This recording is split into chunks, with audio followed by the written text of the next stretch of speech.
Welcome to the first lesson, Big Data, Big Value. This lesson is designed to understand why data is so important in the modern times and advent and the need of big data technologies. As you have reached this course, I hope that you would have already heard many people quote that companies like Facebook, Twitter, Google are generating and working on petabytes of data every day. The Large Hadron Collider near Geneva producing 15 petabytes of data every day. So much so that they are throwing away most portion of the data, hoping that there should not be anything valuable to be analyzed in that. Although these facts are interesting, but fail to show importance of big data to a normal organization. So I would begin with a classic problem of an organization trying to find price of their new product and importance of data to get the optimal price. In this case, the organization would be bank and new product be say insurance. This is a very unsophisticated example to show the value of data to an organization, so please don't mind the attributes which I've taken in consideration.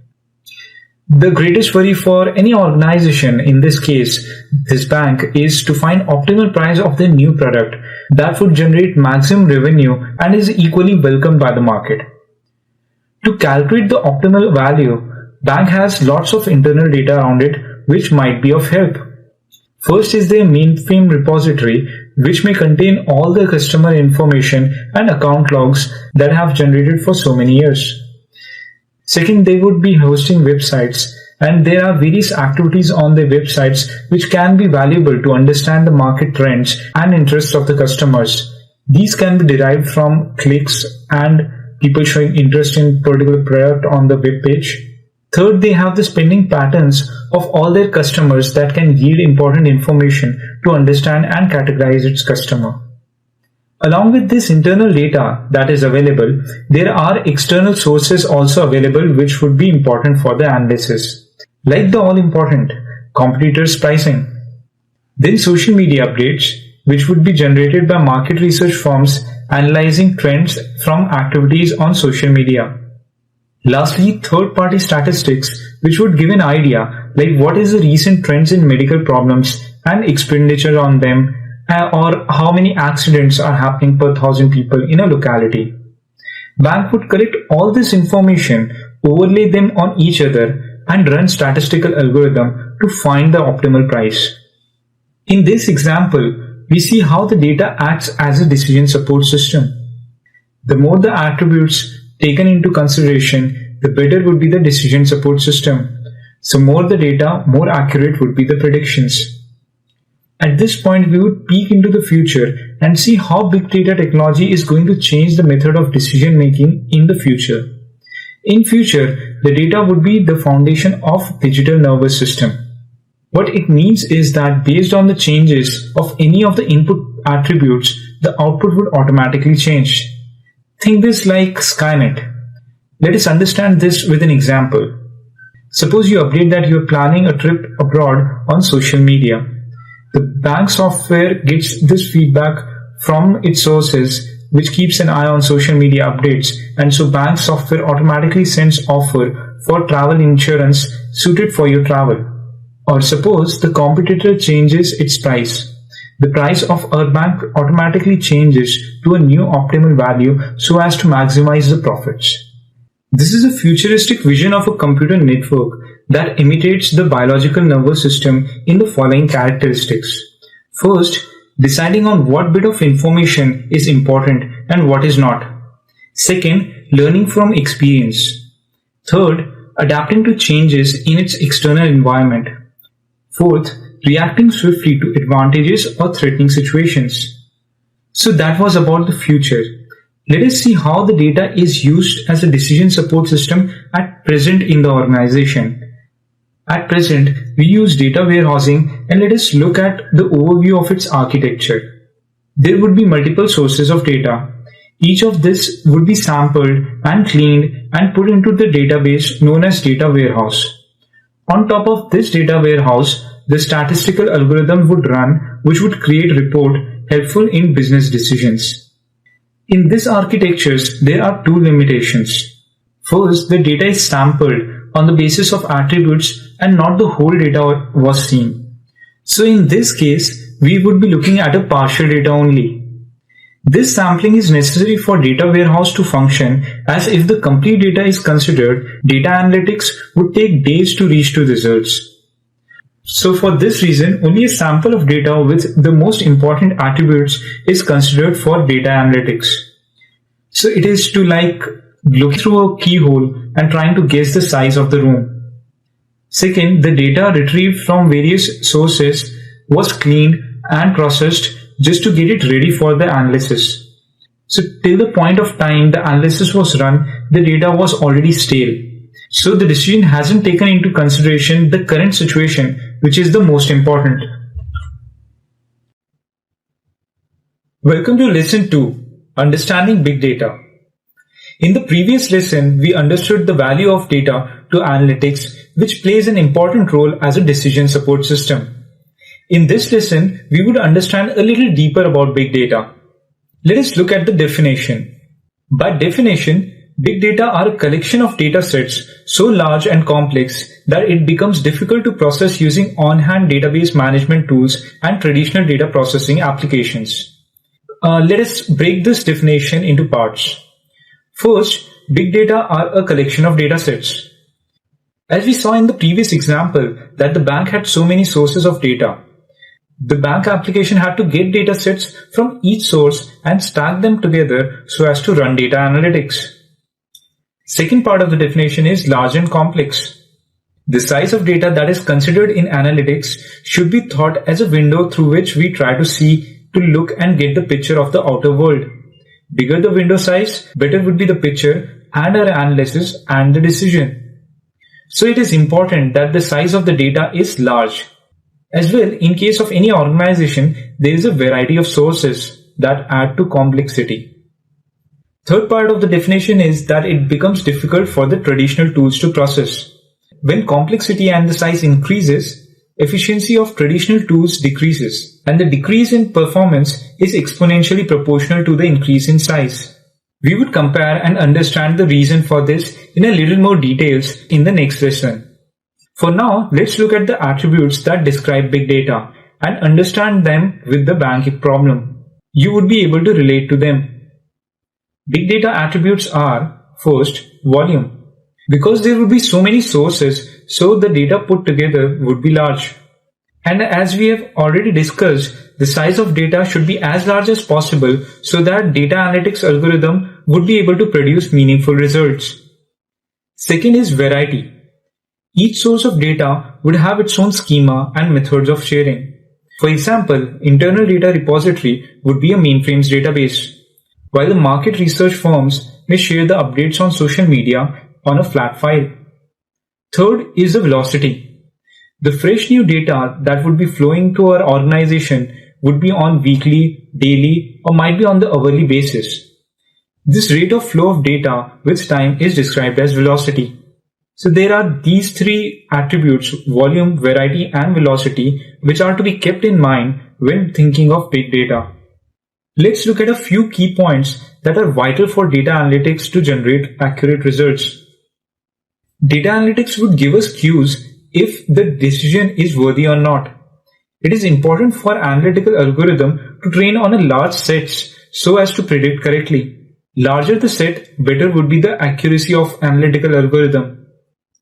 It has been researched and proved that simple algorithm on a large data set would yield more accurate result than a sophisticated algorithm on a small data set. This shows the importance of the largeness of the data. Considering hundreds of parameters rather than just 5 would increase the accuracy of analytical model. So more the parameters, better would be our analytical model. For statistical analysis, the data need not be edited once it has been retrieved and put on the database on which we run the data analytics. So the pattern of the architecture would be write once and read many times. Once the data has been put in the database on which we would run statistical algorithm, it would hardly be changed. Next, let us look at an interesting study done in the field of data size and its growth, so as to gain what is ahead of us in the future. International Data Corporation is a market research firm which carries out measure of all the digital data created, replicated, and consumed in a single year. It also predicts the trends in various subjects relating to data. Here are a few exciting points taken out from their most recent survey. The data from 2005 to 2020 would increase by a staggering amount of 300 times. That implies a whopping 5,200 GB per every human being. The data would double every 2 years from now until 2020. 33% of this data would be valuable if analyzed. There would be a lot of expenditure in the big data technologies in the time to come. So if you are stepping into the field of big data, I congratulate you. As an exercise now, I would suggest you to Google search on IDC Data Universe. Also learn a little more about IDC and EMC as they are important companies in the field of big data. Welcome to Lesson 3. Till now we have gone through the importance of data analytics and its importance to business. Also we have learned that the data has grown big in recent times and would continue to grow. In this lesson we would understand how this big data can be analyzed and processed for use. Grace Murray Hopper, the famous American computer scientist, who developed the first compiler and conceptualized the idea of machine-independent programming language, gave a real nice example for this. She explained, historically ox were used to carry the load, but when the load increased, we didn't consider to grow the ox large, but instead we used several ox put together to pull the heavy load. The same idea is applied while analyzing big data. When this concept is applied to the computing world, it is termed as distributed computing, and this, as well, is a core concept to Hadoop. Let us see this problem in computing world. We had computing resource and data to process. As the data grew, we had an option to grow our computing capacity as well. So we did. The data grew at a large speed. This solution of upgrading computing device increased the expense as well because of three primary reasons. First, the hardware cost. Second, the licensed software cost. Third, high risk of failure. Further, it had an upper limit to the capacity of the data that can be processed. But the data is always increasing. In this case, Hadoop's distributed computing concept comes to save us. Instead of one powerful machine, the task was distributed among a cluster of machines. Advantages? First, low hardware costs as commodity hardware was used. The term commodity hardware is often used to refer to a node specification in Hadoop's cluster. It means commonly available hardware available with many vendors. Don't confuse it with cheap hardware or low-grade hardware. Second, licensed software is free. Third, reduced risk of single point of failure. In a cluster, if a node fails, the performance degrades, but does not halt, as it would in case of a single machine usage.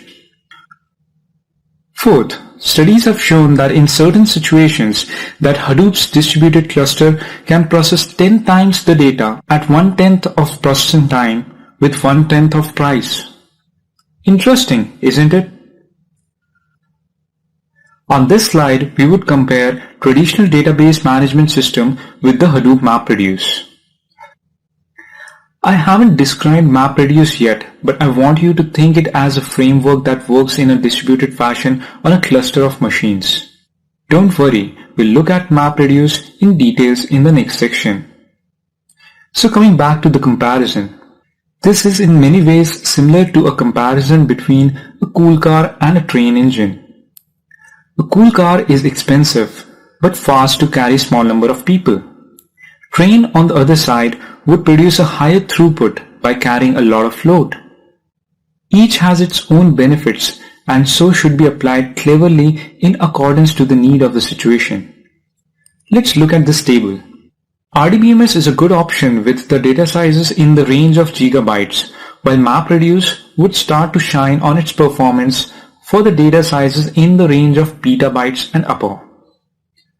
RDBMS offers both interactive and batch accessing options on the data, while MapReduce is only batch. Data access patterns in RDBMS is read and write many times, while in Hadoop file system we cannot edit a file. We would rather copy it to a local file system, delete the original in Hadoop file system, and copy it again with the modifications to be done. In RDBMS, the schema should be present at the time of loading the data itself, while in Hadoop, the schema binding is delayed till the time of processing. This is one of the major advantages of Hadoop. Let us understand this with an example. Let us consider that from a market research firm, we get data about the activities done on social media in relation to our bank. Let us say column 1 be the source, like Facebook, Twitter, column 2 be timestamp, and column 3 be comments. In the RDBMS version of the solution, we'll have to store it to a table for which the schema and other constraints has to be decided beforehand. In Hadoop, we just need to copy it to Hadoop file system, and at time of read, we can decide on the schema. Let's say we can combine the first two columns into one and consider C3 as column 2. Now if we do a sort on column 1, all the data would be sorted by the source and every row from the same source would be sorted by the timestamp. This gives us great flexibility in programming. Next, in RDBMS, we keep the data normalized, while in Hadoop, the data is not normalized. This facilitates in complex joins. Next, scaling.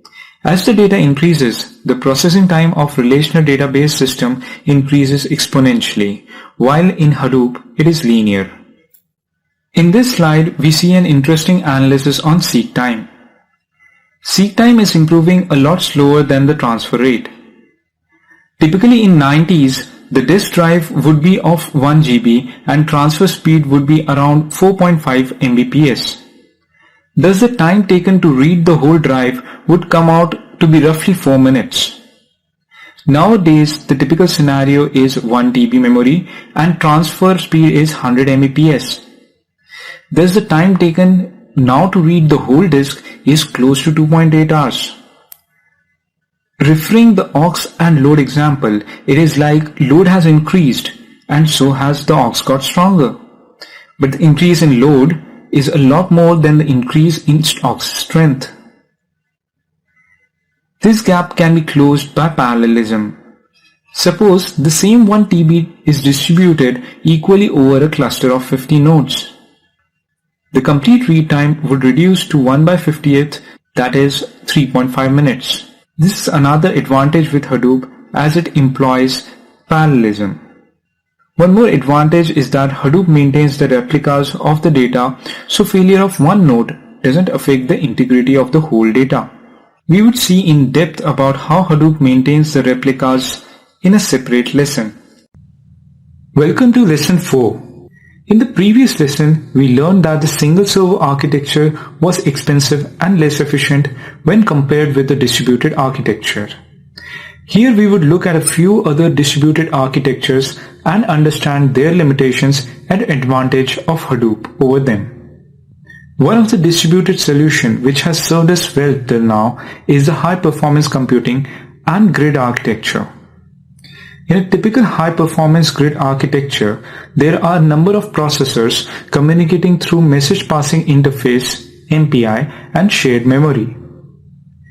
This serves well in a compute-intensive jobs in the situation where large amount of data, say hundreds of GB, is not needed.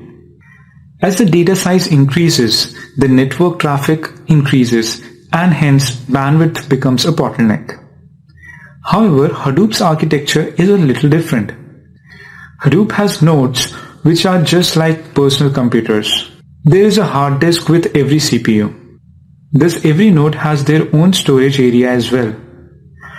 While assigning the task, the master node considers data locality and hence the network is used only for small update messages. The scalability is higher in Hadoop. We would deep dive in all the terminologies like job tracker, task tracker, and data locality in the next segment of the course. Another distributed computing model is the volunteer computing. SETI, which stands for Search for Extraterrestrial Intelligence, is a project which aims to analyze the radio waves that they receive from universe. They try to find a pattern, thus any trace of intelligent communication in the radio waves to infer if there is any extraterrestrial intelligence trying to communicate with us. This project asks people like you and me to download their applications which would pop up as screensavers on our computer. And so, when we are not doing anything on our computer, this program would use the idle CPU cycles to analyze a work unit for patterns, applying various advanced algorithms like Fourier transforms, etc. When the work is finished, the application on our computer would send the results and would ask for the next work unit. The central server has to distribute a work unit to 3 or more nodes so as to combat failure and erroneous results. This architecture is suitable only for CPU-intensive work which can have variable throughput time, and this can be applied only in the situations where data can be shared across the network.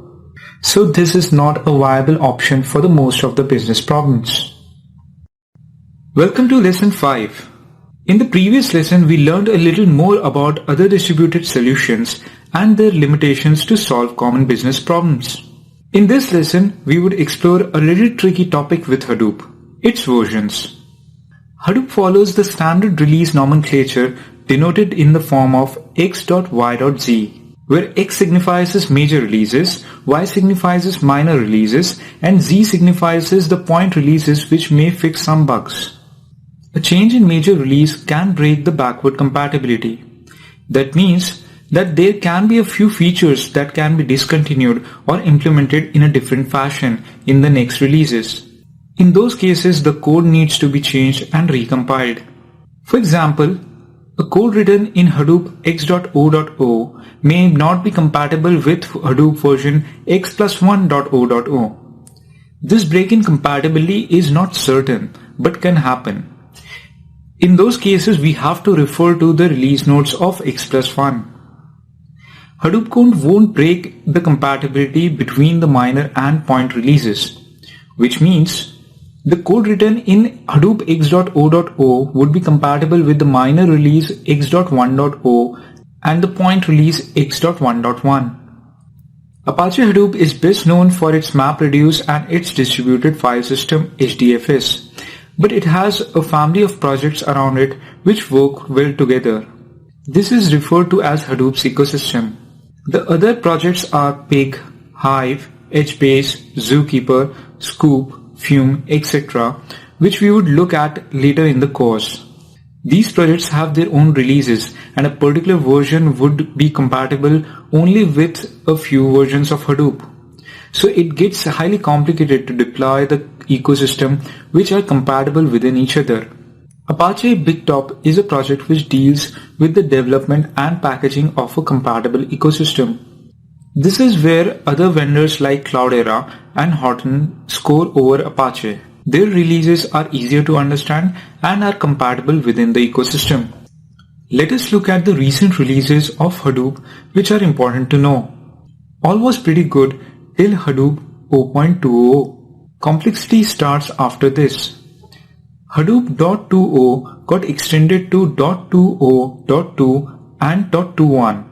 The .21 changed their APIs to increase programming efficiencies, and later .23 improved architecture to implement MapReduce runtime yarn, HDFS federation, and high availability.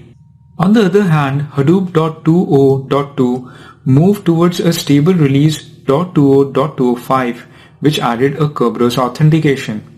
This release is stable and popular and has been implemented in business. Thus, Hadoop .20.205 became Hadoop 1.0. The version .23 is not Hadoop 2 officially yet as I make this video, but it has been speculated to be 2.0. There is even a possibility that it may be named Hadoop 3.0, and in that case, version .22 would become Hadoop 2.0. In this slide, we will see the difference in features between the releases.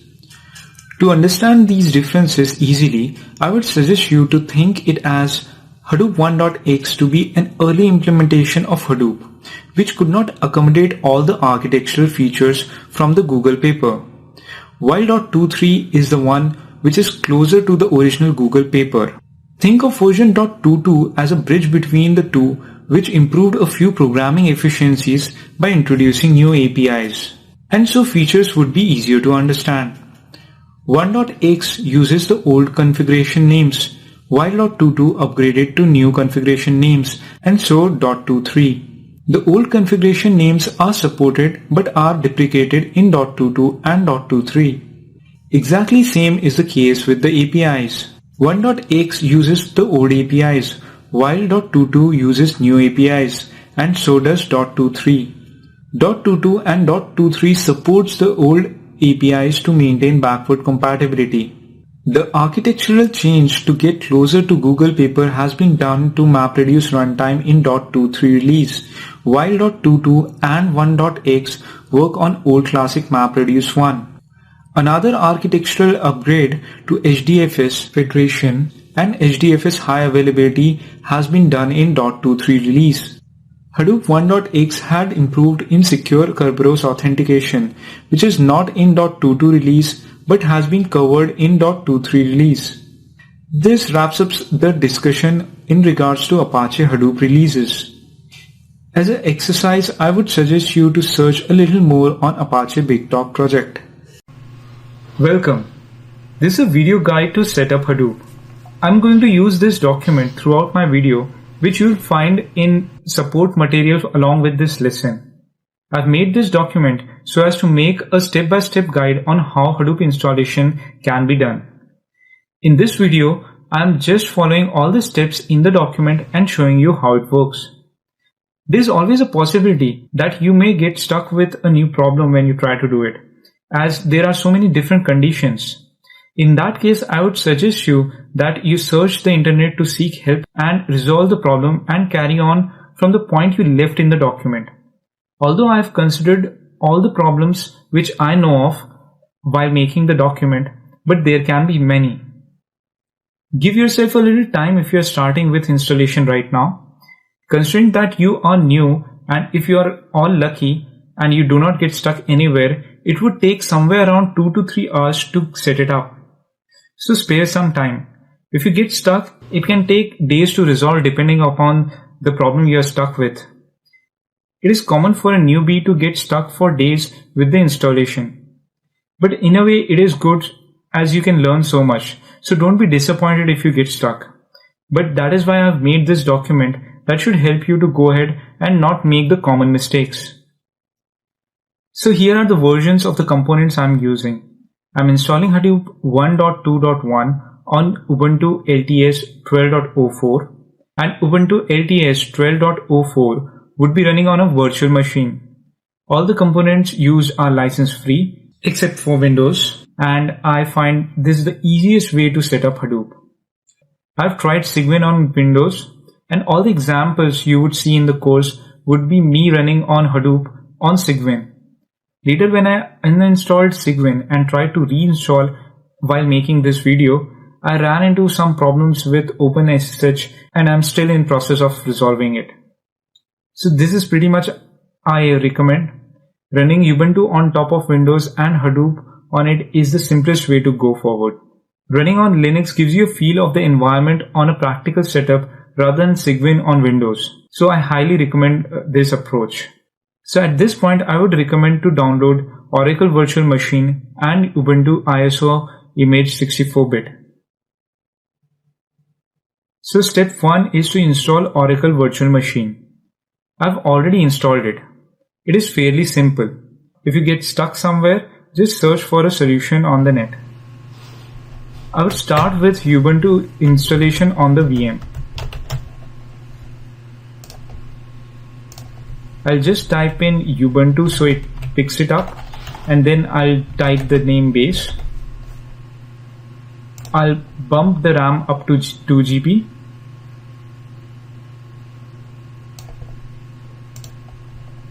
I would be constantly referring to the screenshot just to make sure that the document is complete and ready.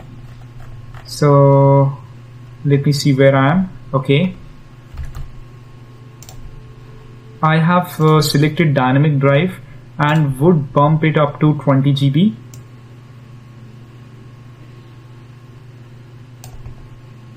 Then you need to go to settings and then click on storage and then add CD drive, which would point to the Ubuntu ISO you have downloaded.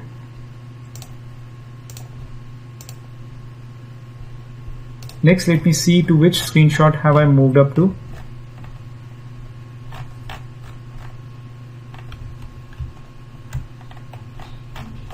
Okay, this is where we are. Okay, all in the settings is good. I'll click OK. I'll now start the virtual machine. You would get a few prompts regarding keyboard and mouse controls. Just read them for information and click OK.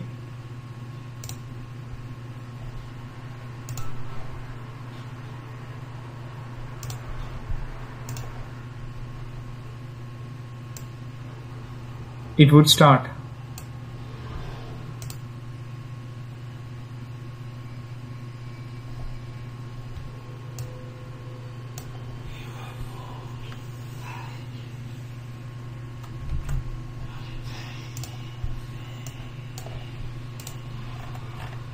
I'll just see if everything is mentioned in the document.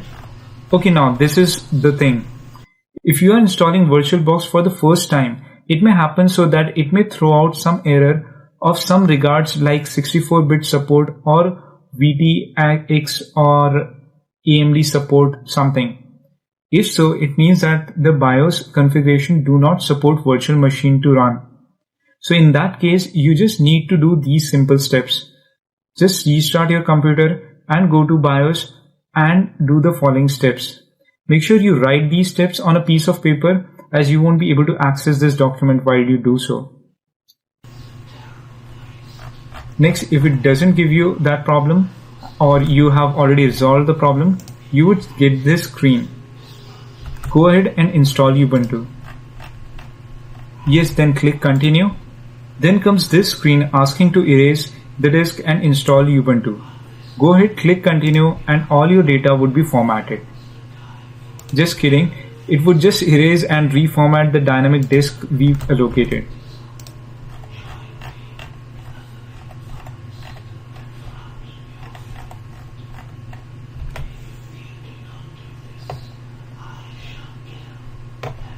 So now you would come to this screen and select where you live.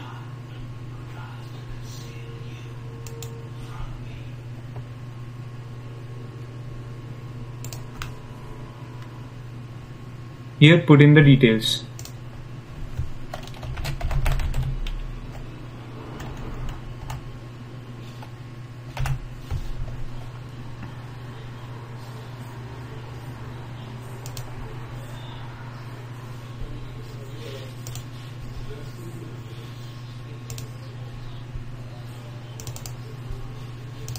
Okay, my bad. I forgot to put in my password.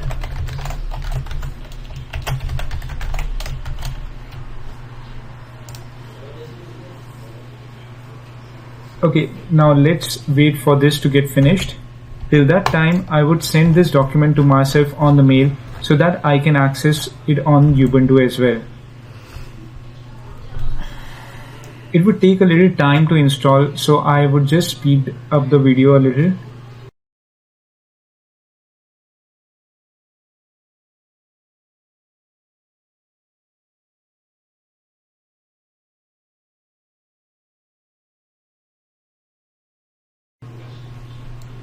Okay, now the installation is complete and you can click on restart the computer.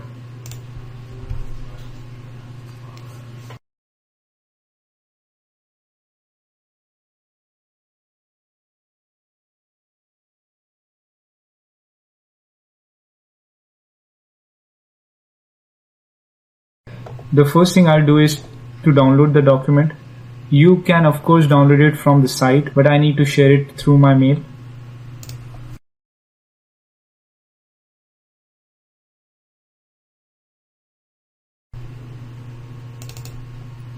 So here's my document.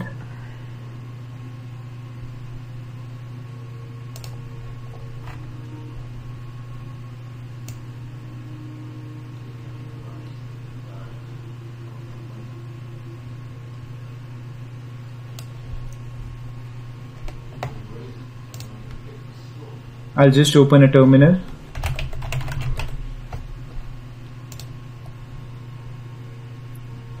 And lock it to the launch bar. Now I'll download Hadoop installation package from Apache.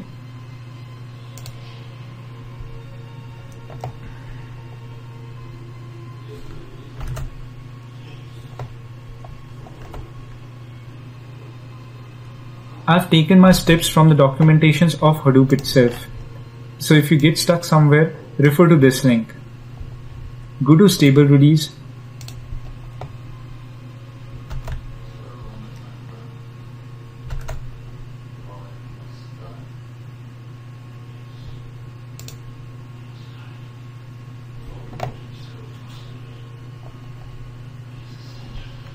And download.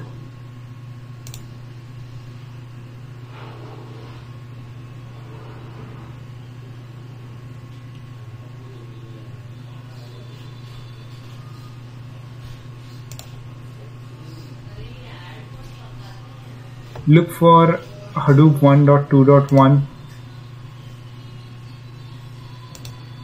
Then download the one ending with .tar.gz.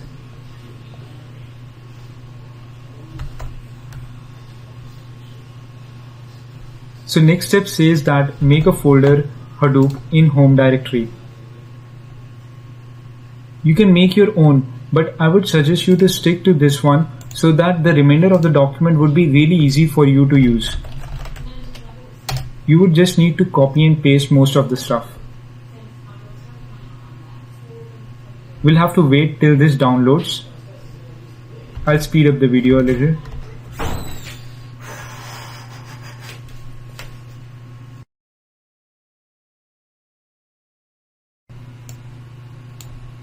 Okay, I just remembered that we need to download JDK and JRE as well, so I would start their download as well.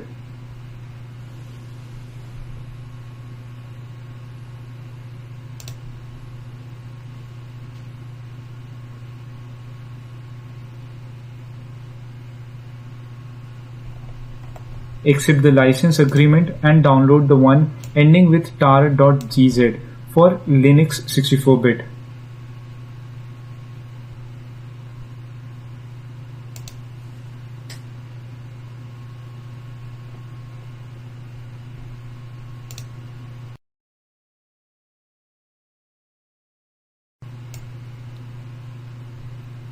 Next, download the JRE as well.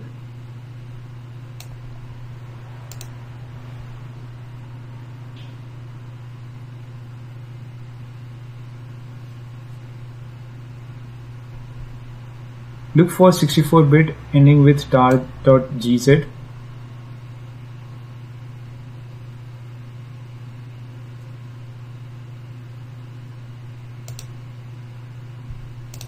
And make sure that you agree to the license as well.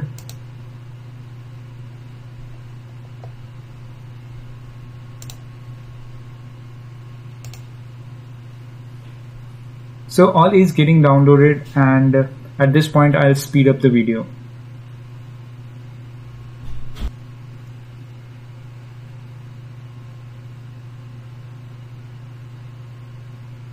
Okay, now Hadoop installation files have been downloaded.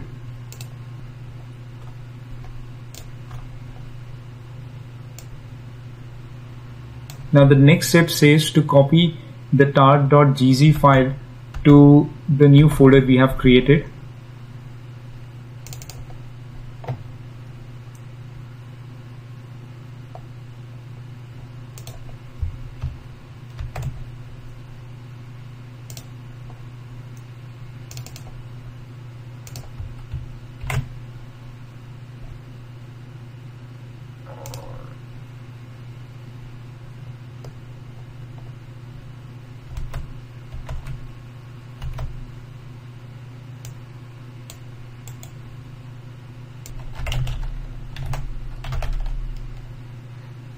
Now I'll move to that folder.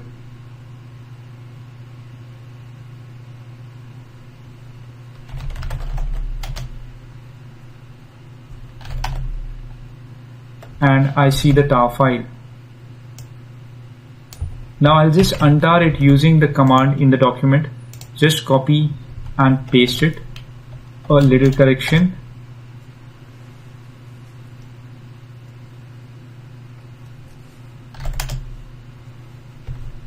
We'll look in the folder and you'll see many folders inside it.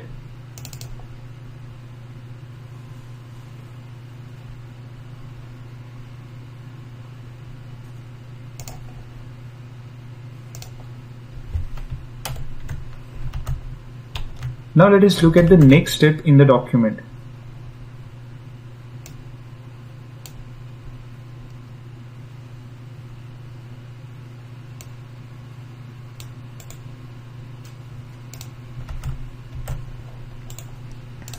You can check if the Java is already installed on Ubuntu. Mine is a fresh install, so it doesn't have it. If you have something earlier than Java 7 and you want to get rid of it, then you can do so by following the commands I have mentioned in the document. If you do not have Java and doing a fresh install like me, just follow the steps in the document. We'll make the folder where we would install Java. So just copy the command and paste it. Just put in your password.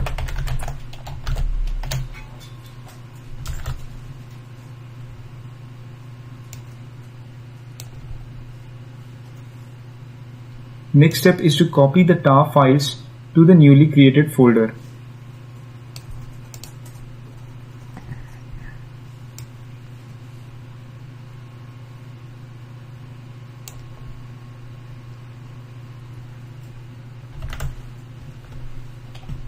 We'll move to the download folder.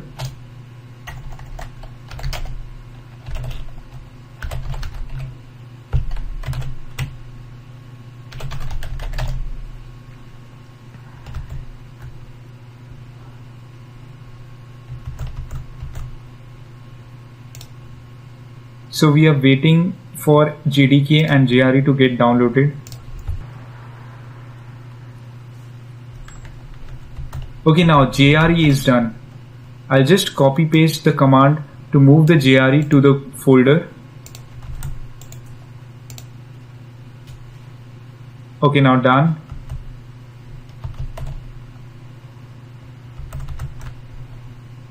Now we'll wait for the JDK to download. Okay, now JDK is almost done. Now again I'll copy paste the command to move JDK.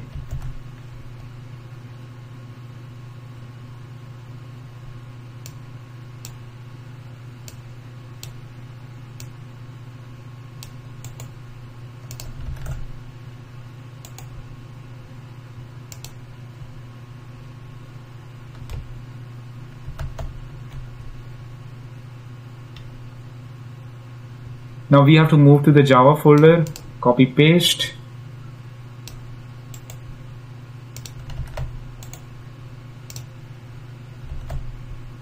Then untar JDK.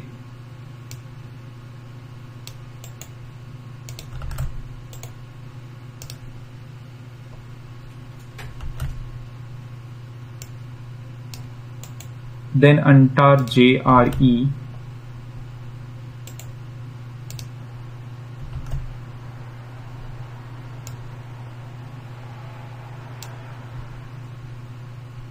Now we would edit profile and put Java home and Hadoop install variables there and add them to the path.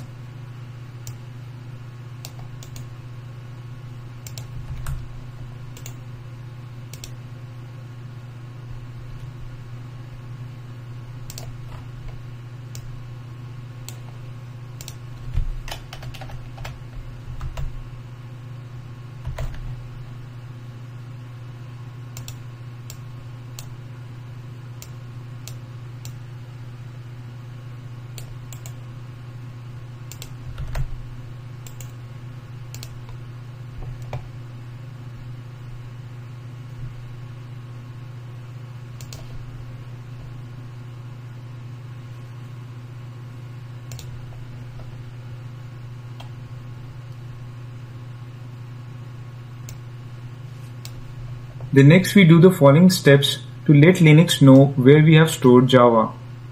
You can copy paste the commands if you have the same Java version and Java folder as I have created. If not, you can edit it on a notepad and then fire them one by one. Going to the second one.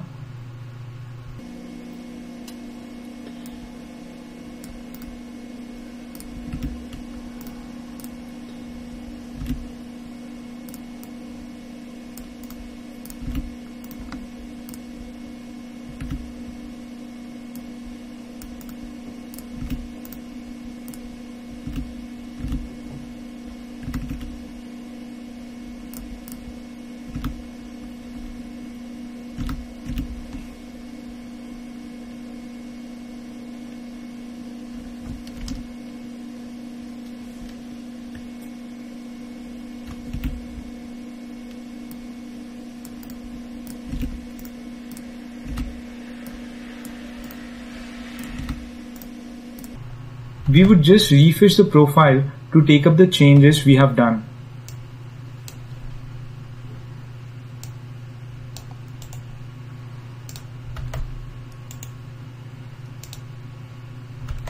Now Java-version should work.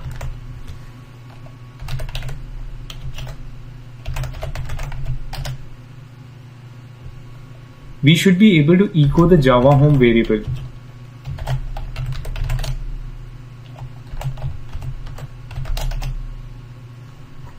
And here we see. Now let us move to the next. Step. Oh yes, congratulations. Now you have installed Hadoop in standalone mode. This mode is a good way to learn. You can do all your programmings here in this mode and practice programming on Hadoop. Let us try to run an example. I'll stick to the document and show how it works. So we'll make a directory first, and then I would run an example.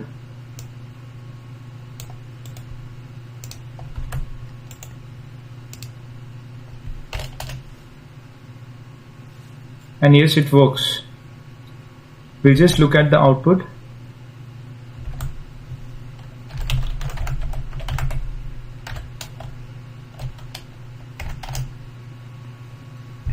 It shows that it has run successfully. Standalone mode is a good mode to practice programming and learn Hadoop. But in this video, I would go ahead and show installation in pseudo distributed mode as well. For that, we need to install SSH. Copy paste the first line.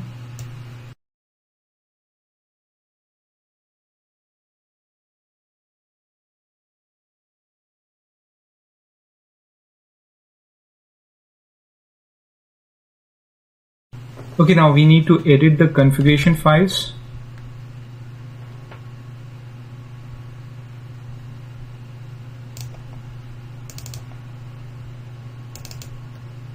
First is core site.xml.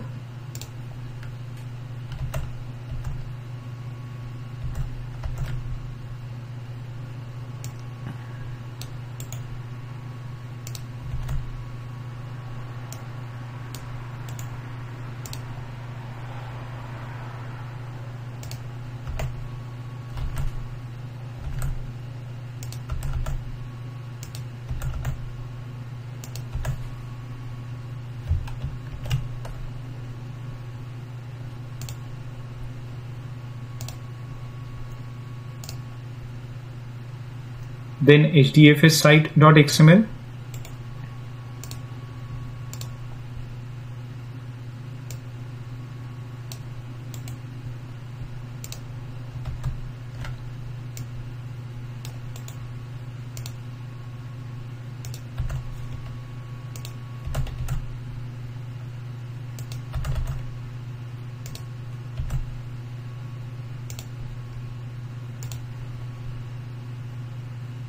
Then mapred site.xml.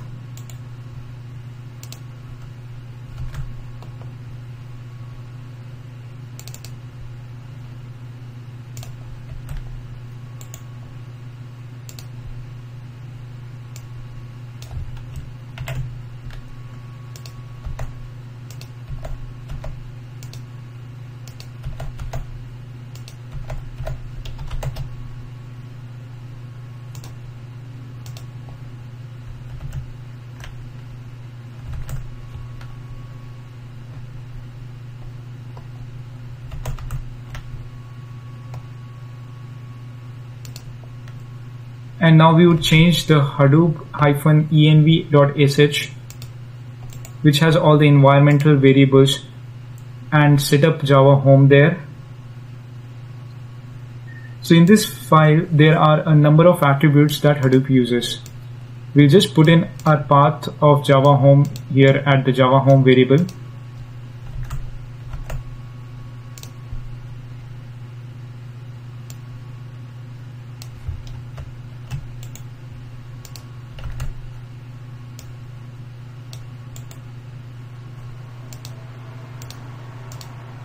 Make sure that hash symbol is not there to uncomment the line. As a next step, we would need to set up a passwordless SSH. The following steps are straight away taken out from the Hadoop documentation.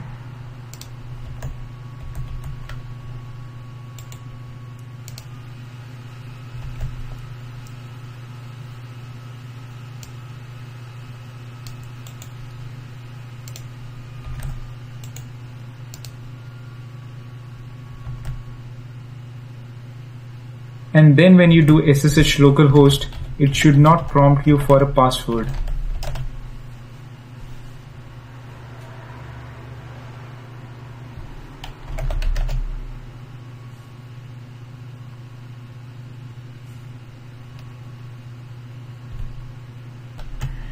I'll do it one more time.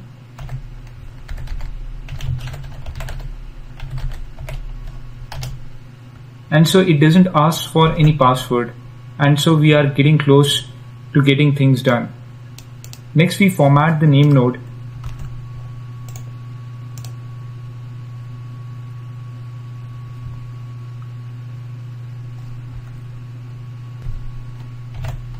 Then start -all.sh.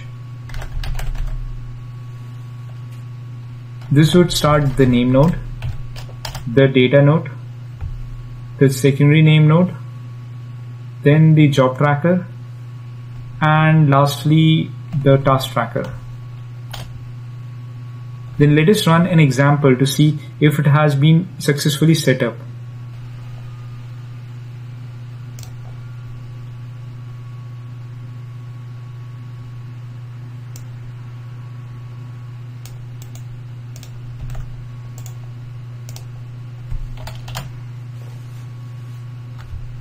And so it has started successfully.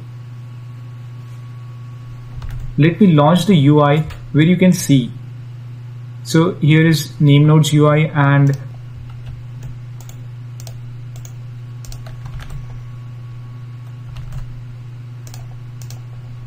this is job trackers UI.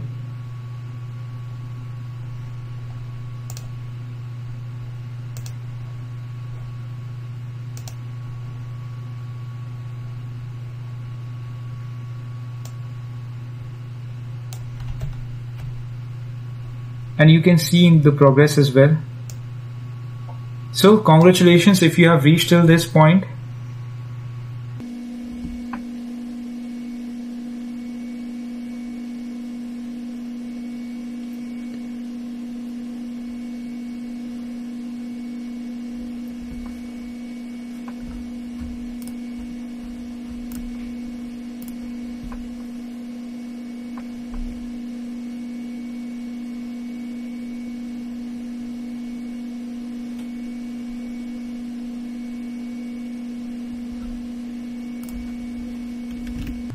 We can print the output.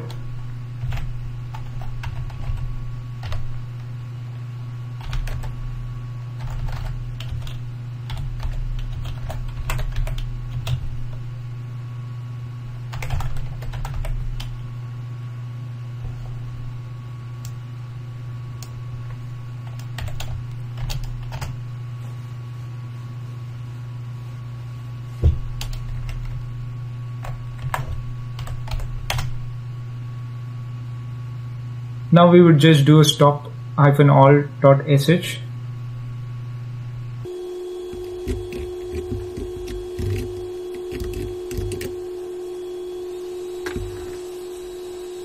Hope this video was in help. Till we meet next, happy coding.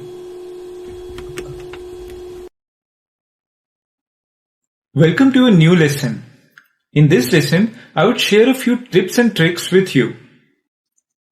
If you are a beginner or a little new to Linux, this would help you to work around Linux with little more ease and make you work little more like a professional than an amateur. For the people with experience in Linux, this would be elementary. First of all, I would start with the copy and paste. On many occasions, you would be required to copy and paste on the terminal. So for that, you can use the Control Insert and Shift Insert. For example, I'll open the text editor and type in "This is a test." And I would select this and copy this using Control C. Note that outside the terminal, normal Control C and Control V would work normally. Now I'll go to the terminal and paste it using Shift Insert.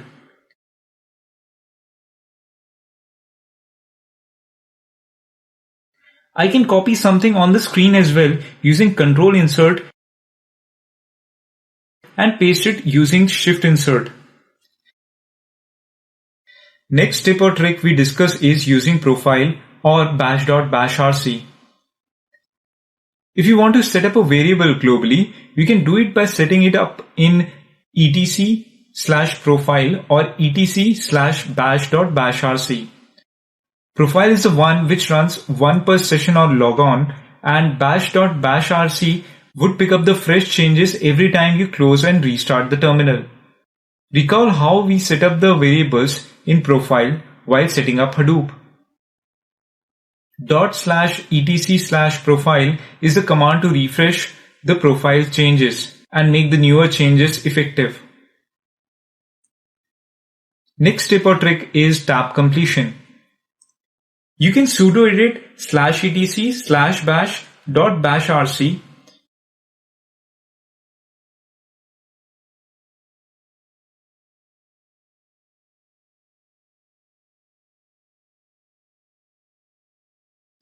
and you would find these lines. Uncommit them and your tab completion would be activated.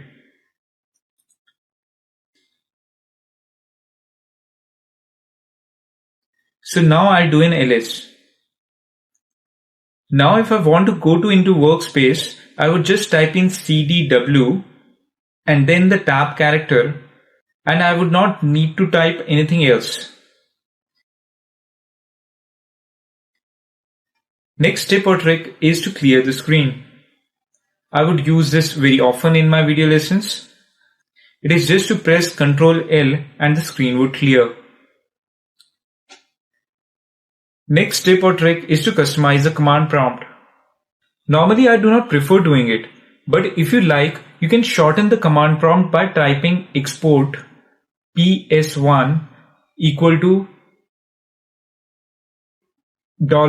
$space and the quotation mark and enter. And so now the command prompt would look like this. If you want to make these changes permanent across the logins, you copy this line in /etc/profile. You can even make your command prompts look colorful and play around with it. You can check internet with loads of ideas about it. Next tip or trick is that you can have command across the lines. For example, if you want to edit the profile and you are typing sudo gedit /etc/profile and you run out of the space, you can go back and type / and enter and continue with the command line. This would be a continued lesson, and I would keep on adding tips and tricks to this lesson. Meanwhile, if you come across some tip, please share it with everyone by typing it in the questions window. I'm sure there would be many good tips from you. See you in the next lesson.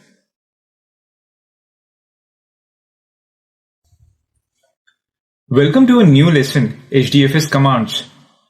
In this lesson, we would learn about the HDFS commands.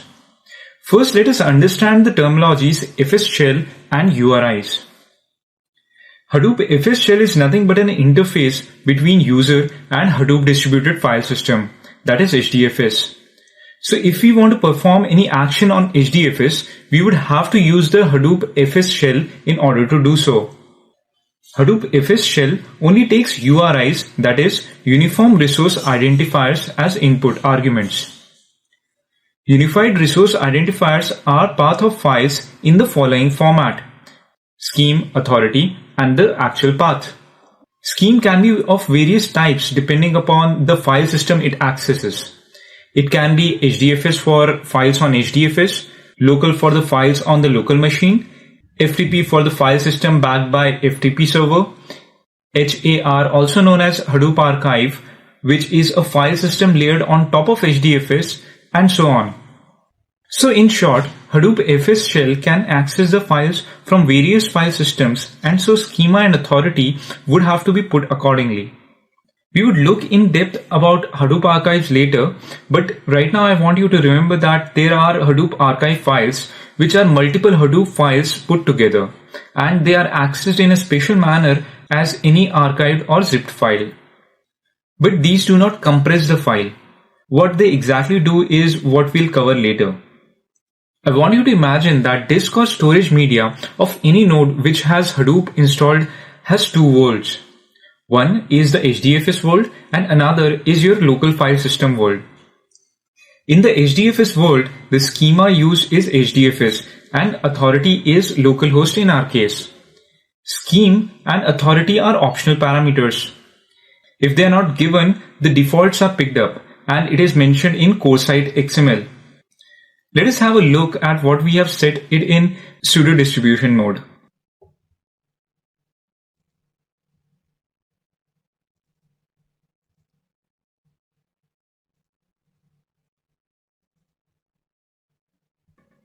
Here we see that fs.default.name has been set to HDFS scheme and localhost as authority. So these would be the defaults. And then is the path, which would be the location of the file or a directory. So URI for a child file in a parent directory would look like HDFS : //localhost /parent /child. In the local file system, the URI would look like file : followed by 3 / and the path. If you are familiar with Unix commands, HDFS commands would not be new to you. And in case if you are new to Unix commands, don't worry. They are only handful. And I have attached a document with this lesson which would let you know everything about them and you would be able to understand them pretty easily. Moreover, I have marked the commands with a star so that you can specifically remember at least those offhand as they are the most commonly used. I'll just demonstrate a few HDFS commands next, especially the ones which are not present in Unix or Linux systems. First of all, I would do a JPS. This command returns back all the Java programs running. So here I see all the daemons are running, and so I do not start any. If they would not have been running, I would have started them with bin/start-all.sh. Also, an interesting thing here to note is that all the data nodes, job tracker, name nodes are the Java programs with their main classes as what is listed here. So name node is nothing but a Java program with the main class name node. Let me first do a ls, that is to list all the files that are present in HDFS. So what I'll do is type bin/Hadoop fs -ls and then enter. There are a couple of things to note here. bin/Hadoop fs would be at the start of every command we write. Remember, Hadoop fs is a shell or an interface which we interact with in order to perform command line operations on HDFS. Also, an important and an interesting thing to note is that when we list the files, it shows the output similar to what we see in ls-l in Linux. Before recording this video, I had already created first dir, directory and a file. So you see them in the listing. If you observe closely, you would see that D is for directory and hyphen signifies the file. The remaining are the access controls of the owner, then the group, and then the others. R is for read, W is for write, and X has no significance in HDFS. there is nothing that is executable in HDFS, so it is of no significance. The second column shows the replication factor. So this means that this file has been stored with 1 as the replication factor, as we have set the property dfs.replication to 1 in HDFS site.xml. The second and the third column shows the owner and the group, and fifth column shows the number of bytes it occupies. The seventh and the eighth column shows the creation date and time, and lastly it shows the path. Next, I'll remove the file by command bin/hadoop fs-rm and the name of the file. So the file gets deleted. Here observe that we haven't explicitly written the complete URI as the default of HDFS scheme and localhost authority has been taken up. Now let us try to ls on the local file system. I'll do a bin/hadoop fs ls file and triple slashes. So in this case, it would list down complete files and directories in the root system. Now let us look at what is in the home directory. It says nj. Let us look what is inside that. So it lists down the documents in nj. Now let us create a file in local file system and copy it to HDFS. I'll go to home. I'll delete this file which I've created earlier.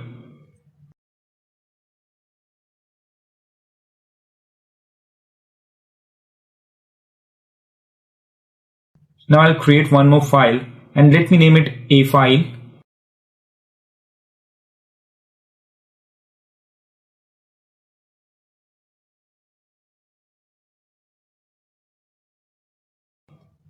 I'll type in here, you all are rock stars.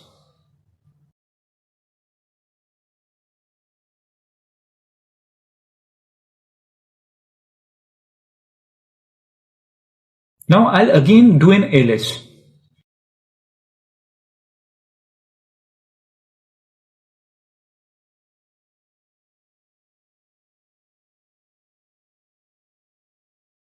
So here we see that our file at the end. Now we'll type in bin/hadoop fs copy from local home nja file and in, which would be the destination file in HDFS. In this, observe closely that you would see that we haven't specified the complete URIs. Still this works. Copy from local command assumes that the last argument would be an HDFS path and all the previous ones would refer to the local file system, and hence this command works. And this is the difference between the copy from local command and the get command, which are similar in all aspects. Just that copy from local implies that all the arguments except for the last one is the one from local file system. So you can copy multiple files as well using this command. Now let us do an ls.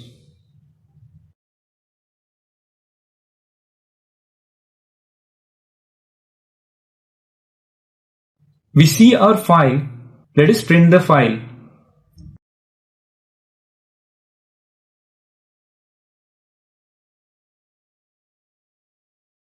And here you would see the message we typed in. So the copy has worked perfectly. Now let us try to do the reverse of this. Let us try to copy this file from HDFS to the local file system. So we'll use bin/hadoop fs copy to local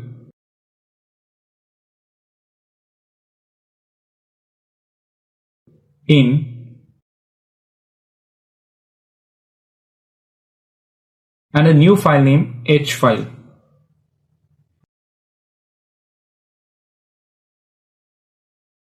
Now let us check if we have received the file from Hadoop.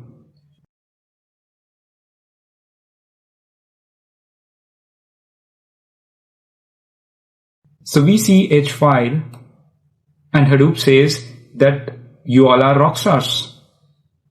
Please play around a little with the commands in the document. It would be fairly simple now. Just observe closely how and where to mention URIs and everything would be simpler. See you in the next lesson. Welcome to a new lesson. In this lesson, we would learn how to compile and run a Hadoop program. We would be working on Ubuntu, which we installed in our VM. First, we would download the Eclipse setup. I'll Google search on download Eclipse.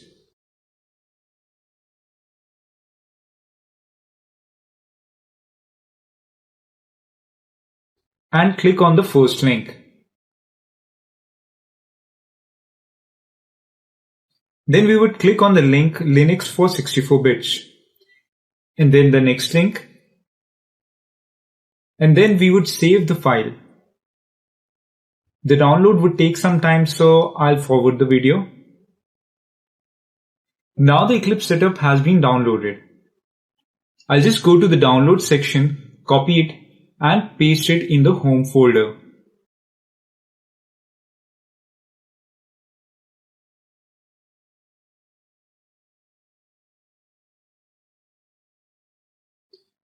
Now I'll extract the Eclipse here itself by right-clicking and clicking on Extract here.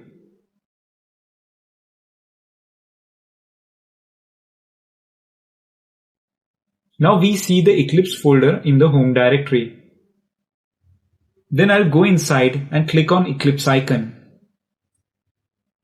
This would launch the Eclipse IDE. Then we'll get this pop-up window asking for the creation on this workspace. I'll stick to the default and click OK.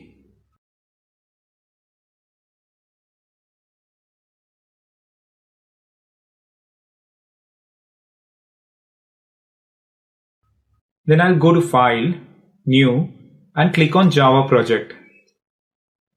I'll name my project Hadoop Experiments.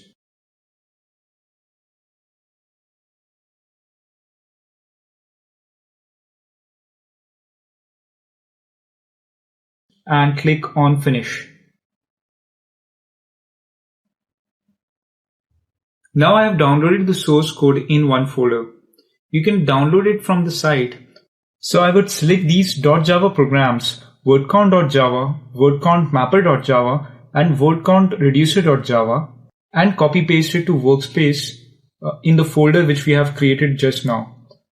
I'll go to Hadoop Experiments and then Source folder.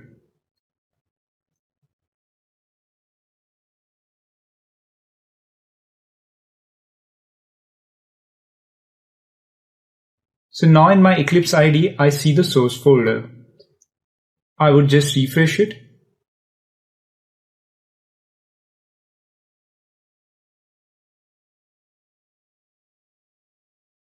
And now under the default package, I see all the Java source code which I copied.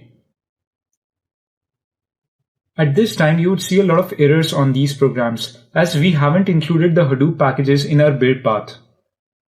So to clear the errors, we just need to right-click on the project, Hadoop Experiments in this case, then go to the Properties, then go to the Java build path, then to Libraries, then click on Add External Jars, and then go to Hadoop folder and click on Hadoop core.jar.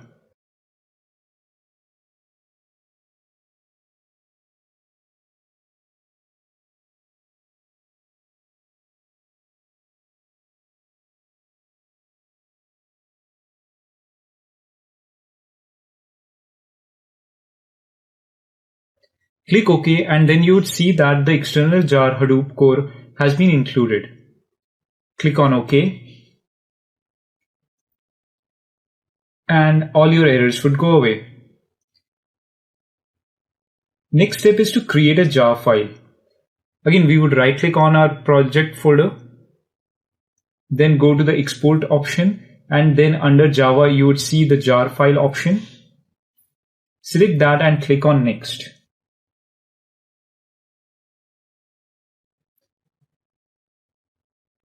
Then browse through the path.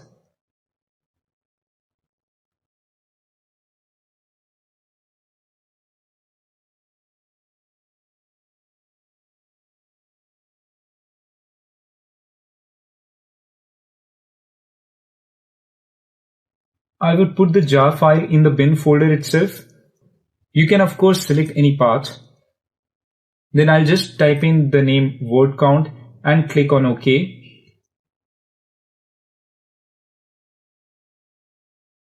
And then click finish. Then let us look at the jar file. I'm right now in the bin folder itself where I have created the jar file. So I'll just do an ls. And here we see the word count.jar. We'll just do an ls on our Hadoop file system. There we see the in file. I had created that file just before this video. I'll just output the content of that file. So here you see the output. So being in this folder where the jar file is, I would run the command jar file by using the command Hadoop jar word count.jar word count in and out. Out would be the output directory and in would be the input file. We would learn about all this later in the course. And the program should run as you see on the screen.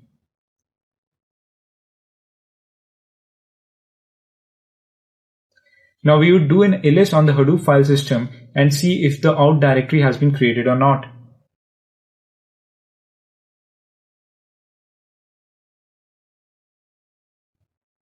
There we see the out directory. And now let us just do an ls on out.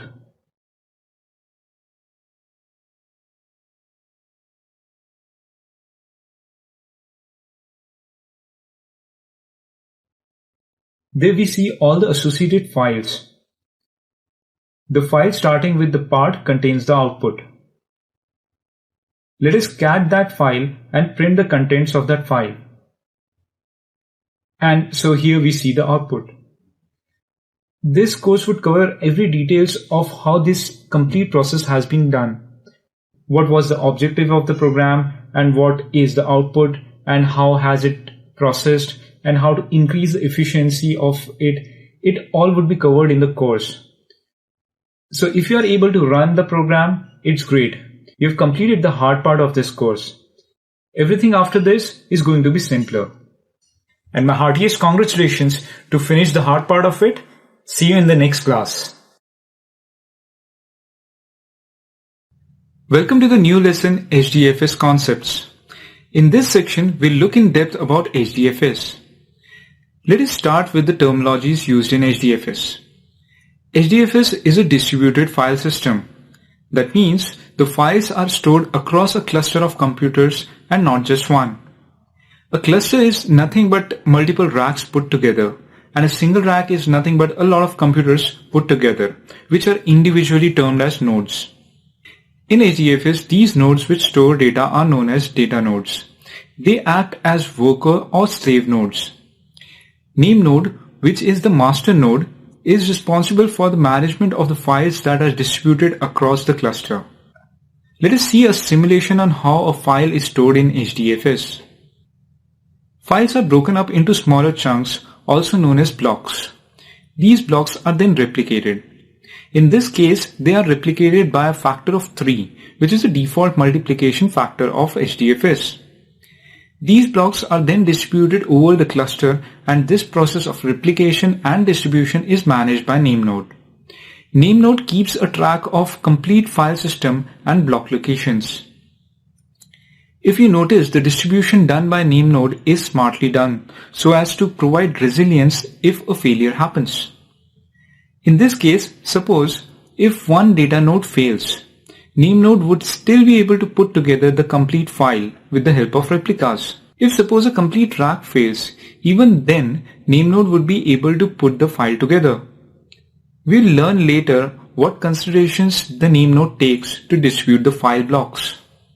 Let us understand the ideas behind HDFS.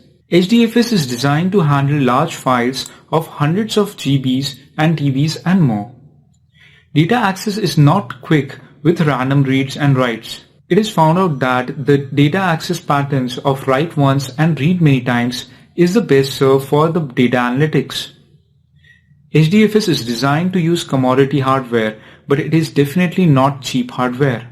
A typical unit would cost around 1K to 5K, which would be available with many vendors. Typical installations of RDMS server can take up to 50K expense on hardware itself, which has an upper limit of processing. But this as well means that the hardware failures would not be a specialty case but a norm in HDFS. As the cluster size increases to thousands of nodes, hardware failures may happen every other day or might happen every other hour. As we study the HDFS concepts, we would see that it is equally important to learn about the failure scenarios as it is to study stable processing states. Next, we look at what HDFS is not designed to do. It is not designed for quick read of data. It cannot function as OLTP database. For that, we definitely need RDBMS, at least in the present scenario. HDFS also doesn't work well with a lot of small files. HDFS doesn't support arbitrary file modifications as well. Only append is supported. Let us understand the most important fundamental to any file structure, that is, its blocks.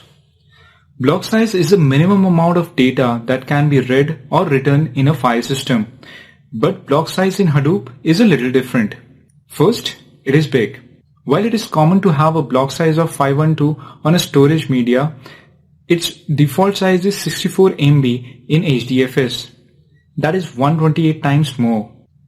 Second, if a file is stored in HDFS is smaller than the HDFS block size, then only the amount of size that is needed is utilized and not the complete block. There is a reason for a large block size. We had discussed earlier how seek time becomes a bottleneck while processing large files. So the idea is to keep the seek time around 1% of transfer rate.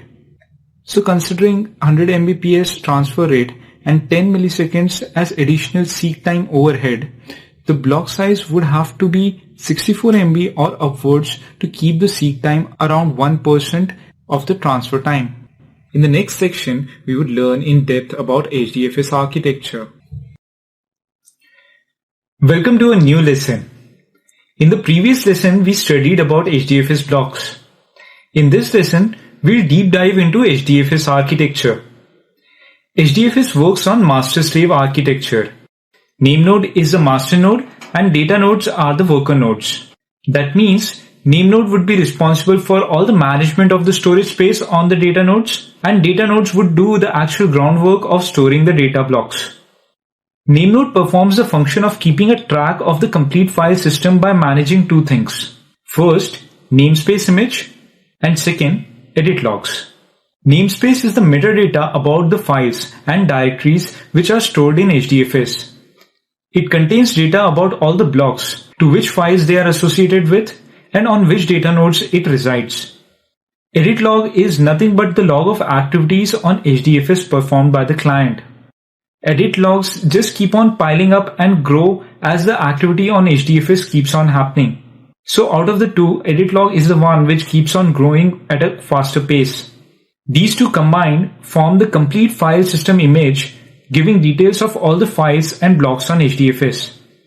The block information is updated by the name node as and when data nodes join the network. That means as soon as a data node boots up and connects to the network, it would send name node the information about the blocks it has, and thus name node would update the namespace image with the data. Both edit logs and namespace are maintained in the main memory of name node. This helps name node to quickly look up for the blocks as and when required. Now let us take a look at the case when the name node fails. As you can guess, the complete file system would go down and would be unavailable as complete namespace image and data block information is lost. For this reason, name node is also referred to as single point of failure (SPOF) in HDFS. That is why it is important for the name node to be resilient to hardware failures, and it is highly advisable to spend more on name node's hardware. Still, with upgraded hardware, failures can happen. To counter those situations, following resilient addition is done. The namespace image and edit logs are transferred to a highly available remote interface mount by name node from time to time. Additionally, secondary name node is also added. Do not confuse it to be like another name node. This is considered to be one of the naming blunders in Hadoop. Secondary name node doesn't function like name node. Its main and sole purpose is to combine the namespace image and edit logs so that name node's main memory doesn't fills up because of the ever-increasing edit logs. Secondary name node also creates checkpoints of the namespace image and edit logs merged together and writes it to a file. This helps name node to release the main memory occupied by the edit logs till the point of last checkpoint. And this is the only purpose of secondary name node. Secondary name node is a Java program which just combines the edit logs and the namespace and creates a checkpoint. That's it. This operation of combining the edit logs and namespace is itself complex and CPU and memory intensive. So secondary name node needs to be running on a good hardware configuration, as the job of combining the edit logs and the namespace requires good computing resources. At this point of time, I just want to remind you that the name node and secondary name nodes are nothing but Java programs that run with main classes as name node and secondary name node. So in case of failures of the name node, Hadoop administrator needs to boot up a new name node. This is the case only with the earlier releases of Hadoop. Hadoop 2.3 release and CDH4 have high availability features available in them. In those cases, this situation is a little improved. We would look into them later in the course. So in the previous releases to Hadoop 2.3 and in case of CDH3, in case of a failure of name node, administrator would have to bring up another machine as name node. Now this machine had to be of good configuration as name node system requirements are high. So in that case, most often in a small cluster, machine that ran the secondary name node is used to reconfigured as a new name node. Again, please do not confuse that it is secondary name node's function to take over as primary name node. It is not. Just that the machine which ran secondary name node is most often the best choice for the new name node in case of failure. So in case of failure, the last information from NFS mount is retrieved manually by administrator to the machine which would take over as a new name node, and the machine is then reconfigured as the name node. This process can take around 30 minutes to return to the stable state. Next, let us look at the guidelines for the name node's main memory. As the cluster size increases, the number of storage blocks that name node has to take care of also increases. Every data block in the storage pool would consume some amount of name node's main memory. So it is important for the name node to have enough main memory so that it can properly manage the pool of data blocks. As a rule of thumb, 1000 MB per million storage blocks is recommended. Let us take an example of a 100 node cluster with 4 TB disks and let the block size be 64 MB. Then the number of storage blocks would come out to be 2 million. That means name node should have around 2 GB of main memory. In the next slide are the few key points from the last two lessons. Please pause the video if you may like more time to read.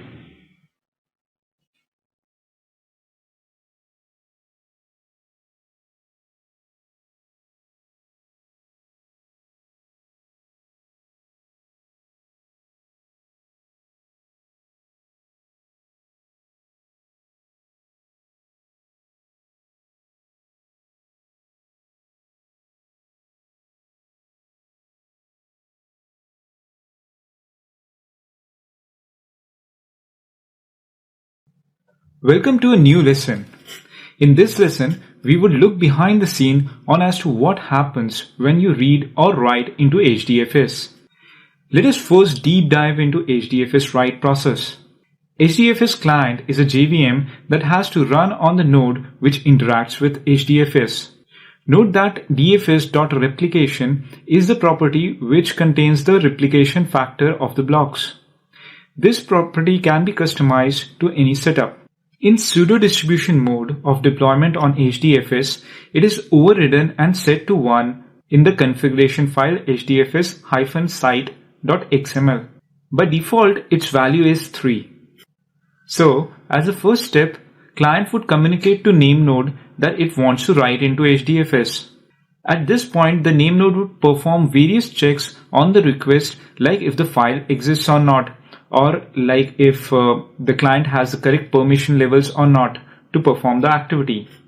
If all is fine, name node would return back to HDFS client with the list of nodes to be copied on.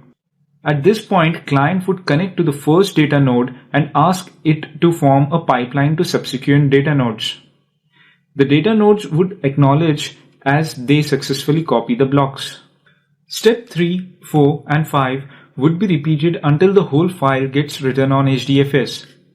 After that, the client would end with a completion message. In case of data node failure, the erroneous node is skipped and blocks would be returned on the remaining nodes. Name node would observe the under replication and would arrange for the replication of the under replicated blocks. Same would happen when there are multiple node failures. The data needs to be written to at least one node and the under replicated blocks would be taken care of by the name node. Now let us look at how data nodes are selected by name node. If the client node itself is part of the cluster, name node would consider it to be the first node where the replication should happen. If it is not the part of the cluster, any node within the cluster is chosen, keeping in mind the node is not too busy or loaded. The second node is chosen off the rack as the first one was chosen. The third one is chosen to be on the same rack as the second one. This forms the pipeline. Now let us look at the simulation run which we had seen in the earlier lesson. The file is broken into blocks and then replicated and then distributed across the file system. Now if you observe, if one of the node or even rack fails, there are still all the blocks of the file available. Failure of multiple racks is more serious one and less probable to happen. Also, it is to be noted that the whole procedure of selection and replication happens behind the curtain and developer or client doesn't need to worry about what happens in the background. Before we look at how read happens, let us look at how distance is calculated in HDFS. In a distributed network, bandwidth is a scarce commodity. Hence, the idea of distance is based on bandwidth. Block to be referred on the same data node is said to have zero distance. If the block resides on a different data node but on the same rack, the distance would be counted as 2. If the block resides on a node on a different rack, distance is considered to be 4. And lastly, if a block resides on a node in a different data center, the distance is taken to be 6. And these are the only possible cases. Now let us look at the anatomy of read. First, the HDFS client sends a read request to the name node. In response, name node returns the data nodes containing the first few blocks. Name node returns the list starting from the closest node containing that block to the furthest. So the client would connect to the first node and read the blocks one by one. Let us again look at the failure cases that can happen while read. There can be two failures. First, the data block is corrupt.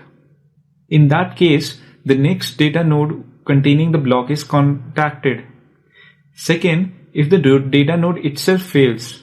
Let us say D7 fails while the block B1 was being read. Then the next node in the list would be contacted. In this case, client would make a note that D7 is a bad data node and would not consider it later if it appears in another list. Please go through the key points for this lesson. Welcome to a new lesson on HDFS concepts. In this lesson, we would look at the new features added in Hadoop 2.3 release, that is HDFS Federation and High Availability. Let us start with HDFS Federation. This feature is added in order to balance the load on name node as the cluster size increases. Let us understand this with an example. Let us say there is a directory tree structure root and under it are two folders, folder 1 and folder 2. And let us assume that there are a lot of files under it. As the cluster size increases, the name node has to store more information pertaining to blocks in its main memory. So for cluster with high number of nodes in the range of 2000, name node's memory becomes a limiting factor for scaling. Under Federation, a new name node can be added and the file tree structures and the block pool can be divided between the name nodes. Thus, each name node has to manage only the pool of blocks it is associated with and not the complete pool, thus reducing the load on a name node. It is to be observed that the same data node can be associated to different name nodes at the same time, and the failure of one name node won't affect the other name node. For example, if name node 2 goes down, the files in folder 1 would still be accessible. Let us just look at the key points we have discussed. HDFS Federation addresses the limitation of name nodes' memory to scalability. Each name node would be responsible for a namespace volume and a block pool. Data nodes can be associated with multiple name nodes. Name nodes won't communicate with each other, and failure of one won't affect the other. Let us look at the next feature, high availability. This feature is to address the time taken to come back to the stable state in case of name node failure. As we have already seen that the name node is single point of failure and it takes around 30 minutes of time to come back to the stable state after its failure. So to address this, a name node is always running on standby. The primary name node and the standby name node share the namespace and edit logs via highly available NFS storage mount. In future releases, Zookeeper would be used to transition from primary to the standby one. In this setup, the data nodes are configured to send reports to both the name nodes. In this case, if the primary name node fails, the standby can take over very quickly. In practice, it takes around a few minutes for this failover transition to happen. In this setup, it is important for the standby to wait to confirm that the primary has gone down. There can be a situation where the primary might not have been completely down but just a little slow to respond. In that case, there can be two active primary nodes and thus cause corruption and chaos. So to avoid such a scenario, the reserve node fences the primary node when it takes over. Fencing means that the standby would kill the name node process, revoke shared access and disable the network port of the previous primary node. In certain situations, it goes to an extent that it cuts the previously active name node from the power supply itself. This is often called as stunit, shoot the other node in head. As you can imagine, naming this standby node as the secondary name node would have been apt, but there is a naming mistake that has happened. This wraps up our discussion for high availability. For a quick revision of key points on the slide, please pause the video now. Hello and welcome to the lesson. Here we would discuss some of the special HDFS commands which we haven't discussed so far in the course. First, we look at HAR, also known as Hadoop archives.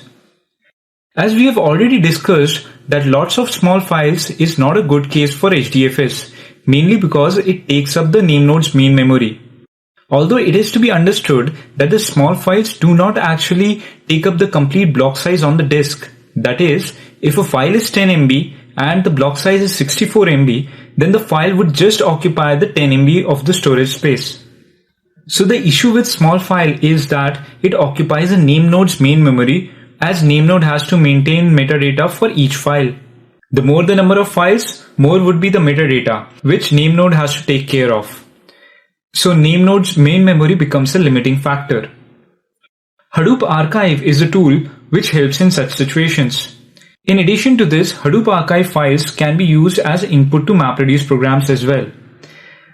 Let us see an example of Hadoop Archives and understand how it works. Just before recording this video, I have created this small file folder on my local system in the home folder.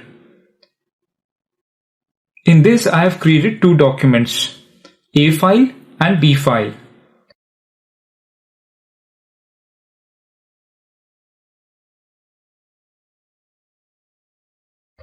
I'll just do a GPS to check everything is running or not.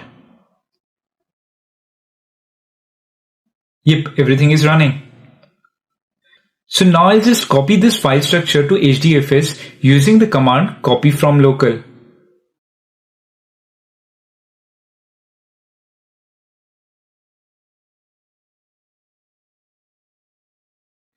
Now I'll do an ls to see if the files have been created.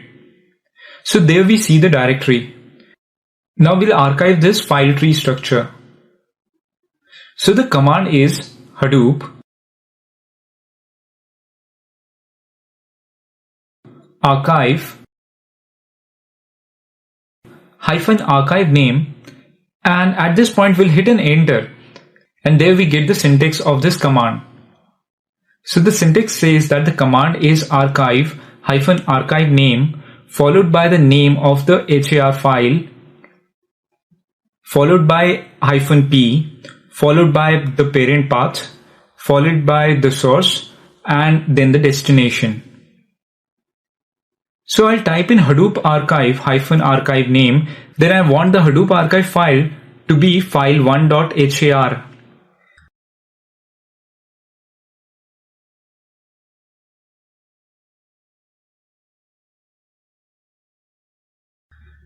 Please note that here we need HAR as an extension, which indicates Hadoop archive files. These are handled differently. These are read and written in a different manner, as we will see. And to differentiate them, we use .har extension. Then -p and the parent path would be /users/nj/, then followed by the name of the directory structure that needs to be archived, then followed by the destination path, which would be /users/nj/. I would press enter at this point and a MapReduce program would be invoked. I'll again do an ls on Hadoop file system and see if the Hadoop archive file has been created or not. So that's the Hadoop archive file. I'll do a ls on Hadoop archive file.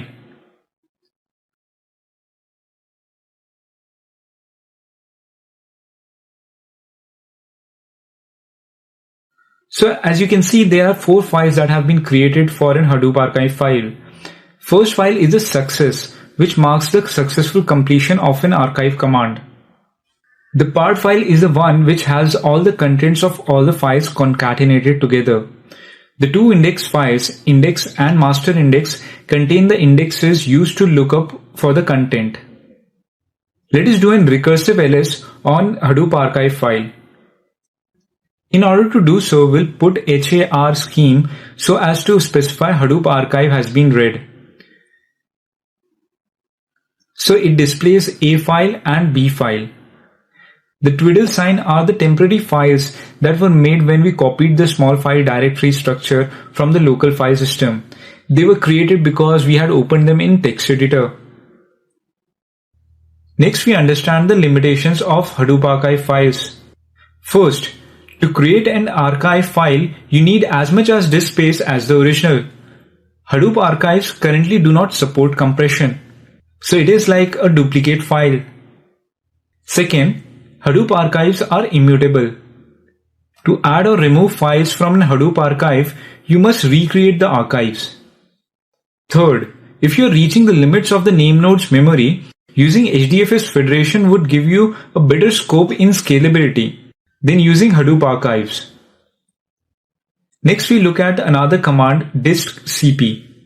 This command is used to copy the files from one Hadoop file system to another. The copying process is done in a parallel fashion. The syntax of distcp is as follows. Hadoop distcp, following it would be the source folder, and after that there would be the destination folder. Name node 1 and name node 2 would specify the name nodes of the different HDFS deployed. This command would usually be used when you are using HDFS federation on your cluster and have 2 or more name nodes on the same cluster and you want to copy from one HDFS to another. I'll close this lesson at this point and see you in the next lesson.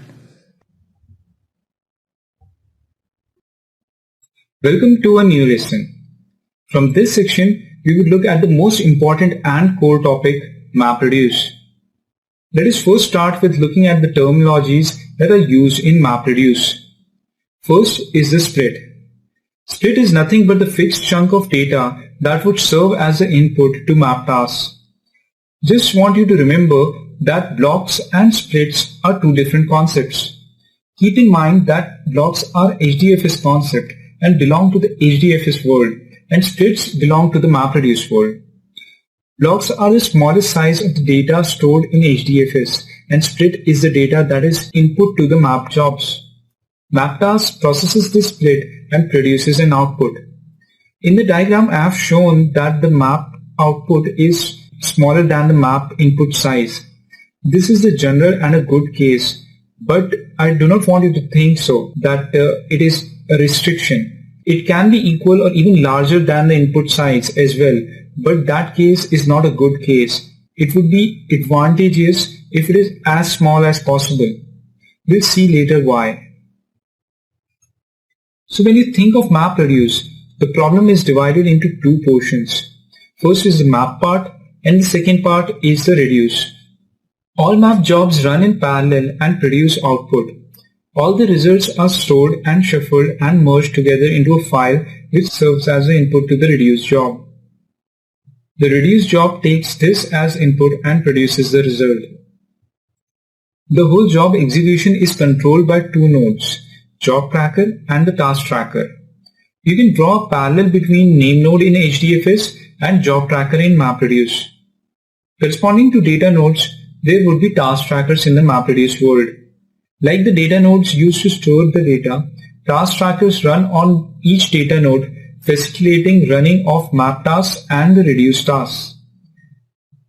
Job tracker's job is to manage scheduling tasks to be run on task trackers, and it is task tracker's duty to run map and reduce jobs and send progress to the job tracker.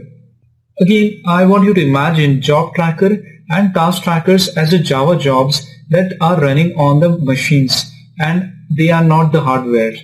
One more parallel between HDFS and MapReduce world we can draw is that like the name node's failure is a more serious one in HDFS, likewise here in MapReduce world the job tracker's failure is the more serious one, as all the jobs in progress and task tracker status will be lost. That is why it is wiser to spend more on the hardware that runs job tracker. Now let us run through the simulation again and try to understand the phases in a little more depth. Developer has to break the problem into two portions. First is the map phase and second is the reduce phase. The map jobs would work on the data which is located on the node itself. This principle is known as data locality. It is important that map jobs get their input which are local. If they are not local, they would be needed to be fetched from the network, and so latency would be added in network I/O and the performance would degrade. Hence, optimal value of split size is equal to the block size, as one complete block would be present on one node. Thus, every map would have its split located on the storage itself, and so split would be equal to block. Then the map task would carry out its process and write the output on the local disk and not on HDFS with replications. It is to be noted that the map output is written on the local disk as it is an intermediate result and is of no importance after the final result has been calculated. Hence it is stored only till the time the reducer has picked up and processed it successfully.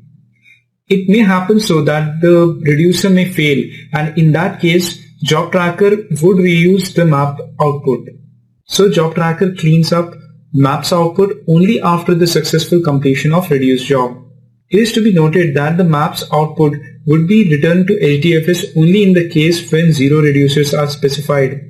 In that case, the maps output is the final result, and final result has to be stored on HDFS as it increases the resilience to loss because of hardware failure. Next phase is shuffle and sort. All the maps output is merged, sorted and partitioned. So there are 3 steps that have happened. First is the merge, which is nothing but combining the output of all the map jobs. Second is sort, which is sorting the map output based on key. And third is partitioning, which means that the output is divided based on the key value. Then comes the reduce phase. As you can see that the reducer won't get the data locally. It would be fetched from the network. Second thing to be noted is that the number of reducers are not decided based on the input size, like in case of maps, which is dependent on input size and split size. The number of reducers are decided independently. Reducer's output is returned to HDFS with replication for reliability. After a long process, results cannot be afforded to be lost because of hardware failure. So they are stored on HDFS, which is more resilient to hardware failures. If it is getting a little too much, just relax. We would run our first MapReduce job and things would be a lot more clearer then. Hello and welcome to a new lesson, Understanding MapReduce Mechanism. In this lesson, we would understand how MapReduce works and how to break a problem into a MapReduce solution. Input to map is split. A split would contain many records. Each record would go through the same map operation one by one. Map function has input in the form of keys and values and output in the form of keys and values as well. At the time of input, Hadoop supplies the key which is unique to every record. It is by default byte offset from the start of the file. It can be record number or line number as well. Programmer does have some control over the input keys, which we would learn about later in the course. Map processes keys and values one after the other to produce 0, 1 or more output key value pairs. So the important thing is that the map would output key and value pairs.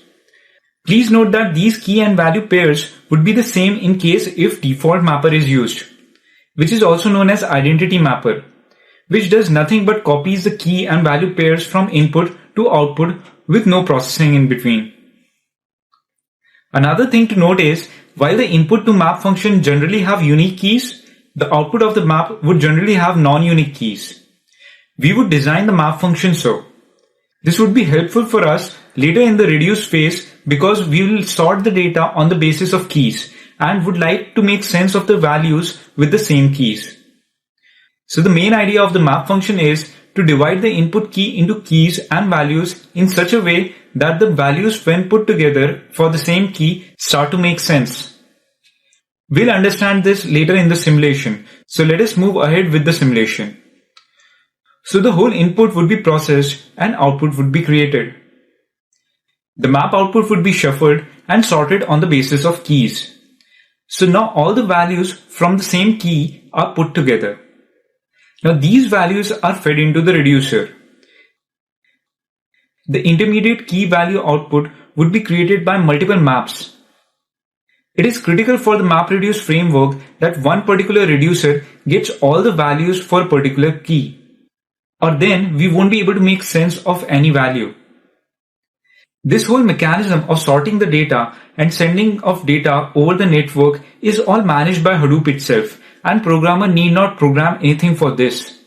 That is the beauty of MapReduce framework. I want you to notice here that the reduce input is in the form of a key and list of values associated with the key, and not just key value pairs. Moreover, values for a key are not sorted. They are taken from so many map tasks and are put together. Maps may finish at different times, so the data would be gathered randomly. So every run of the job may result in a different sequence of values for a key. The sequence of values is not important here. The reduce function is called for each key, and reduce function processes each value one by one.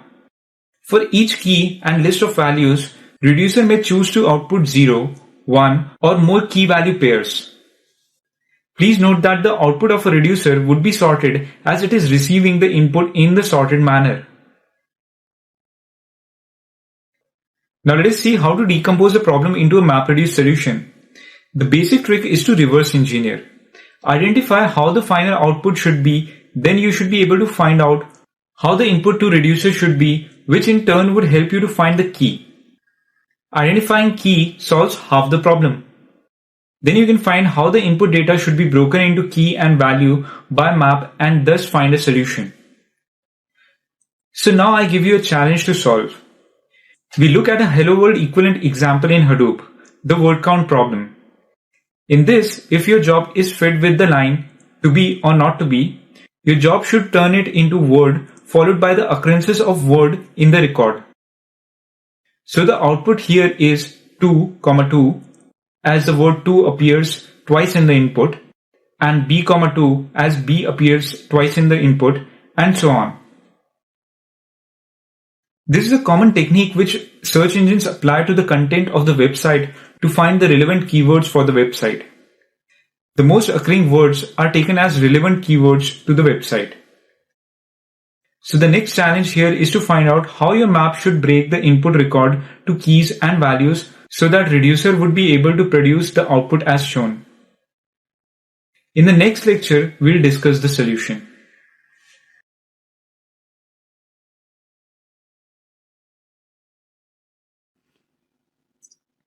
Hello and welcome.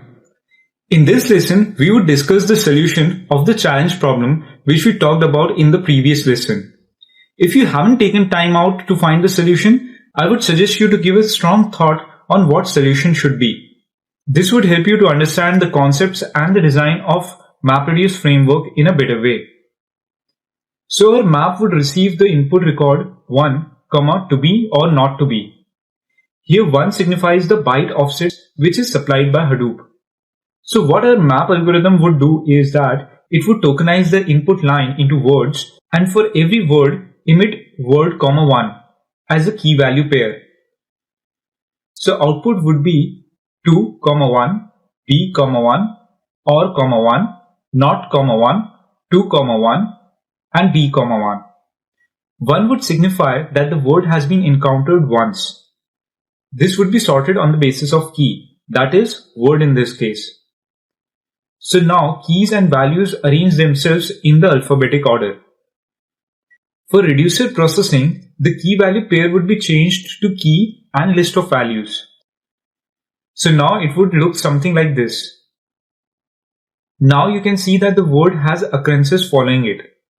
The shuffle and sort step, which is provided by Hadoop, has put together the keys and their values. And so the values put together have started to make sense. So now the reducer would call the reduce method once per key. And in the method, it would iterate over the values of each key and sum it up to produce the result. Please note that every time you would see the same structure of the reducer. It would have initialization, followed by iterations of values over the key, and the function ends with the output of key and value. We can design reducer to emit 0, 1, or more key value outputs for each time it is called for a key. Let us look again and see through a simulation how this would look like in case where many maps are processing in parallel. Let us consider the case of two maps running in parallel and having input as 1 to be or and 10 not to be, where 1 and 10 are the byte offsets from the start of the file. Please note that in the real world, there would be many maps and inputs would be huge, of 64 MB range. This is a simulation, so we are talking very small inputs to understand the concepts.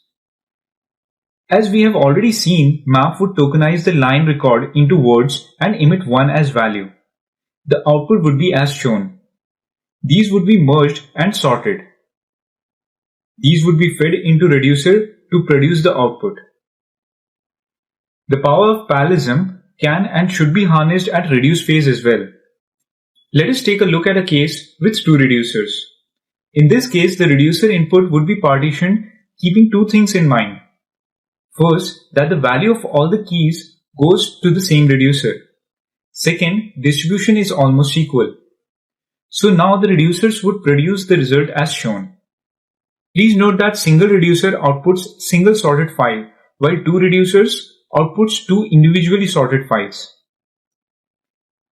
Another thing I want you to notice is that the word B has been processed by two different map functions, yet it is processed by the same reducer to produce the result. This has been only possible because of the shuffle and sort step in between, which is critical to any MapReduce solution.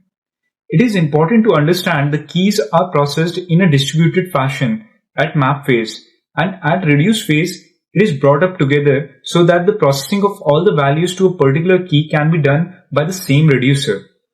And all of this is possible because of the shuffle and sort steps. If you can understand this concept and break the problem to write map algorithm and reduce algorithm, then you can design MapReduce solutions. MapReduce can be written in many languages. In this course, we would see majorly the Java examples, but the point is to understand this concept and you would be able to apply it to any language. In Java, we would have to write three classes. First, map class, which would have map side of logic. Second, reduce class, which would have reduce side programming logic. Third is driver program, which will control and decide configuration and how the job would read and write the data. The functions like distribution of the code to multiple machines so that map gets the data locally and map output reaches the correct reduce machine along with shuffle and sort step in between. This all is taken care by Hadoop itself and programmer need not code anything for this. That is what makes Hadoop special. In the next lesson, let us look at the Java programs and see how it works.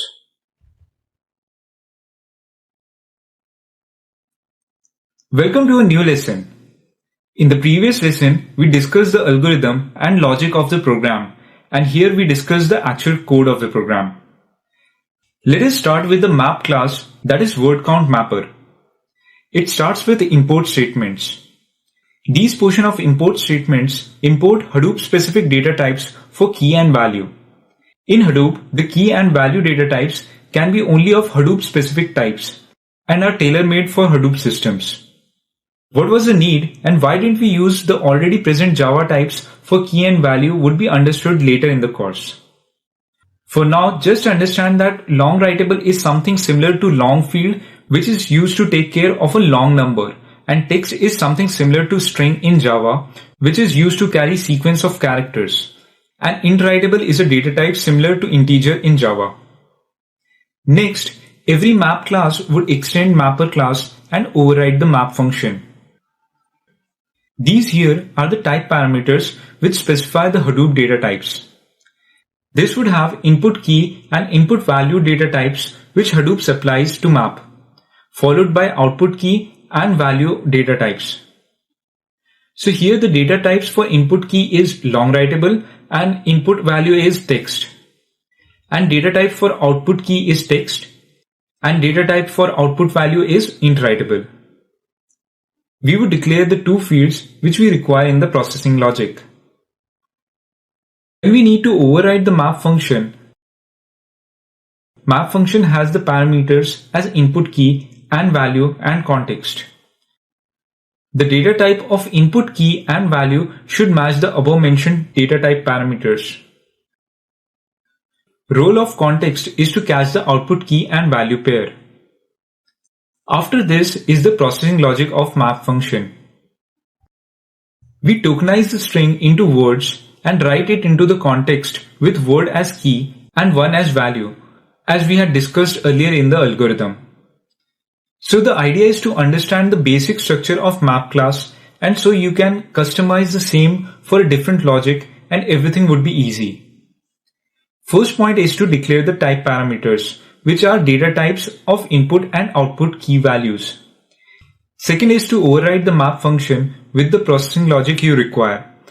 Make sure that the first two parameters are the input key values and their data types should match with the above type parameters declaration. Third is to write the logic you need and end it with context.write method to write the output key and value pair. Next, let us look at the reducer class. If you got the main theme of map class, reducer class would be easier to relate to. Every reduce class needs to extend reducer class. Following it would be the type parameters, which would specify the Hadoop specific data types for input key and value, followed by the data types of output key and value. Then we need to override the reduce function. The parameters to reduce function are the key, followed by the iterable field of values. As we discussed earlier, the input to reduce function is key and list of values, and so here you see that the values is specified as an iterable field. The third parameter to reduce function is the context, which collects the output key and value pairs. Followed by that is the logic, which we have already discussed. I want you to note that in processing logic, for almost every solution, you would have the exact same loop which iterates over the values. In this case, we just add the values into the sum field. And after all the values of a particular key are processed, we output the key and value pair through context.write method. So I'll summarize the structure of the reducer class, which you can apply to any solution. First, we specify the Hadoop specific data types for input key value and output key values. Please note that it is important that the data types for input key and value of the reducer should match the output key and value of the map function. Second, we need to override the reduce function. The first two parameters are the input key and value, and the third one is context. It is important that the data types mentioned above should match the data types mentioned in the function.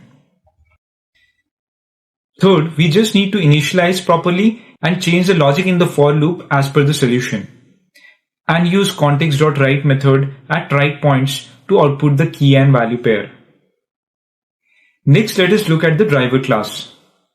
The structure and the flow of driver class is absolutely simple if you understand the job class and its function. You can imagine job object as a dashboard with levers to control the execution of the job. And the idea of driver class is to set the job parameters so that Hadoop can take it from that point and execute the job as specified by the programmer. And so you would see that is what we are doing in the whole driver class. We first declare the job object. Then we would be using the setByJar class method and pass the name of the driver class. This helps identify the jar file when it is distributed across the cluster. Then we set up the job name, which would be visible on the UI. Then we set up the mapper class and the reducer class by passing the names of the map class and reduce class we just designed. Finally, we set up the output key value data types by using the method setOutputKey class and setOutputValue class. Now this output key and value mean the output key value data type of the job. So in turn, it means the output data type of key value pair of the reducer. So we need to make sure that these values and the one we declared in the reducer class should be the same. Then we use the method fileInputFormat.addInputPath and addOutputPath to add input and output files for our job. These would be passed by command line arguments. Job.waitForCompletion is the method which actually triggers the submission of the job to Hadoop. And that is all a programmer needs to code. If you notice that there is nothing a programmer needs to do to distribute this over the cluster and manage the network input-output. All is managed by Hadoop, and that is what makes Hadoop special. Another wonderful thing is that this code is scalable. If it works on a single machine, it can be scaled to thousands of machines without a change of line in the code. Now let us try to run this program, which is basically exactly the same as we did in the lesson how to compile and run a program, which we did in the section setting up Hadoop. I'll first of all create the jar file. For that, I would go to Hadoop Experiments, then right click on it and go to Export, then click on Jar Files and then on Next. The name is already present and so I'll click on Finish. I would overwrite the jar file. Now at this point, I'm already in the bin folder where I created the file. So I'll do an ls. This shows the word count.jar file. Let me just do an ls on Hadoop file system. Make sure you have run start-all.sh and all your daemons are up and running before you do so. Here we see the in file, which we had already created in the lesson compiling and running a program. Let me just do a cat on that file. So it has contents as to be or not to be. Now let us run our program on this. So for that, I'll type in Hadoop jar file name, driver class, input and output files. So here it would be Hadoop jar wordcount.jar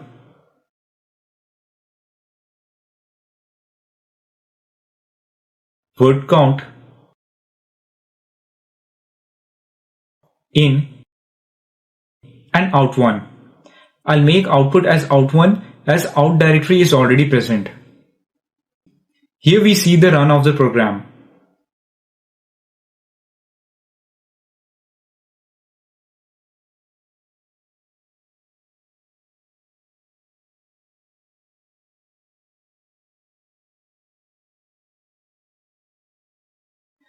Now let us again do an ls on the Hadoop file system.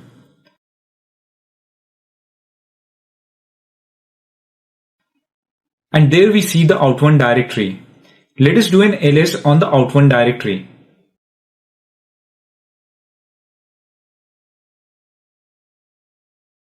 And there we see the part file which contains the output. Let us cat that.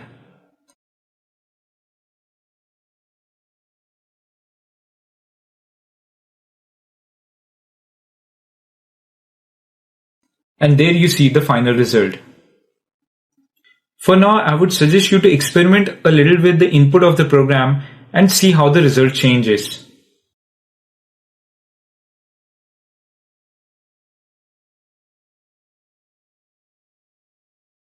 Welcome to a new lesson. In this lesson, we learn about combiner functions and make a little enhancement in our driver class which we wrote in the previous lesson. Let us again look at the solution which we discussed in the previous lesson with simulation of parallel maps running. Let map1 get input 1, to be or not to be, and second map get the input as shown. After being fed to map, they would produce their respective outputs. When this is fed into a combiner function, it would produce outputs as shown. It is recommended to use combiner function in your solution if it is possible. The function of combiner is to process the map output locally so that there are less results to transfer to reducer. So in this, what we can do is that we can add up the occurrences of the words on the map machines locally, and this can reduce the map output. And so you would see that the combiner function has compressed the map1's result. In this example, the second combiner didn't have the repeated words and hence didn't reduce the output. So we can see with this example that the idea behind the combiner step is to reduce the load on valuable asset in Hadoop processing, that is, its network bandwidth. Always it is recommended to have as less map outputs as possible so that it is easier to transfer the map's output. In this case, combiner is doing nothing but the same thing which we are doing in the reduce phase. It is adding up all the values of the keys, just that it is performing the same thing locally on the map machine, and reducer applies it to the global data which is collected from various maps. Rest of the steps are the same as we have seen earlier. The combiner's output would be sorted, shuffled, and partitioned and fed to the reducer which processes and produces the output. Let us look at the key points with the combiners. If you write combiner classes, they'll extend the reducer class. When thinking of combiner, think of reducers which are happening locally on map machines. So program structure wise, they're exactly the same and extend reducer class, like the reducers do. The combiner's logic would be written in reduce method exactly in the same manner as we discussed for the reduce class. Second key point is that these can be applied only in the cases where the nature of the problem is commutative and associative. It is just a complicated way of saying that the operation done by combiners should not depend on the order of the values that are treated to combiner operation. Let me explain this. First, I will brush up about the associative and commutative laws. Commutative law is A plus B is equals to B plus A. This means we can swap the operands and yet get the same result of the same operation.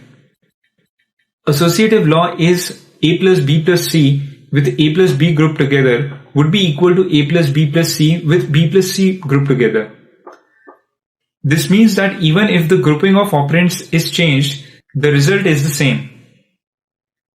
The reason we need these laws to apply is because combiner step can run more than once on map's output. We would learn about this in details later. But the key point is that combiners can run multiple times so as to reduce map's output. In case of reruns, the manner in which the values is processed is often random. So the operation performed by combiner can have the same values in different order with every run. Thus, this change in order should not change the overall result. And so the combiner function should have the operation which follows associative and commutative law, or else we would get erroneous results. In our case, the operation is of simple addition and hence it is fine. Something like an arithmetic mean won't follow this rule. Third, and the most important point, is that implementation of combiners reduces the transfer of the data between maps and reducers. It is the most important and underlying idea of combiner. If combiner doesn't perform this, there is no point of its design. Let us look at a program which implements combiner function, and at the same time we would learn a new and a better way to implement our driver class. First of all, setting our combiner function is as simple as writing a single line of code where we pass the combiner class to the function job.setCombiner class. We would reuse a reducer class in the program as it is performing the same function. So if you want to use your combiner class, you just need to write the processing logic in a class and pass it through job.setCombiner class function. The combiner class code would extend reducer class and would be coded in the same way as reduce class, as we have discussed in the previous lesson.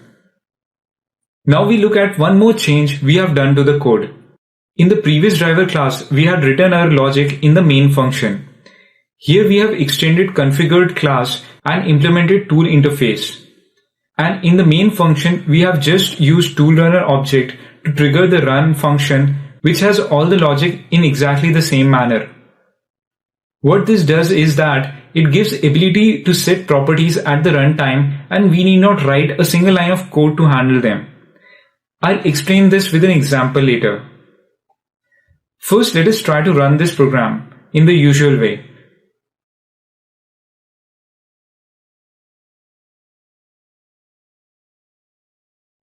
I would just export the jar file.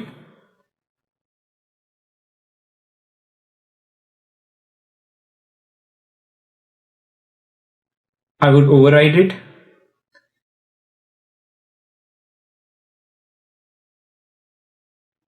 The first thing I'll do is to check if all the daemons are up and running.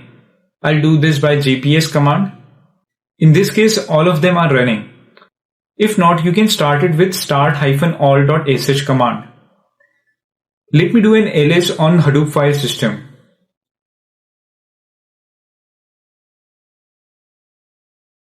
I would just cat the in file right now.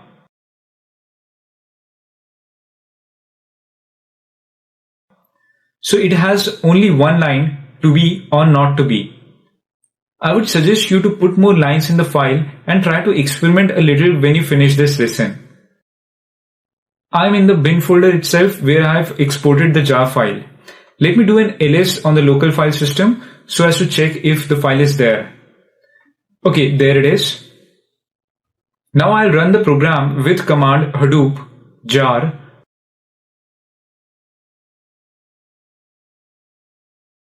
wordCount.jar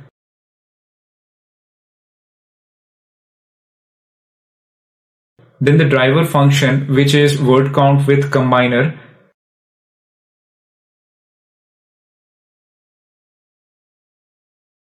then in and out2. Out and out1 are already present, so I choose out2 directory. There we see the program running.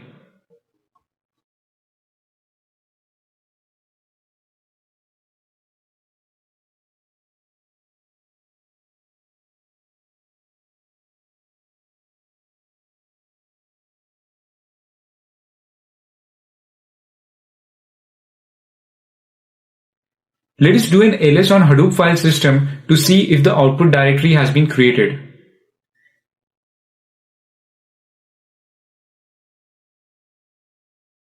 Now let us do an ls on output directory.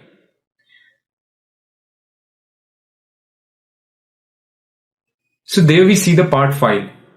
Let me just cat it.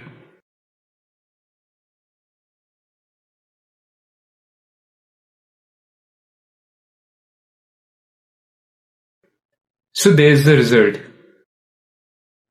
Now let us see the magic tool runner brings to our code. Now I'll run the same program and set up the job to run without a reducer.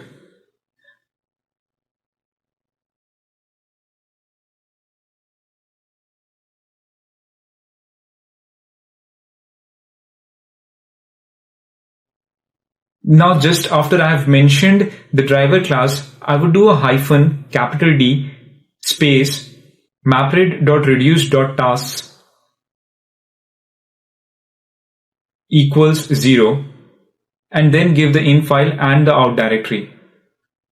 If you notice that we need not exclusively code for handling these parameters as we have used toolrunner object to run the code. We can here specify as many properties as we want with -d followed by the property name, and toolrunner would be able to handle it. Let us press enter.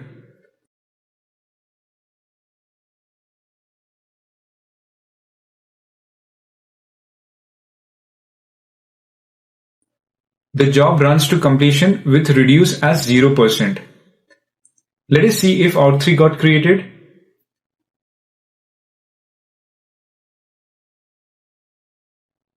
There it is. Let us see contents of out3.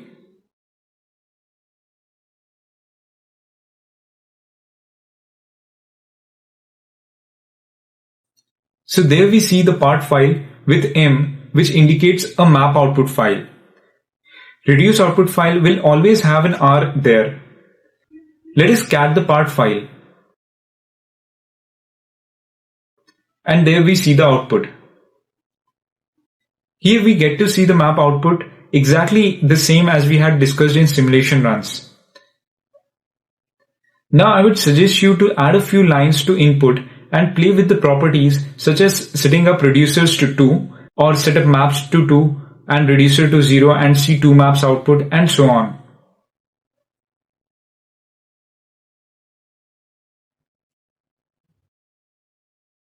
Welcome to a new lesson on a quick recap on map, reduce and combiners.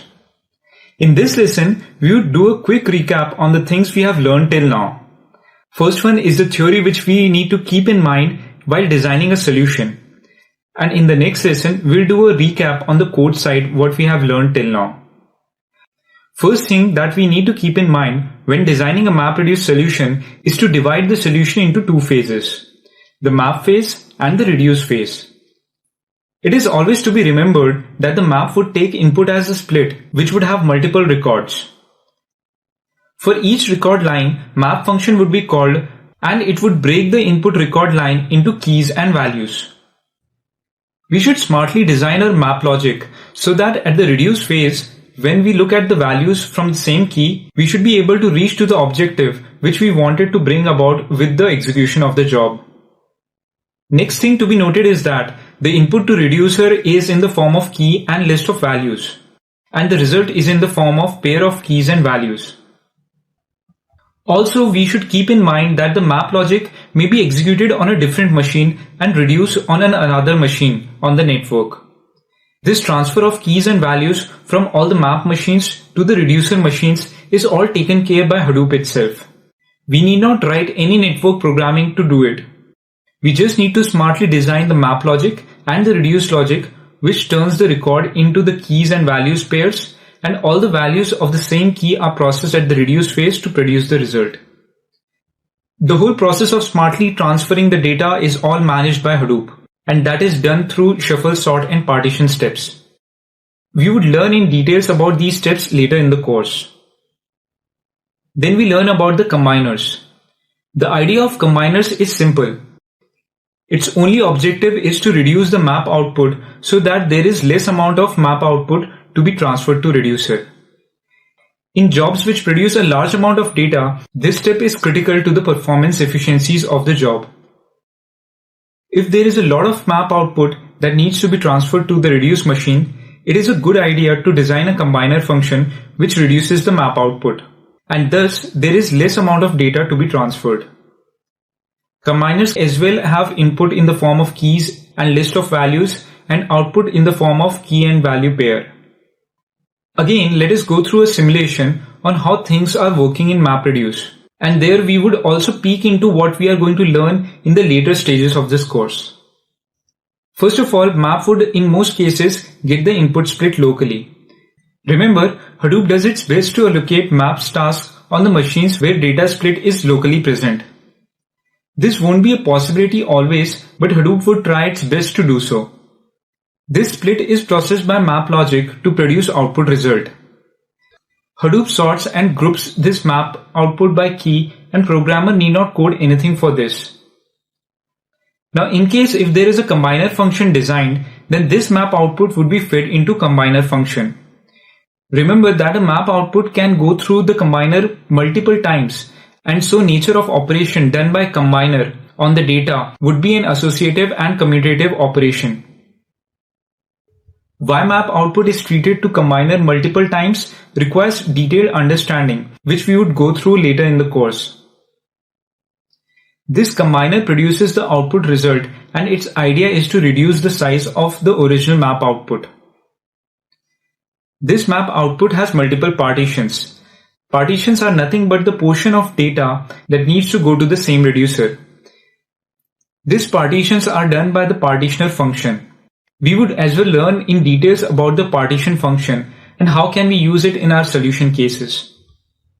These all partitioning and combining is done on the map machines locally.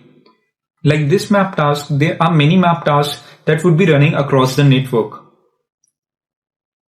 These partitions are sent to their respective reducers by Hadoop, and again programmer need not code anything for this. On the reduce machine, Hadoop combines all the partitions and feeds in the merged file to the reducer, and reducer performs its logic to output the result. So I would again reiterate the things which we have covered till now in the course. First is that we need to only design the map logic and the reduce logic, and depending on the case, the combiner logic. The sorting of data and transfer of data is all taken care by Hadoop itself, and we need not worry about that. Second, it is not mandatory but would be great if we design combiner function which has the idea to reduce the map output so that there is less data to be sent across the network. Now the most important thing to note is that combiner function behaves just like reducers, as it has the input as keys and list of values, and just like reducer it outputs key and value pairs. So the combiners and reducers inherit the reducer class programmatically, but it is to be very well understood that they are logically very different. Although there can be many situations where we can reuse the reducer class as the combiner class, but it is not always true. As we can see in this diagram, the whole and sole objective of combiner is to reduce the amount of map output. And the objective of the reducer is to find the logical meaning behind the key and its values, which would help us to reach to the ultimate result. So their logical meaning and importance and stages at which they are executed and their design objectives are a lot different from each other and should never be confused with each other. Next, we learned that there is partitioning that happens because of partition function. Partitioning is the step in MapReduce to identify which data goes to which reducer. This same logic to identify the partition is applied across all map outputs, individually on the map machines. And these partitions are then sent across to their respective reducers.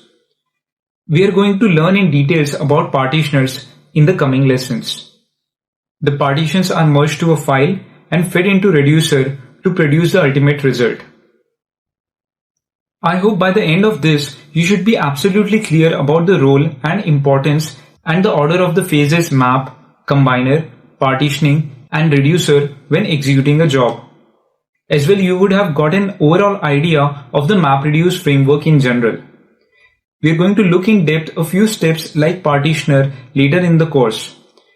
Please do remember the phases and in which orders they come about when a job is executed in MapReduce framework.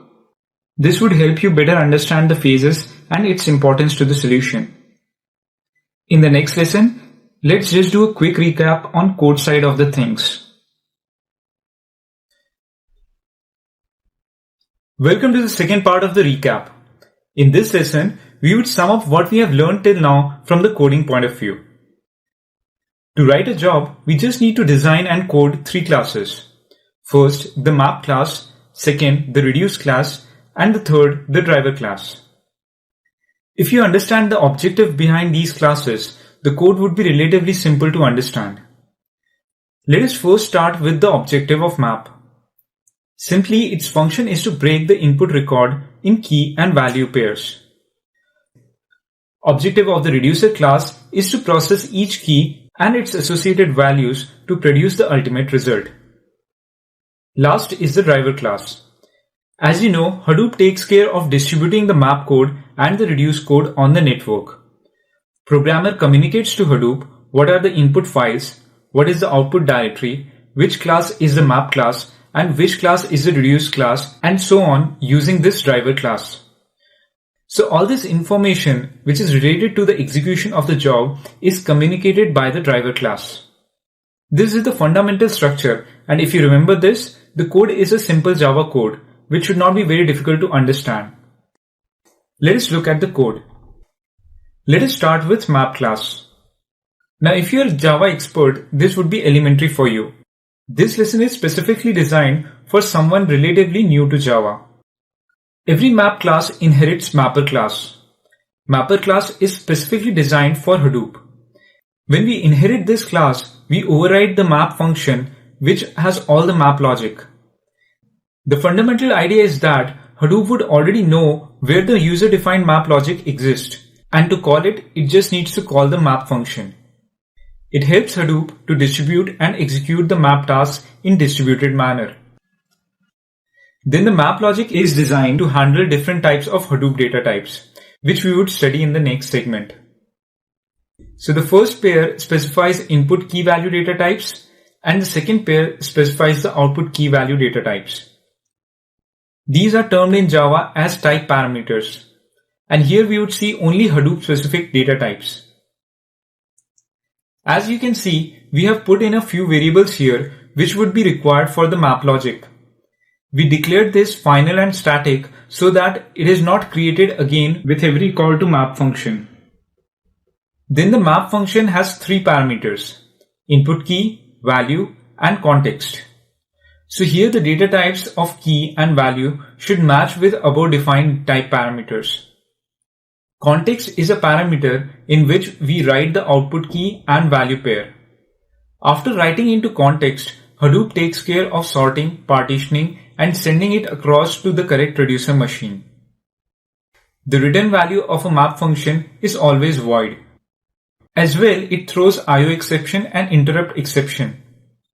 These are necessary as they are defined in mapper class, and so inherited class gets these exceptions carried over from the parent class. These exceptions are just to handle the unexpected scenarios that can occur during the IO operation, or in case if the task is interrupted because of some reason. Then comes the logic, which is simply coded in core Java. There is nothing special to mention here, but just that there is this logic to break the input record line into keys and value pairs and write it to context object. Now the data types of the arguments passed in context.write method should match the type parameters mentioned above. This is it. This is the fundamental map structure. So in short, you just need to change the type parameters and the type of arguments and change the map logic, which should end with context.write method. And that's it. The rest of the structure would always be repeated. Yes, of course, as we move to advanced programming, we would see a few more functions, but the main theme would remain the same. At the beginning, just think maps function is to take the input record and break it into set of keys and values, and that's it. Then let's look at the reducer. Word count reducer class would inherit the reducer class, and the reason is the same. This gives Hadoop ease to find and execute the user-defined reduce logic. Like the mapper class, reducer class as well has 4 type parameters. First to specify the input key and value data types, and the last to specify the output key and value data types.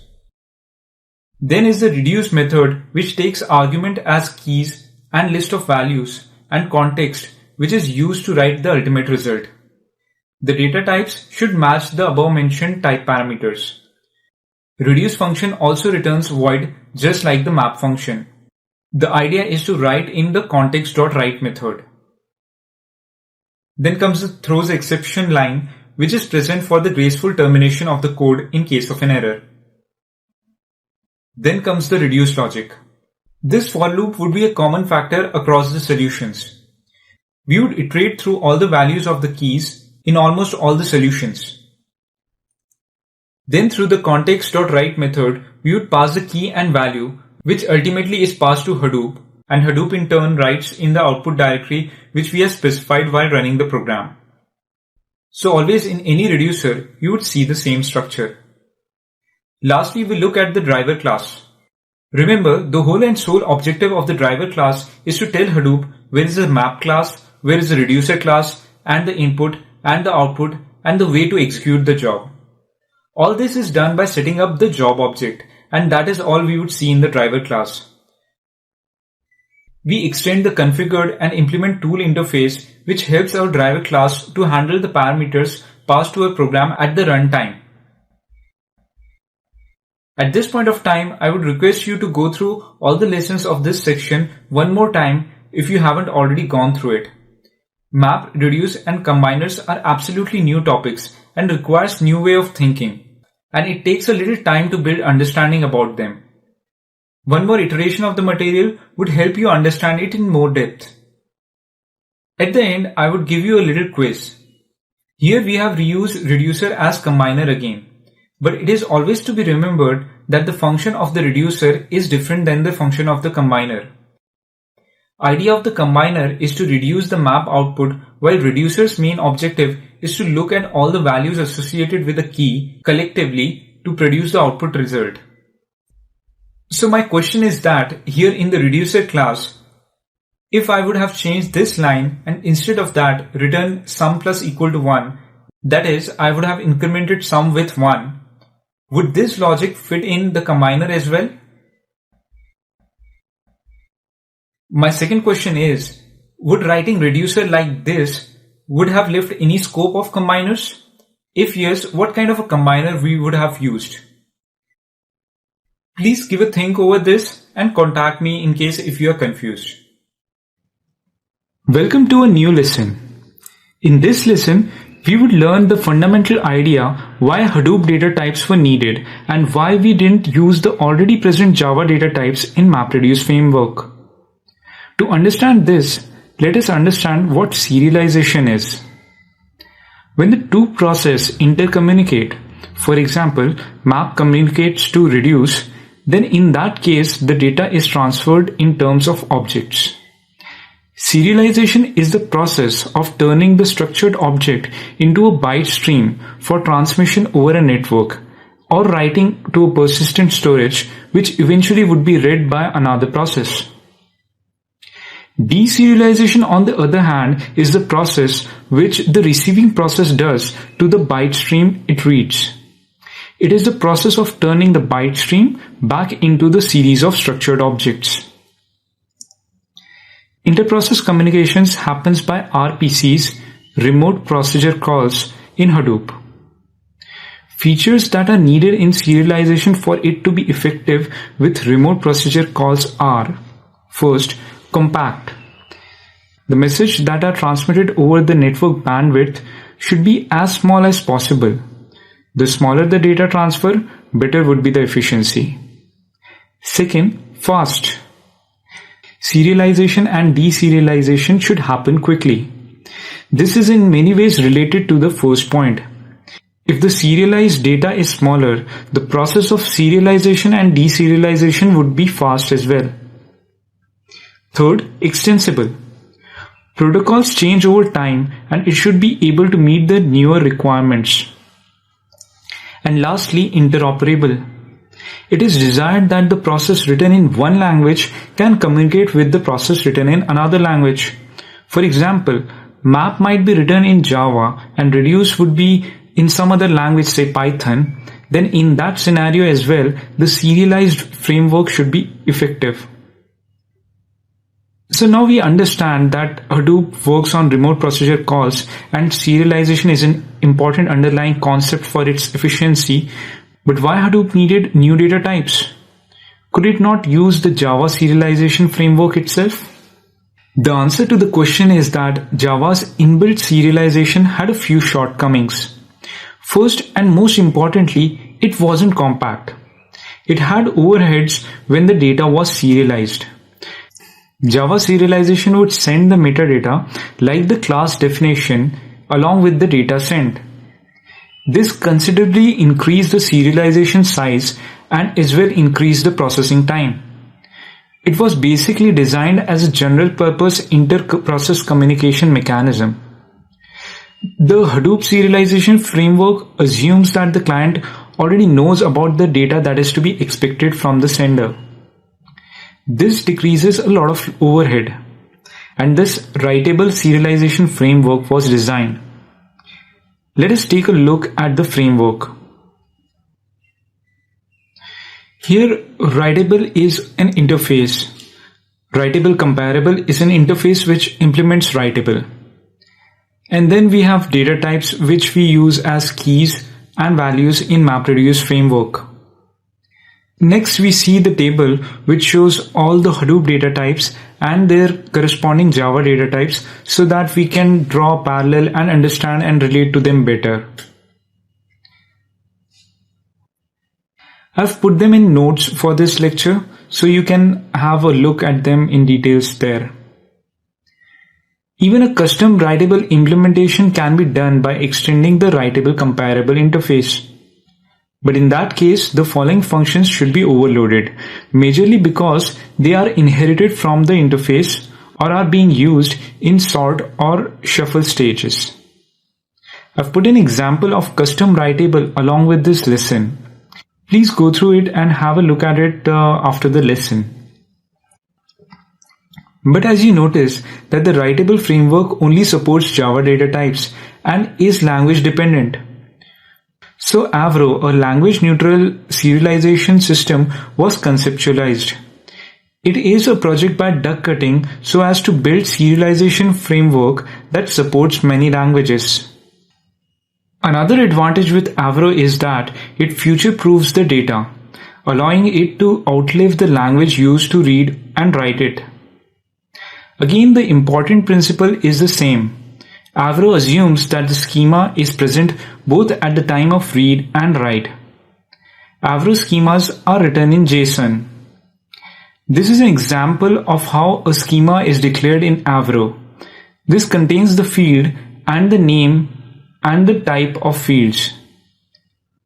The schema needs to be declared in the reading and the writing programs. Avro is an advanced topic, so we would stop here itself.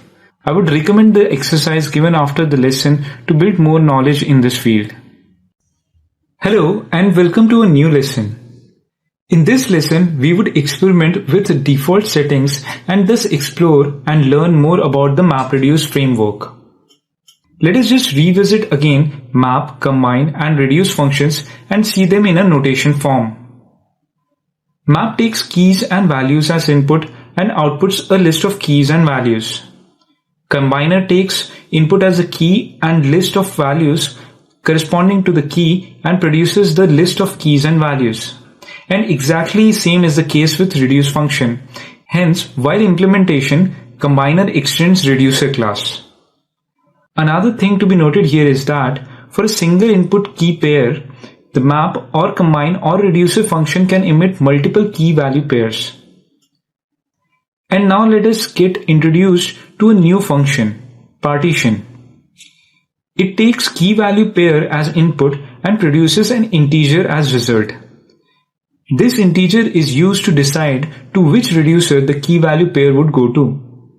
We'll see later in the lesson the default partitioner mechanism so that we can override in case we require to. For now, let us perform an experiment. Let us try to run our driver program with minimal job configurations and see what it does. So here is our default driver class. As you can see, there is no job configuration put in this class.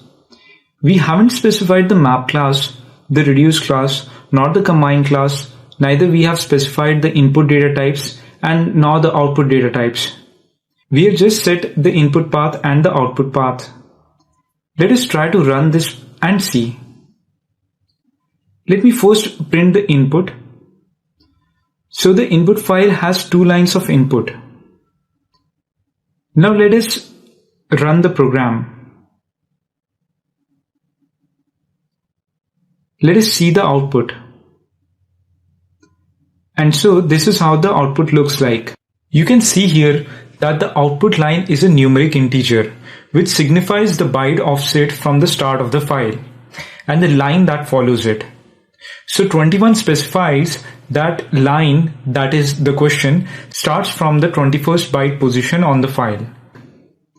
This is from the default run of mapper and reducer.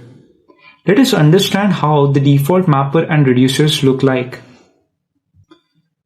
The mapper class, as we already know, has key value input and key value pair output. This is where we put the data types. This is the map function which we otherwise override. As we already know, this has 3 parameters: key, value, and context. In the processing, it just plainly emits the key and value pairs which it received. The default input key data type is long writable. It is so because it can handle large numbers. The default input value is text, and default output key value data types are the same as the input. After map has produced its input, the partitioner is responsible to divide the result and distribute the values to reducer. By default, there is no combiner class. The default partitioner is hash partitioner, and this is how it looks like. getPartition function takes key, value, and number of reducers as input. It simply produces the hash code of the key and performs AND operation with the integer max value and modulo it to get to which reducer it should go to. Suppose if the reducers are 3, then the result of all the keys would come out to be 0, 1 or 2. Depending on the result, the key value would be sent to a particular reducer. It is to be noted that only key is considered on which reducer the key value should go to. And that is how it should be, as we want all the values to a particular key to go to a single reducer. But this can be changed as per requirement of the situation. It can happen so that you would need certain key value to be processed by certain reducers only. Let us take an example on this. Let us assume that we are processing a file with people's first name, second name, and colors they like. Suppose we are looking to search for a crazy pattern if there is a correlation between the names and the preference of color. So our record looks like Mary, which is the first name, Fisher, which is the second name, and the color preference that follow it. So the file would be filled with these kinds of record. So in that case, we have decided to set the key as the second name in the map. This helps us to group the records with the second name. And so the map output is second name as the key and the whole record as the value. And this would be fed to the partitioner. Now we want that people with the first name should go to the same reducer. So in that case, we would add the first name as well to the hash partitioner to calculate the hash code. As you can see that Fisher James has been sent to a different reducer despite its key value is the same as Fisher Mary. This is because of the custom partition defined. Okay, after a little detour, let us now again jump back to our main discussion, which was to understand the defaults. Let us look at the default reducer. Again, like the map class, default reducer would specify the data types for input key value pair and the data types for the output key value pair. This is the reduce method which we generally override. It has three input parameters. First is the key, second the iterable field of values, and third is the context. In the processing portion, it just outputs the value it has received. The default data types are long writable and text.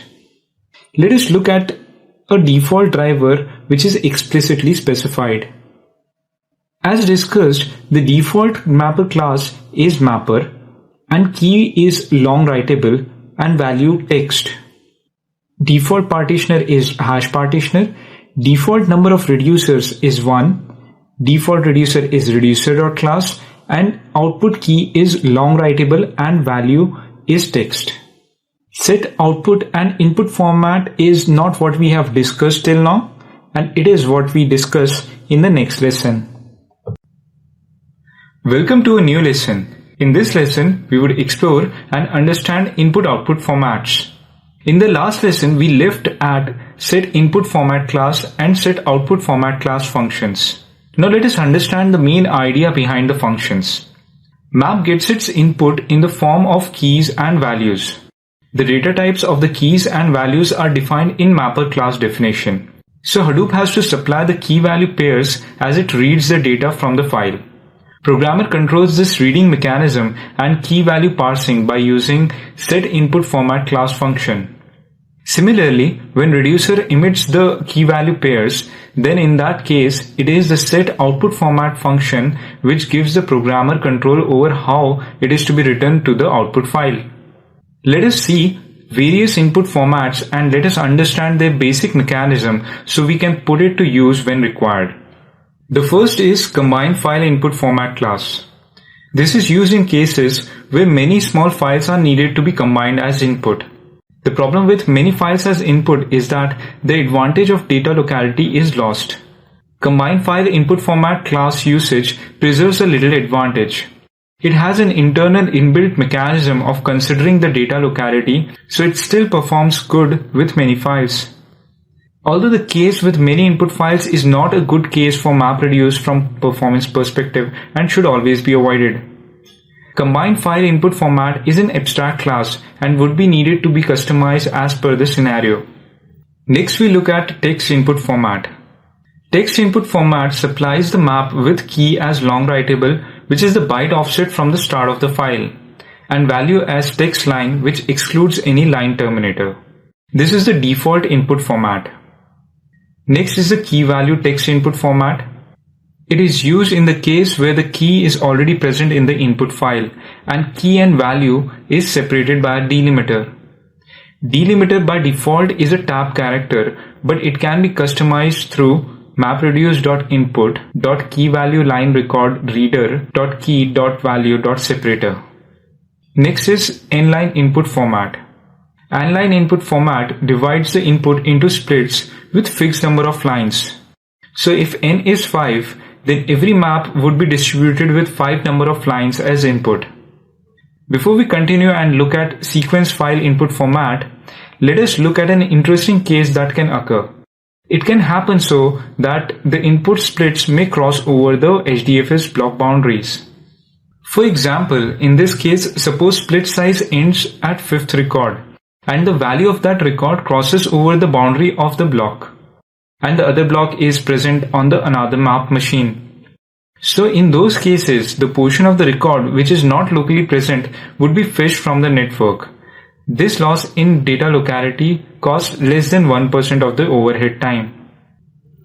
Now let us return back to our main topic and understand about the input formats. Next we look at is the sequence files. Let us first understand what sequence files are. Sequence file is a special flat file which contains binary encoded key value pairs. It would look like as shown and keys and values would be binary encoded. So these are special files and cannot be processed directly as text objects. These files have sync point mechanism and are compressible. Sequence files are mostly used in the scenarios where the output of a MapReduce job serves as the input to another MapReduce job. These are good with sorting as well. So the intermediate map results are written in sequence file formats so to provide ease of sort before the results are fed to reducer. So there are the following three format classes to process sequence files. First is sequence file input format. In this, the mapper and key value data type should match the file layout. Second is the sequence file as text input format. It converts the keys and values into text objects, and so both keys and values would be treated as text.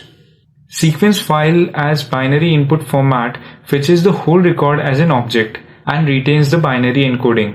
Mappers should have the process to handle these. Now let us look at the output formats.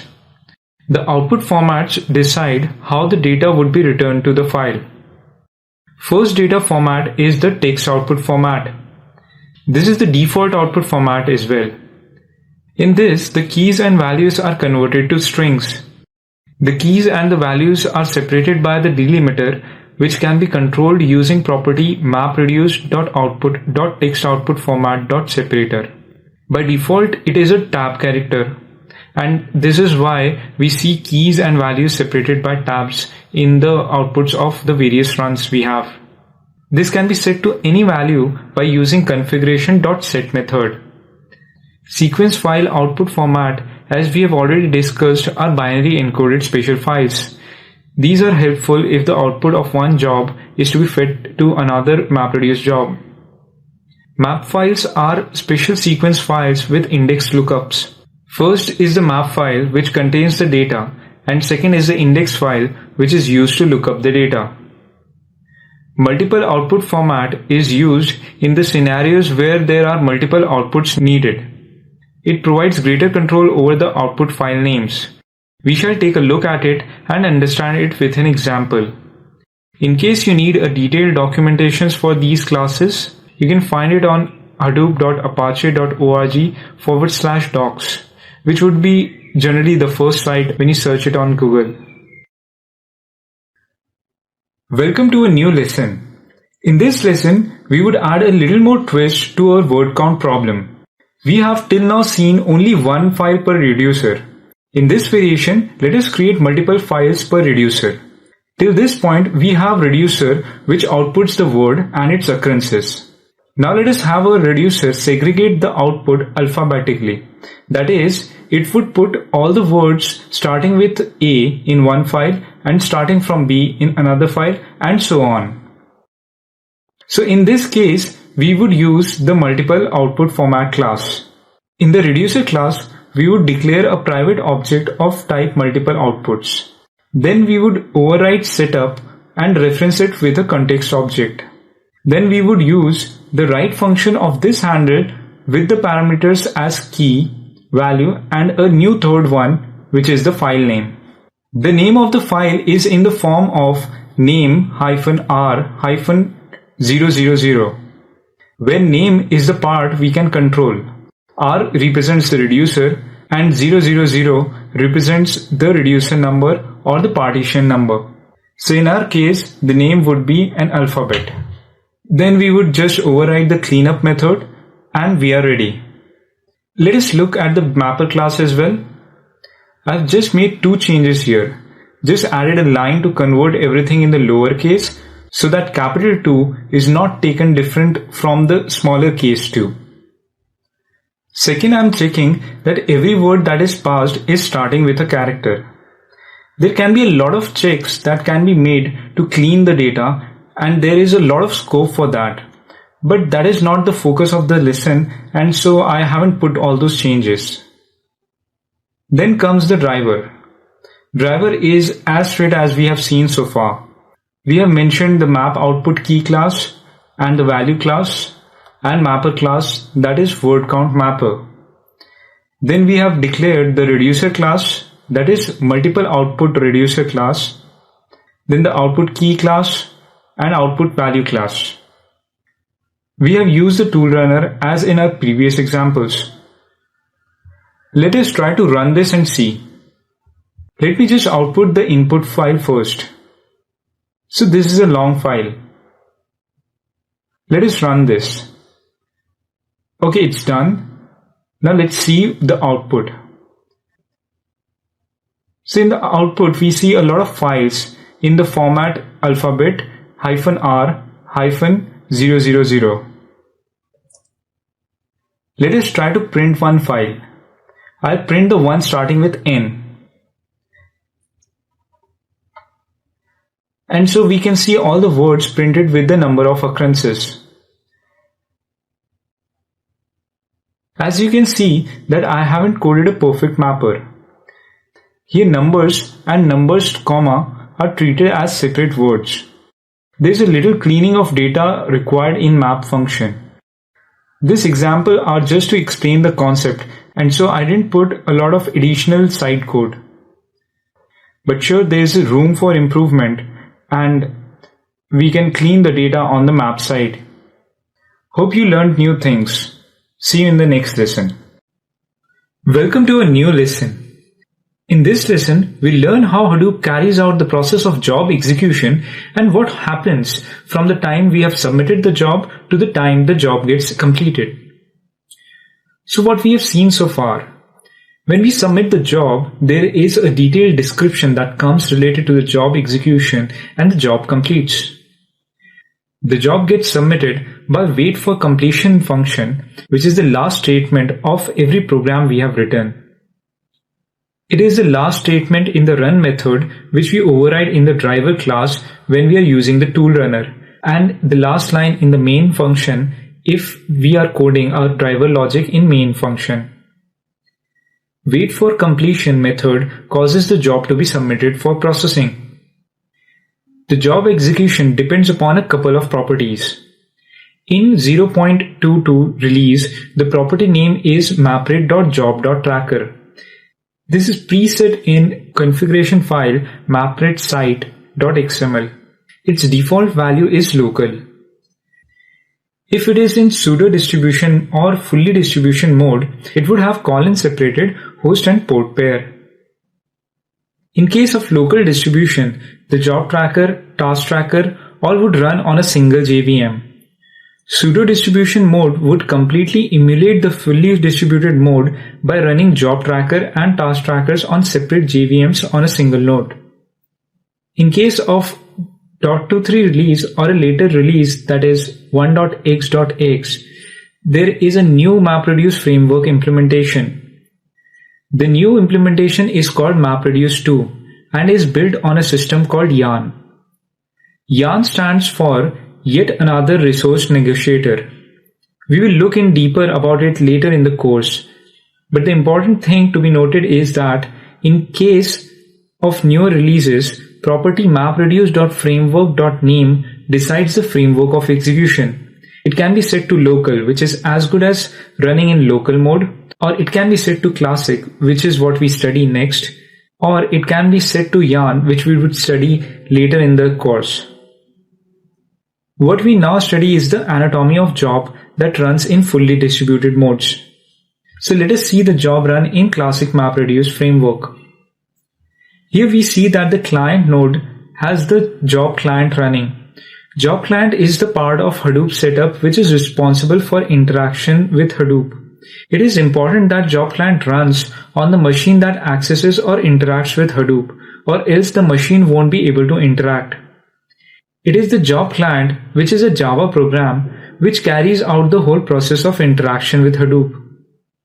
It interacts with job tracker, which is again a Java program named job tracker, and job tracker in turn communicates with multiple task trackers, which again are Java programs named task tracker. Job tracker runs on a different node and task tracker runs on many nodes parallelly. Here we would consider only one task tracker for ease of understanding. So as the first step, job client submits the job to job tracker by placing it in the job tracker's queue. There are many setups and checks done in this phase, like if the output is already present or not, or if the input file exists or not. After these verifications, job tracker picks up the next job from its queue and assigns it to task trackers. A single task tracker node has multiple slots for running map tasks and reduce tasks. It constantly interacts with job tracker about the free slots and according to which job tracker schedules the task for the task tracker. On assignment, task tracker takes up the task and sends regular reports to the job tracker, which in turn combines the reports generated from all the task trackers and updates the client. In the next lesson, we'll deeper dive in the steps which we have discussed here. Welcome to a new lesson. In this lesson, we will deep dive on how job execution is carried out in classic MapReduce. So we return back to our diagram which we left in the last lesson. As soon as the last line, that is job.waitForCompletion executes, it triggers the job client to start the job submission process. As the first step, job client connects to job tracker and asks for a new job ID. It connects to job tracker using the address from mapred-site.xml configuration file. After a new job ID is assigned, job client performs a few checks on HDFS. It first checks if the output exists or not. If the output directory already exists, the job stops there itself. This is an error-proofing technique applied in Hadoop, so as to avoid any loss of efforts by overwriting the results.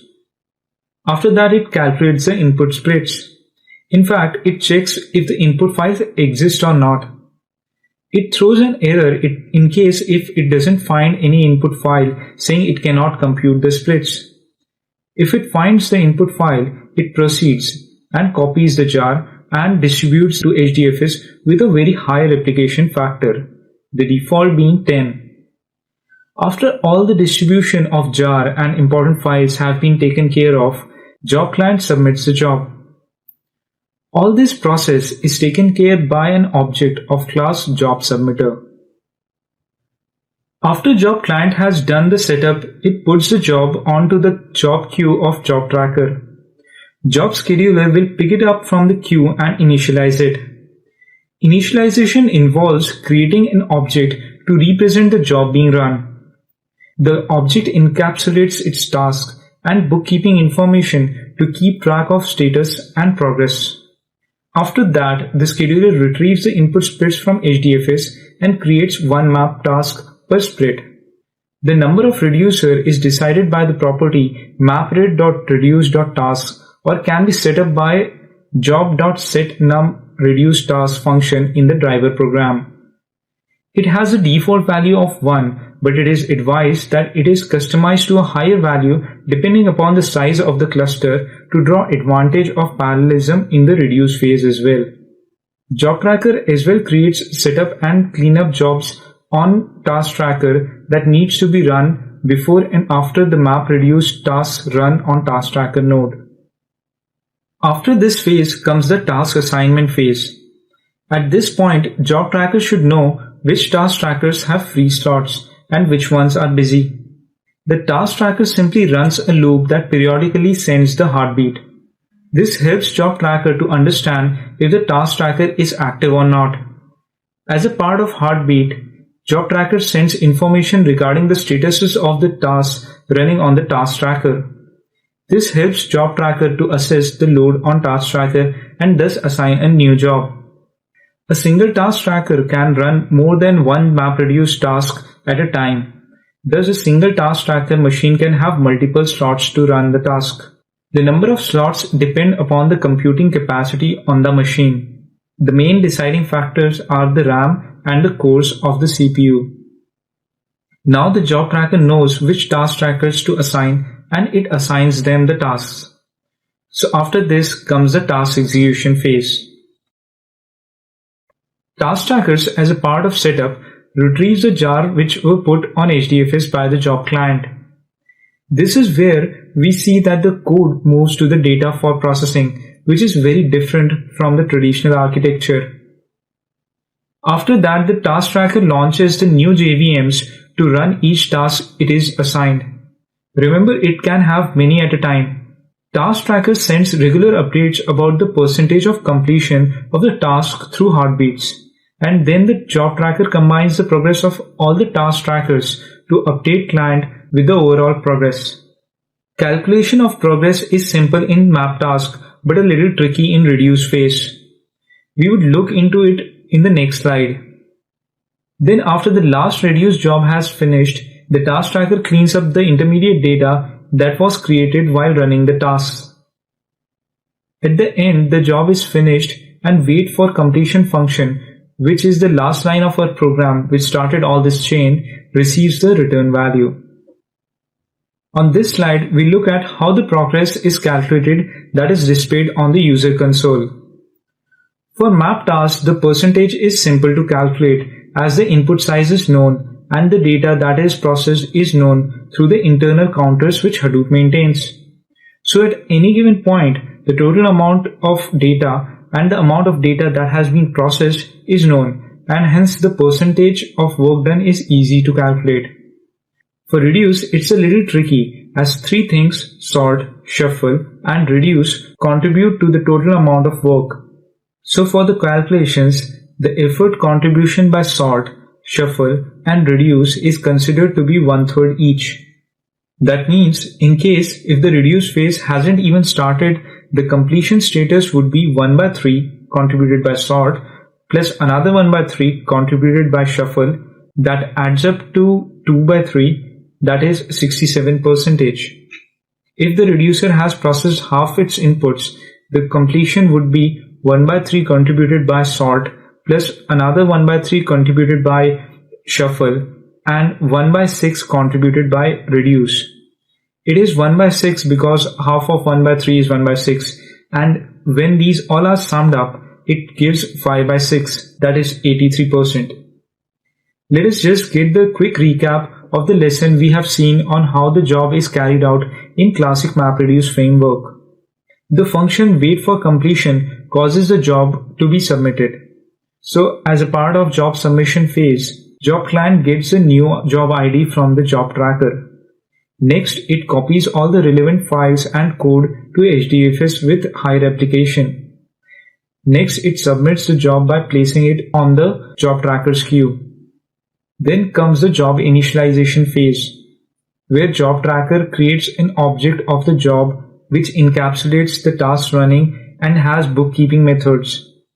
It finds the splits on HDFS and creates one map per split.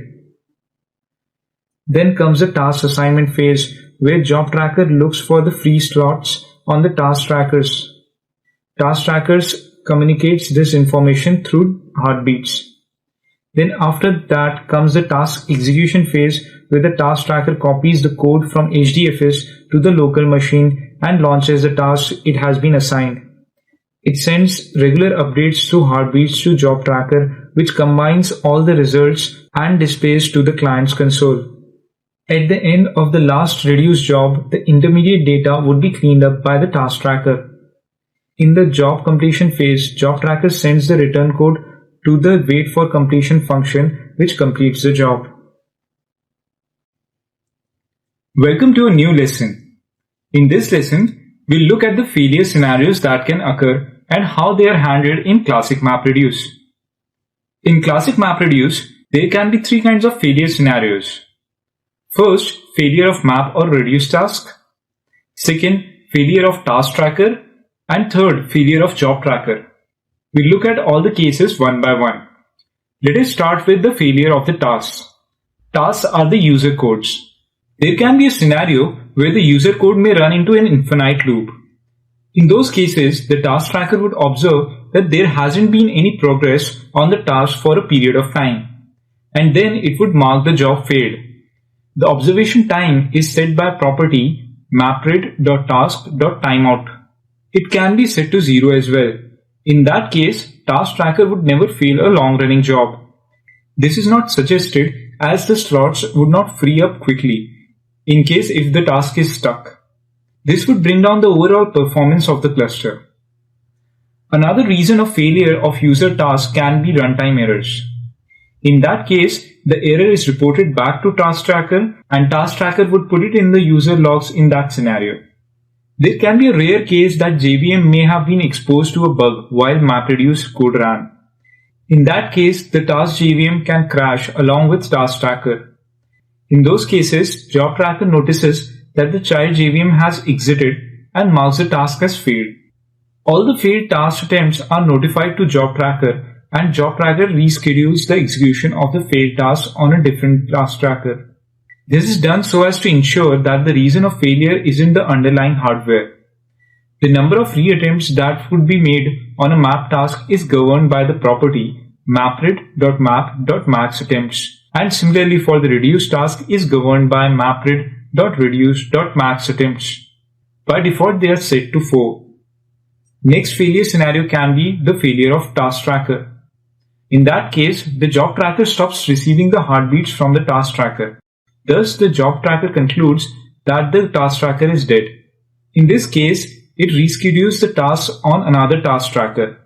Job tracker reschedules the task which didn't complete and the task which got completed but its job didn't complete. Even the completed tasks are rerun as their results would have been written to a local disk and they would have been lost because of the crash of the task tracker. As soon as job tracker realizes that the heartbeats from the task trackers have stopped, the job tracker removes the task tracker from its pool of available task trackers. But that is not the only criteria on which the task tracker can be removed from the available pool. If the number of tasks failed on a task tracker crosses a threshold, it gets blacklisted and removed from the available pool of task trackers. The threshold is set by the property mapred.max.tracker.failure. In case if the task tracker is blacklisted, it joins back on the restart or after a certain period of time. The final failure case can be the case of job tracker failure. It is the most serious failure in classic MapReduce, and nothing much can be done in that case. Job tracker is single point of failure in classic MapReduce, and so it is recommended to be running on a better hardware so as to avoid this scenario as much as possible. We need to resubmit all the jobs in progress once the job tracker is brought up again. In Yarn, this situation is a little improved.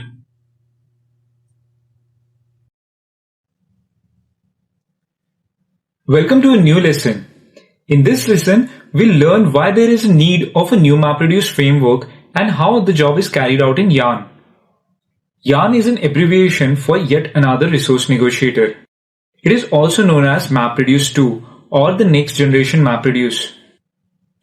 While using MapReduce 1, it was observed that the scalability got saturated when the cluster size increased to 4000 plus nodes, majorly because of the load on the job tracker. In 2010, Yahoo started the project to create the next generation MapReduce with more features to increase performance by smarter memory utilization and enhance scalability and flexibility so it could accommodate and run many versions of distributed framework in parallel on the same cluster. Of all the changes, the main idea was to split the job tracker's responsibility in two portions. So job tracker got split into two. First, resource manager, which dealt with job scheduling portion of the workload, and second, application master, which dealt with the task monitoring portion of the workload. Programs written in MapReduce 1 or older APIs still work well on Yarn. With the introduction of Yarn, only the framework, that is the way of execution of MapReduce programs, changed. And so Yarn supported both the programs written in the older APIs and the newer APIs. On this slide, we'll look at the advantages Yarn brings over classic MapReduce. First and foremost is that the scalability increased dramatically with splitting the responsibilities of job trackers into two. Second, more than one Yarn could coexist on the same cluster. Along with MapReduce, there can be another distributed framework alongside it on the same cluster. Third is the better utilization of memory with the introduction of the containers concept. Containers conceptually are similar to the slots in classic MapReduce. Just that in classic MapReduce, the slots are fixed in nature, while containers are more flexible. In classic MapReduce, a single task tracker would have fixed number of slots specific for map tasks and reduce tasks. However, the containers in Yarn can run map, reduce, or any other task and are flexible. This results in better memory utilization. Next, we look at the entities in Yarn. First is the client, which is the same as we saw in classic MapReduce. It is responsible to submit the job and interact with MapReduce and HDFS framework. Second is the resource manager, which is responsible for allocating the computing resources that are required by the job. Even in the resource manager, the job responsibilities can be classified into two. One is the scheduler, which only deals with scheduling of job and it doesn't perform any monitoring or tracking of application status. And another portion is the application manager, which monitors the application statuses. Third is the node manager. This is present on all the slave nodes and is responsible to launch and manage containers. Fourth is the application master. Please note that earlier I mentioned two portions of resource manager as scheduler and application manager. And application master is a completely different entity. Application master is responsible to carry out execution of the job it is associated with. It is the one which coordinates the task running and monitors the progress and aggregates it and sends reports to its client. It is spawned under node manager on the instruction by resource manager. It is spawned one for every job and terminates after completion. You can think it like an officer resource manager hires to execute the job and fires it after it has done its duties. Fifth entity is yarn child. This manages the run of the map and reduce tasks and is responsible to send updates and progress to application master. Last entity is the distributed file system, which contains all the necessary input and where output files are returned to. So let us see the steps on how a job runs in Yarn framework. First few steps are exactly the same as we had discussed in class MapReduce. The job gets submitted to job client and job client requests for a new application ID. After that, it checks if the output directory is already created.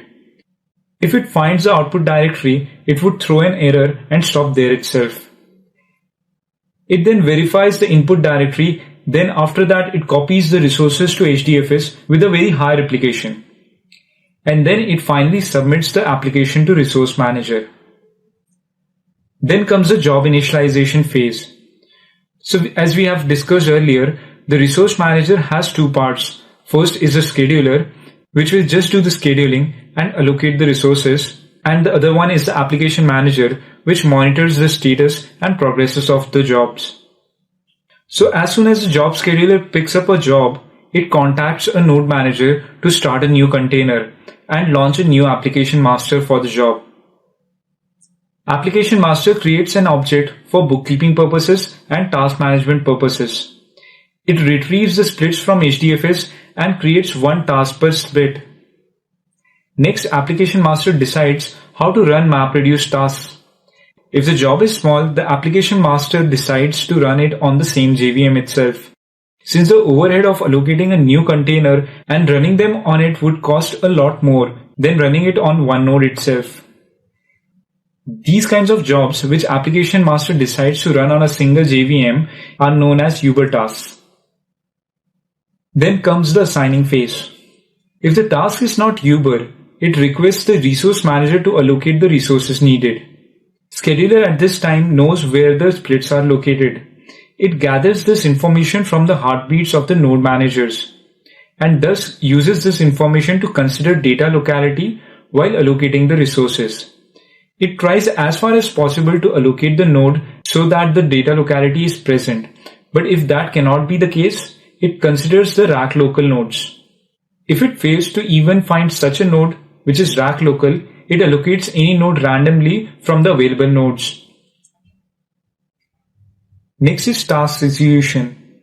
Application master contacts the node manager to launch a container. Then the yarn child is launched. Yarn child is nothing but a Java program named yarn child with a main class as yarn child. Yarn child runs on a separate JVM to isolate the long-running system daemons from the user code. This step is taken in classic MapReduce as well to separate the task tracker from the user code. But one difference is that in classic MapReduce, reuse of JVM of task tracker was possible, but in Yarn, the usage of the same JVM as yarn child is not supported. As a next step, yarn child retrieves all the job resources from the HDFS and localizes them and runs the MapReduce tasks. For the next phase, let us just clean up the diagram and drop all the arrows. So the next phase is the progress and update phase. Here yarn child sends the application master the progress reports every 3 seconds, and application master aggregates the progress and updates the client directly. In the job completion phase, application master and the task container clean up the intermediate data and terminates itself on job completion. Let us just have a quick recap of the steps followed. The program triggers the job client, and the job client contacts the resource manager for the new job ID. Then the job client copies the job resources to the HDFS with high replication and then submits the job. These are the same as we looked in classic MapReduce. Then the resource manager picks up the job from the job queue and contacts the node manager and spawns a new container and launches application master for the job.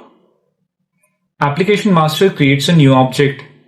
It retrieves the input splits from HDFS and then creates one task per input split. Application master then decides if the job is Uber or not. If it is Uber job, it runs on its own JVM on a single node.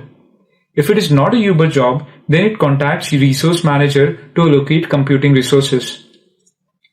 Resource manager considers data locality while assigning the resources. Application master then communicates the node managers, which launches the yarn child. Yarn child retrieves the code and other resources from HDFS and then run the tasks. Yarn child sends the progress to application master, which aggregates the report and sends the report to the client. On job completion, yarn child and application master terminate themselves and release the computing resources for the next job. This covers the execution of a job in yarn. In the next lesson, we would look at the failure scenarios.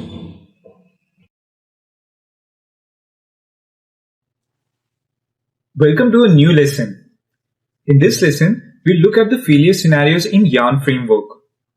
There can be the following failure scenarios in yarn framework: task failure, application master failure, node manager failure, and lastly, resource manager failure. Task failure scenario is handled in very similar manner to the task failure in classic MapReduce. There can be code-related issues like infinite loop. In that case, application master stops getting the progress updates, and application master would wait for some time decided by the property mapred.task.timeout. It is the same as we saw in the classic MapReduce. After this time period, application master would mark the job as failed.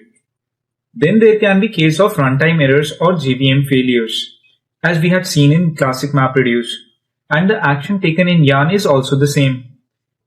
In case when map or reduce task fails, the failed task is retried on another machine, and the number of reattempts made on the task would be decided by the property mapred.map.maxattempts and mapred.reduce.maxattempts. Both these properties have default value of 4. Just want you to notice that in classic MapReduce, the property ended with max.attempts, and in yarn, it ends with maxattempts without a dot in between. After those many failures on the reattempts, which is specified in these properties, the complete job would be marked as failed. In some jobs, which may process a huge amount of data with hundreds of tasks, failure of some tasks is acceptable, and so failure of 1 or 2 jobs must not mark the complete job as a failure. For those cases, mapred.map.failures.max% and mapred.reduce.failures.max% would be the properties which would be set to decide the acceptable percentage failure of the map and reduce tasks respectively before declaring a job to be failed. Then comes the failure scenario of application master. In case the application master fails, the tasks that have run under it need not be resubmitted. They can be recovered. But by default, the recovery is not switched on. Property yarn.app.mapreduce.am.job.recovery.enable would be needed to be set for this feature to be turned on. The steps taken by Hadoop in case of failure of application master is on similar lines to the steps taken in case of task failures. When the application master fails, the resource manager stops getting the heartbeats from the application master. Resource manager recognizes that the application master has failed. Like in case of task failure, Resource manager starts the application manager on a new container. If the recovery option is set, the status of the task is recovered and the execution of the job is continued. The number of reattempts on application master is determined by the property yarn.resourcemanager.am.max-retries. Next, we look at the case where a node manager fails. If the node manager fails, it stops sending the heartbeats to resource manager.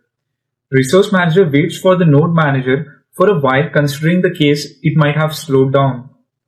If resource manager doesn't receive a heartbeat for a certain period of time, it assumes that node manager has crashed.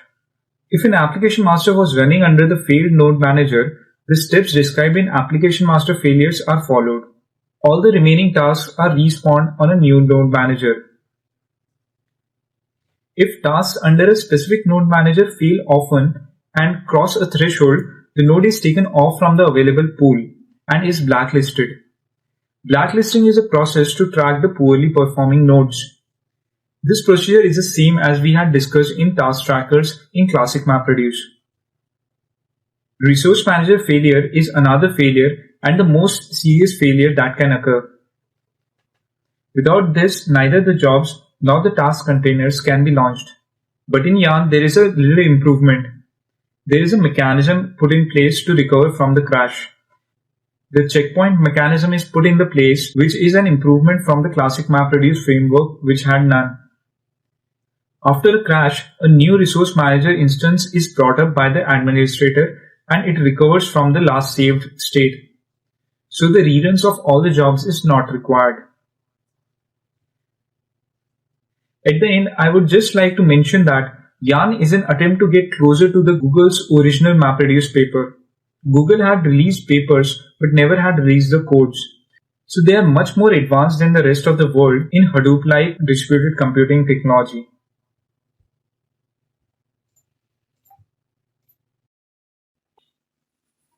Welcome to a new lesson. In this lesson, we'll look at how the jobs are scheduled in MapReduce framework. The general scenario would be that there would be multiple users issuing the jobs on Hadoop distributed network. The scheduling scheme would be employed at job tracker in case of MapReduce 1 and resource manager in case of MapReduce 2. One of the following schemes can be set up in MapReduce framework. First in, first out, also known as FIFO scheduler, fair scheduler, and lastly capacity scheduler. MapReduce 1 comes with a choice of all the three with first in, first out as the default. And MapReduce 2 comes with just the fair scheduler and capacity scheduler with capacity scheduler as the default. Let us understand what are these schedulers and their pros and cons. Let us start with first in, first out scheduling scheme. Very early version of Hadoop employed this scheduling scheme in the simplest form. This diagram shows nodes, slots on nodes, the priority queue, and the jobs inside it, and the job tracker. The slots can be further be divided into map slots and reduced slots, as there are supposed to be fixed number of both the types of slots in classic MapReduce. I have not shown that detail in this diagram as it is not related to the main idea that needs to be shown. So the job that was submitted first would take up all the resources and would be executed first. In this case of scheduling, if a large job was submitted just before a small but a high priority job, the user of the small job would have to wait for an unreasonably long time. This situation was a little improved by deploying a priority scheme along with this. So now the jobs could have been prioritized to very high, high, normal, low, and very low. So the situation improved a little as the smaller high priority jobs moved high up the order, but still in this case the preemption wasn't possible, and so the smaller job had to wait for a long time if a longer process was already taken up and was under process. This scheme gives clients unequal share of the cluster and random turnaround time. Next we look at the capacity scheduler. This is the default scheduler which comes with MapReduce 2 or Yarn setup. This takes a little different stance to multi-user scheduling. In this case, queues are divided on the basis of users or groups of users, which is termed as organizations. This scheduler is designed with an idea so that the same cluster can be rented to multiple organizations and the resources may be divided to serve the specific requested SLAs for the organization. Thus, the organization need not make their own cluster, but they can rent out a portion of cluster which would be apt for their services. So in case of capacity scheduler, there are multiple queues specific for the organizations. Each queue is given a portion of resources of the cluster. These generally are soft and elastic allocations, but can be configured to hard or in many different ways on the basis of requirement. Let us see this with a simulation run. Suppose a job enters organization's A queue. So it would be picked up as there is no job running. Moreover, this would take up as many resources as much as available. This would effectively utilize the cluster. When a job in organization B appears, tasks of the first job would be killed to free up the slots for the new job. There are many features available in this scheduler like capacity guarantees, elasticity, security, etc., which can be customized by the administrator for the situation. Next, we look at the fair scheduler. Conceptually, it is very same to capacity scheduler with minor differences. Like the capacity schedulers, the queues are divided and here they are termed as pools. So the jobs would be picked up from the pool and would be given their portions of the resources. Suppose if another job comes to the pool, the capacity scheduler would process it like first in first out or first in first out with priority. In this case, a small high priority job has to wait for a long time. So this situation is a little improved in fair schedulers, that the jobs which have waited in the queue would be picked up and would be processed in parallel so as to give a better user experience. This scheduler is in beta state and the work on it is still going on as I make this video. This completes our discussion in regards to scheduler. See you in the next lesson. Welcome to a new lesson. In the previous lesson, we learnt about the job scheduling. In this lesson, we would look at shuffle and sort steps, which are core and hard to every MapReduce job. Every MapReduce job goes through the shuffle and sort phase. Map program processes input key and value, then the map output is sorted and is transferred to reducer, and this is known as shuffle. Let us see through a simulation run on how things happen. Map processes the input and the output is not directly returned to the disk, but is written to a in-memory buffer. Size of this buffer is decided by the property io.sort.mb.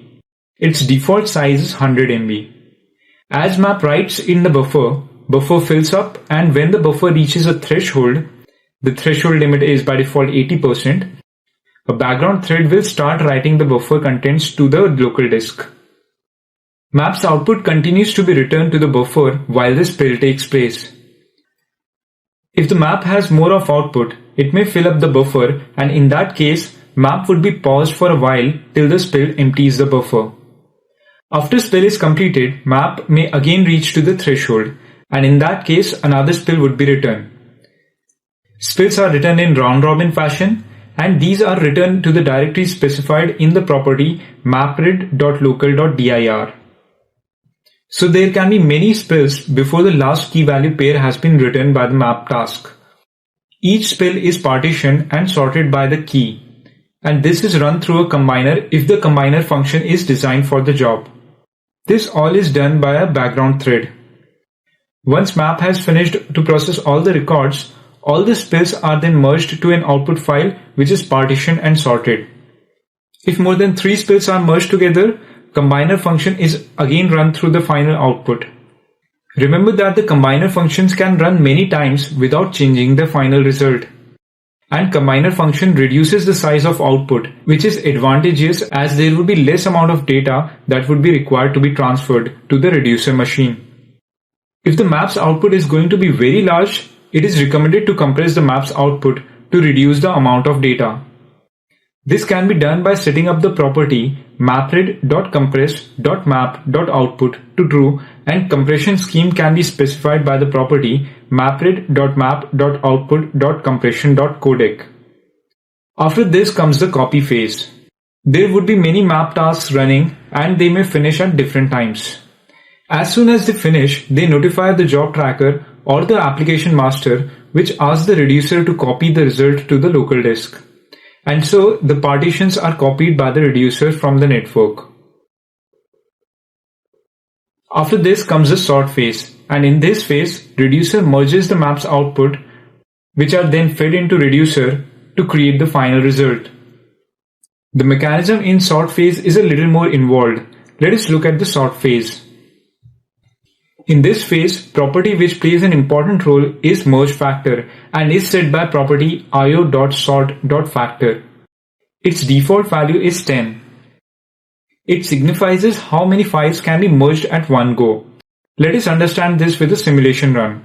Suppose if the reducer receives 30 files from different maps, then these can be merged in batches of 10, and in 3 rounds it would create the intermediate merged files, and in the final round it would be fed directly into the reducer. Just note that the merged files need to be sorted by the keys as well. To increase disk I/O efficiency, the actual algorithms behaves a little differently. It picks the first 3 files and merges into one, and then picks up the next batches of 10. In the final round, it would take the remaining 6 files and merge them and directly feed them into reducer. Doing it like this increases the disk I/O efficiencies. This wraps up our discussion in regards to shuffle and sort. See you in the next lesson.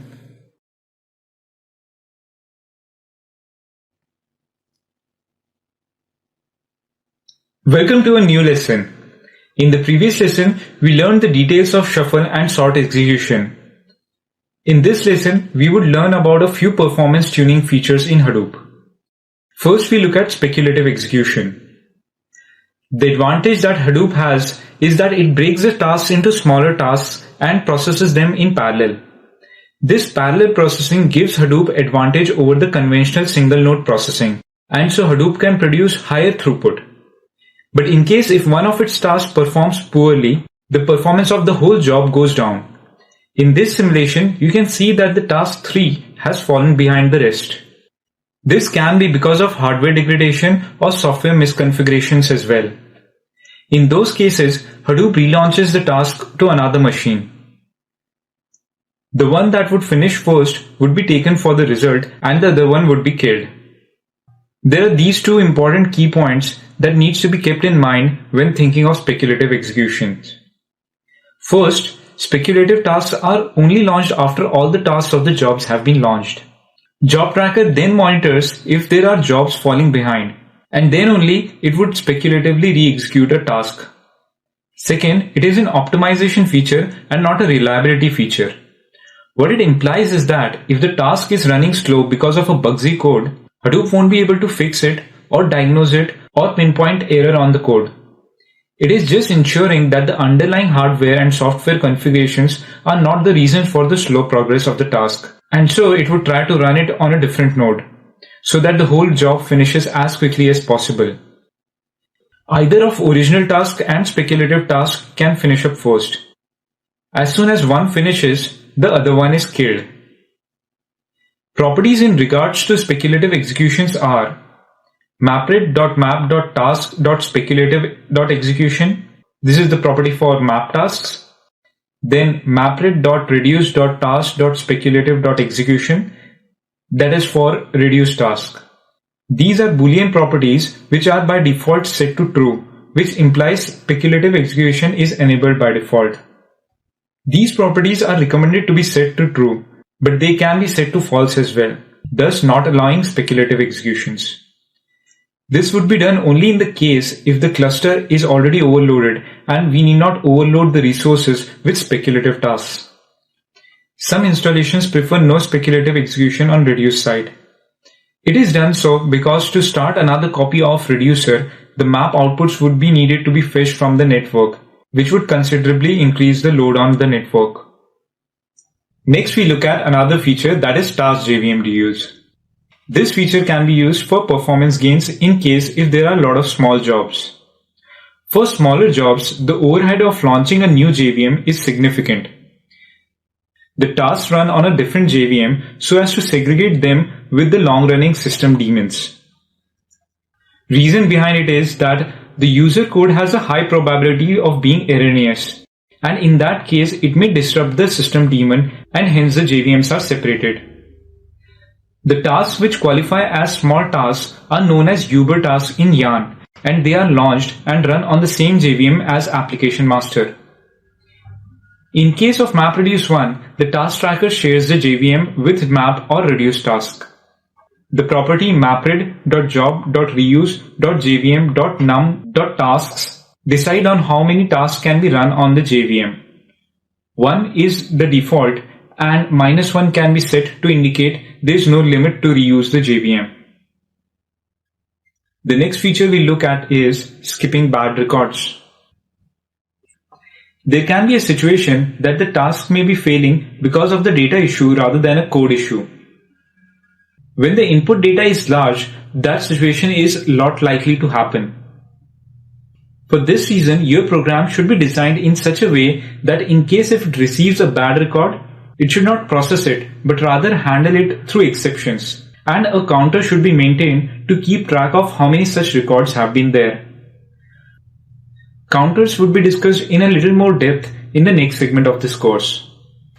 So you have designed your code to handle the unexpected situations, but still there can be a record with data not handled by the code. It has been analyzed and observed that there won't be many of such kinds of records, but there would be only a few which would cause the task to fail and thus the whole job to fail. To handle such situation, MapRed framework has a feature of skipping the bad records. Let us understand how it works. Let the lines signify the input records in the input splits, with blue lines as good records and red line as bad record. The task tracker would process all the good records to produce key value pair. As it reaches the bad record, it would fail. Observing this, job tracker would relaunch the task on another machine to ensure that underlying hardware or software configuration is not the error causing issue. The task would process all the good records and would fail at the bad record again. And again the job tracker spawns the task on a new task tracker. This task would again process the good records, and when this fails, it sends the record on which it has failed, and skipping mode is enabled by the job tracker. Now on the fourth attempt, the task processes the good records, and when it reaches the bad record, it would skip it and try the next records and continue processing it. So there are 3 failures before the skipping mode is enabled. It is designed so because if every failure of task tracker starts to communicate the record on which it has failed, it would cause 2 potential issues. First, a lot of network bandwidth would be utilized to communicate the record information. Second, the job tracker would be loaded with a lot of data of failures, and it would get difficult for the job tracker to keep track of all the records. So if you want to use this feature effectively, you would like to increase the value of mapred.max.attempts and mapred.reduce.max.attempts, which control the maximum number of retries on map or reduce tasks respectively, as we had discussed this in an earlier lesson. The default value is 4. This wraps up our discussion regarding these topics. See you in the next lesson.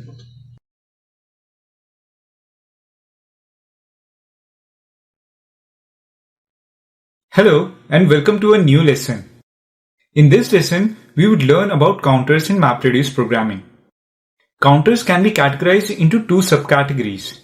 First category is task counters, which would have counters pertaining to the tasks. And second category is the job counters, which have the counters associated to the whole job.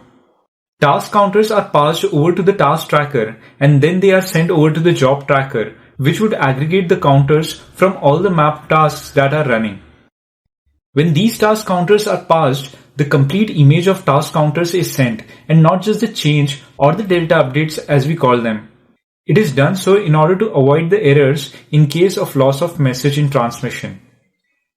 Task counters can be subdivided into user-defined and built-in counters.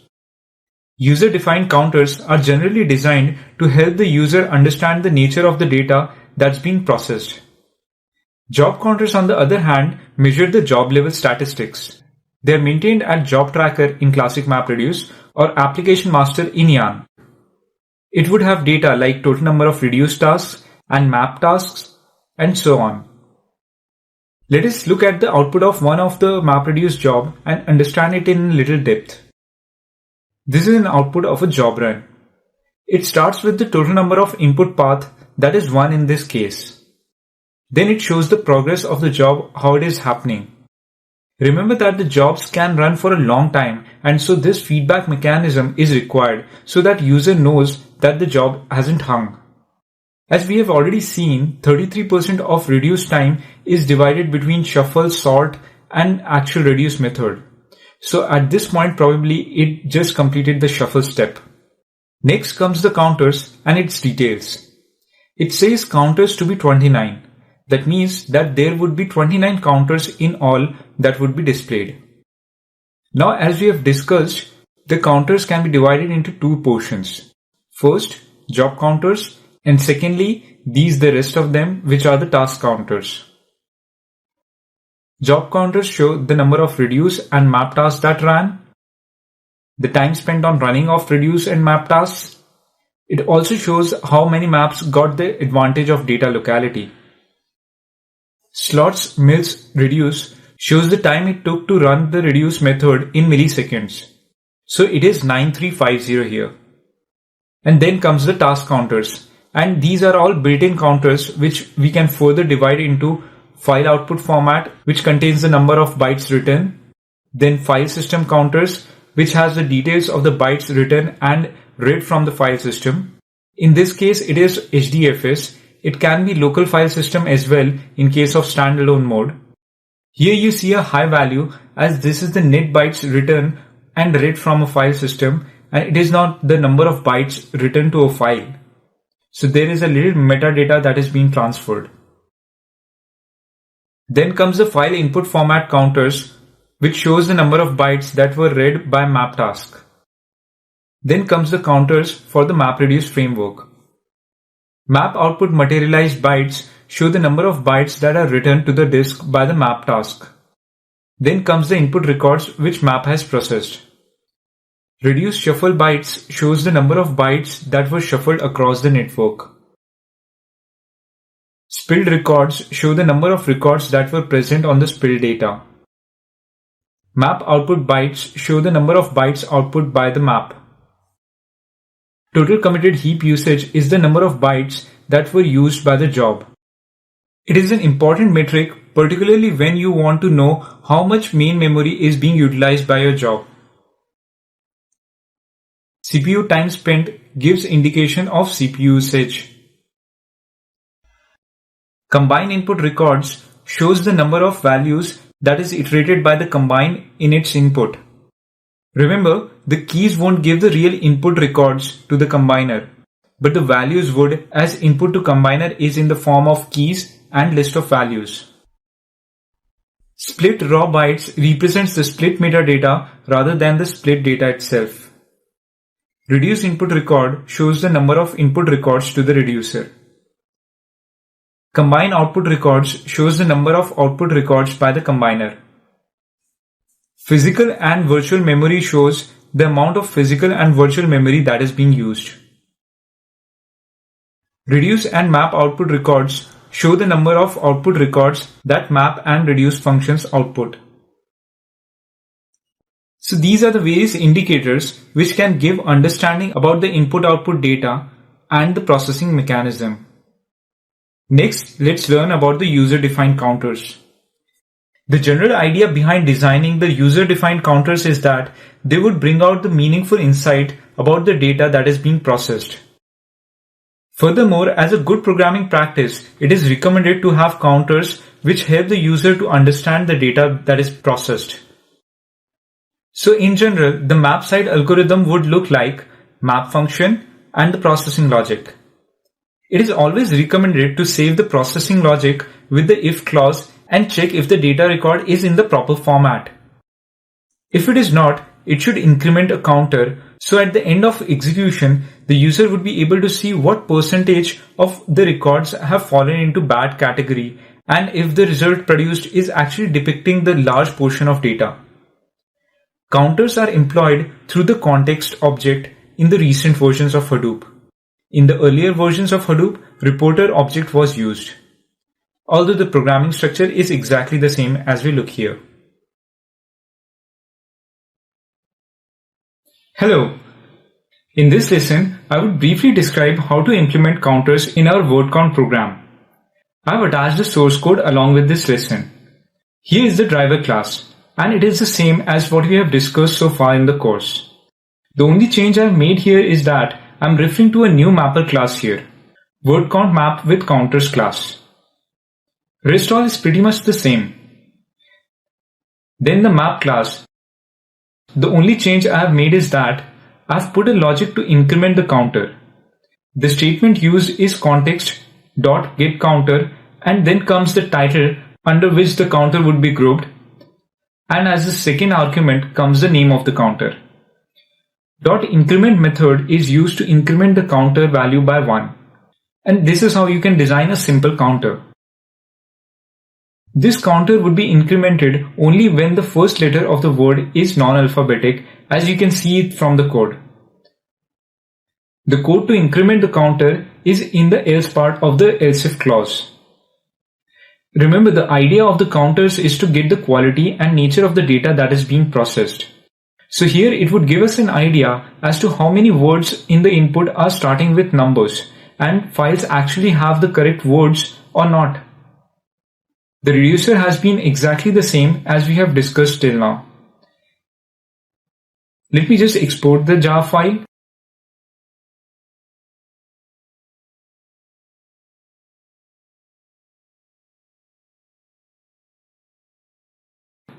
I would unselect all the classes except for these 3 classes and click on Finish. Now I am in bin folder itself. I'll ls, and there I see the word count.jar created. I'll just do a JPS and see if all the daemons are up and running. Yep, everything is up. So now I'll do an ls on Hadoop file system. Now here you see all the files. I've already created innum file which has input with words starting with numbers. Let me just cat that.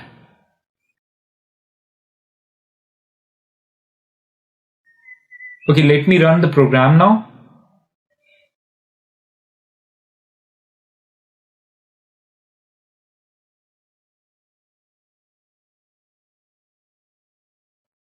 And here we see the title and the counter which we had mentioned in the code. I should have made BWC in capitals so that they would have looked better, but then that is something you can do when you are running this program. I'll just output the result here.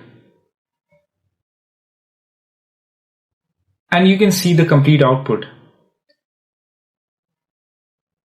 As an assignment, I would suggest you to run it on a large data set and experiment a little with counters.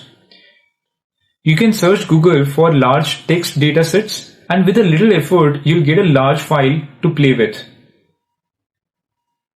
Design a few more counters to the needs and see how the output changes.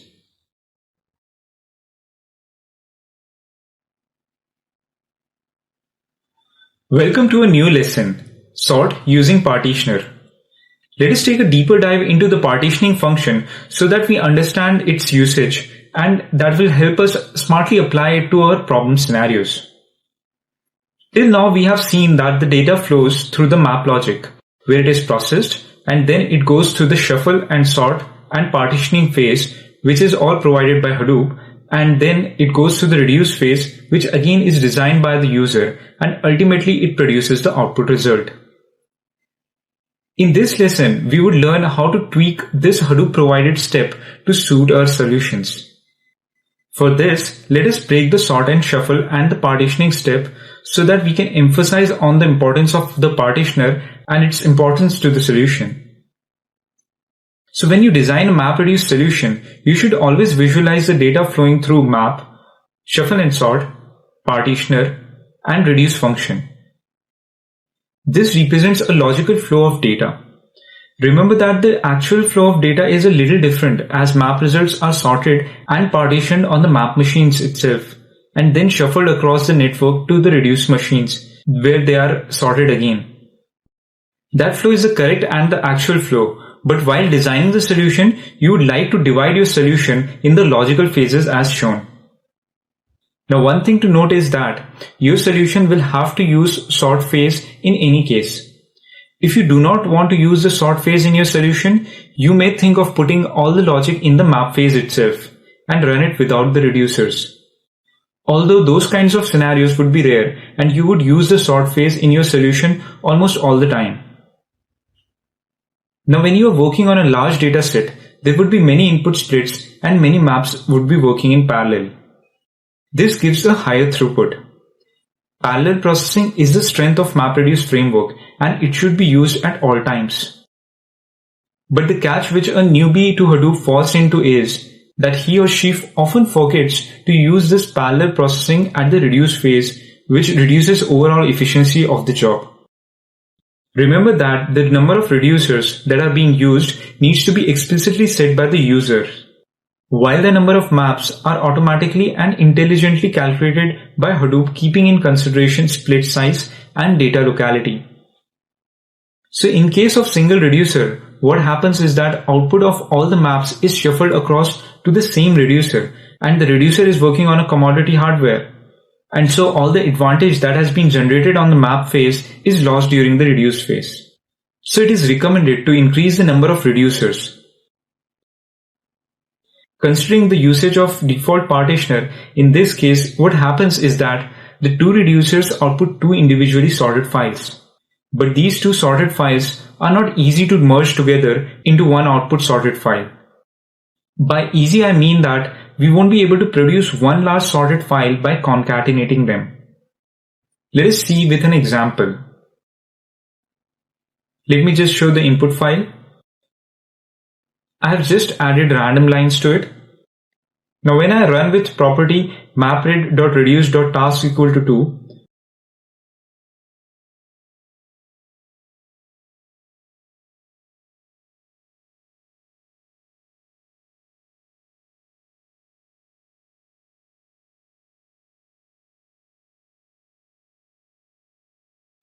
the program runs.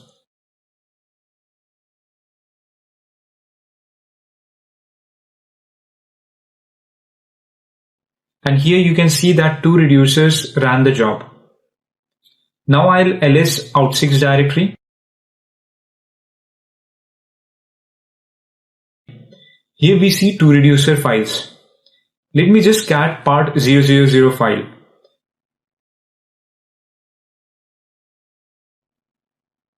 And now let me just cat part 1 file. So here you see that the two output files are individually sorted, but when they are concatenated, they won't produce the complete sorted file. So coming back to the presentation, I would put the important points and observations. First of all, the default partitioner is hash partitioner, and we are learning here about the hash partitioner. The logic behind this partitioner is to produce the hash code of the key, and it performs the AND operation with the integer max and does the mod operation with the number of reducers specified. So in this case, what happens is that the distribution of data is so that the result files are individually sorted but need some extra effort if they are needed to combine into a large sorted file.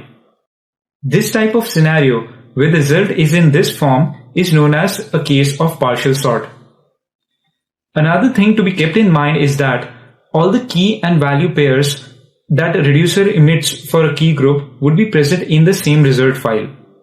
This is particularly an important point to be kept in mind if you're designing a solution with a chain of MapReduce calls and output of this job acts as an input to another job.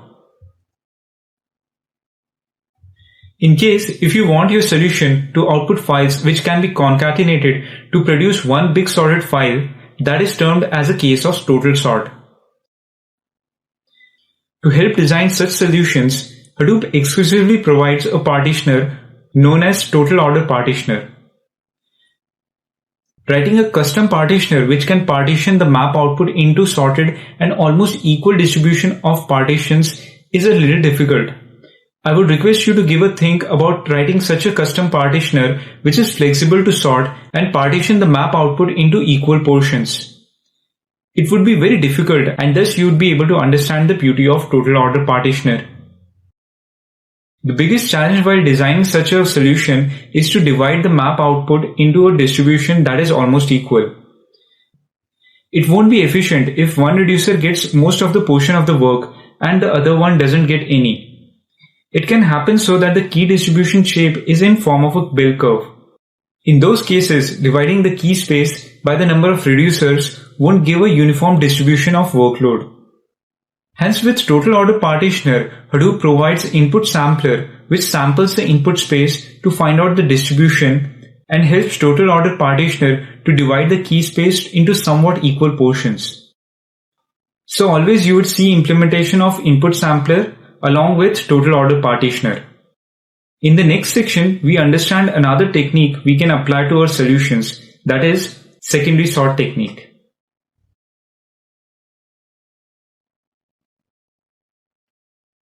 Welcome to a new lesson, secondary sort.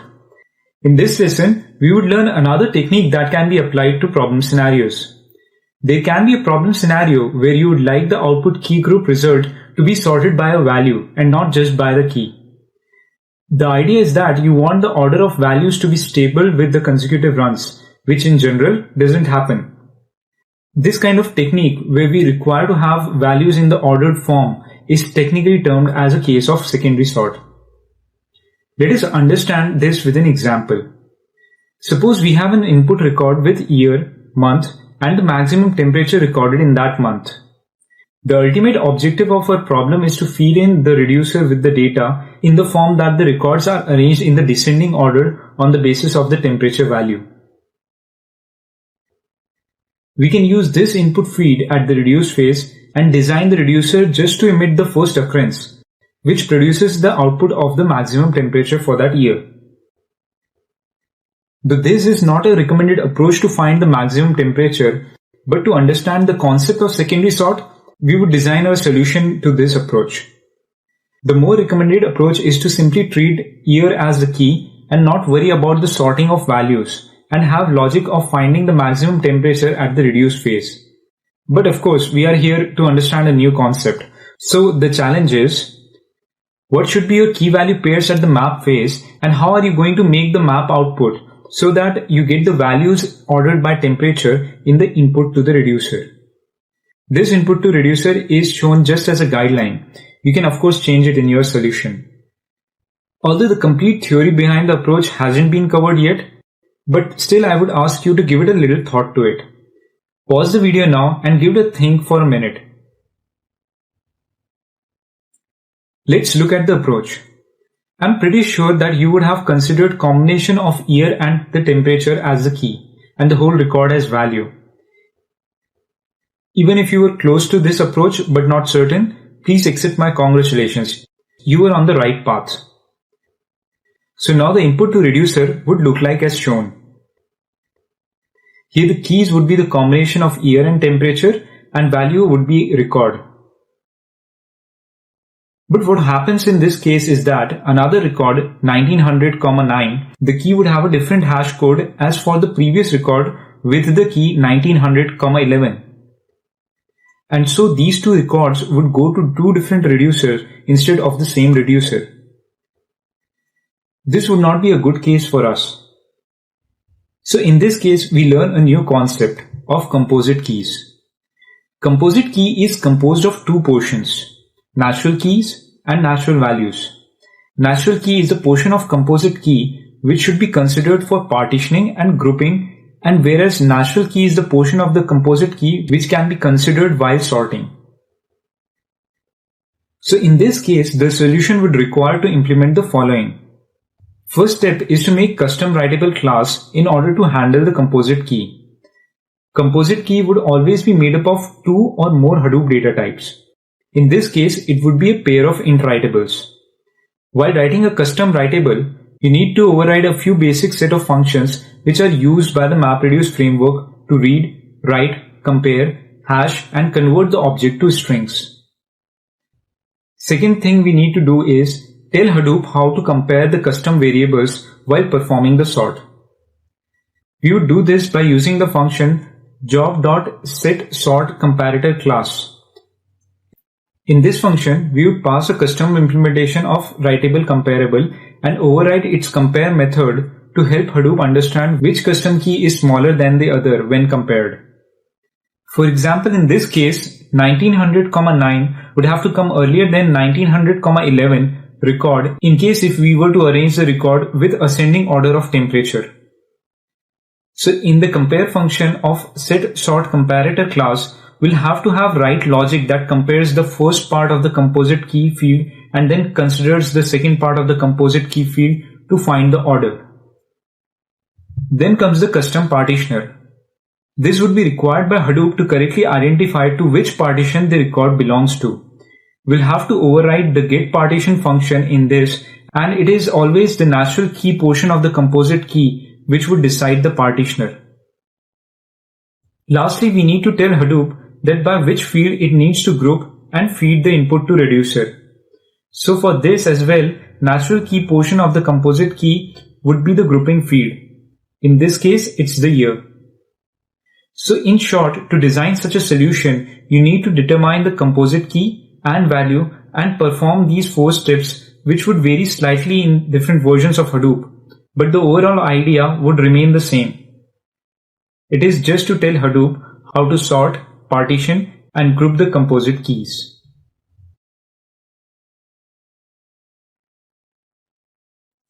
Welcome to a new lesson. In this lesson and the next one, we would learn how joins can be applied on MapReduce framework. Joins is an operation where we combine 2 or more datasets based on a column or a set of columns. At this point of time, I am assuming that you are aware of different types of join, that is outer join, inner join, equal joins, etc. All these can be applied in 2 ways in MapReduce framework. First is the map side join and second is the reduce side join. Both of them have their own pros and cons and should be applied only to specific scenarios in which they fit in. While map side join is more efficient in terms of speed, on the hindsight it has a lot of constraints on the scenarios where it can be applied.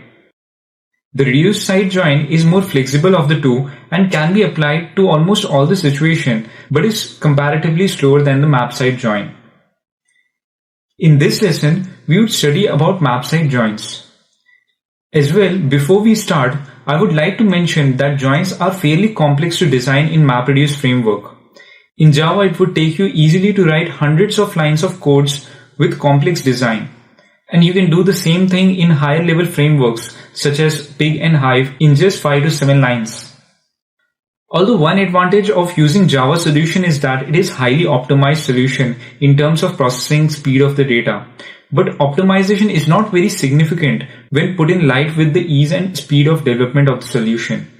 So it is highly recommended to use Pig or Hive for join operations, and you would see in practice in that ways. But still, let us have a look at how the solutions are designed and what is map side join. This would build an overall understanding of the MapReduce framework. So let us take an example. Of course, we are considering a very small dataset just to understand the concepts that can be applied to very large datasets. Here, let us assume we have a dataset which shows the billing details of employees to the projects with project number, employee ID, rates in dollars per hour for employee, and hours that are billed by the employee on that project.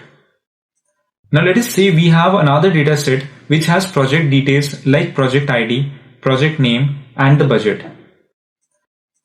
Let us assume that we want to combine these 2 datasets on the basis of project ID and see all the project details and employee billing details together.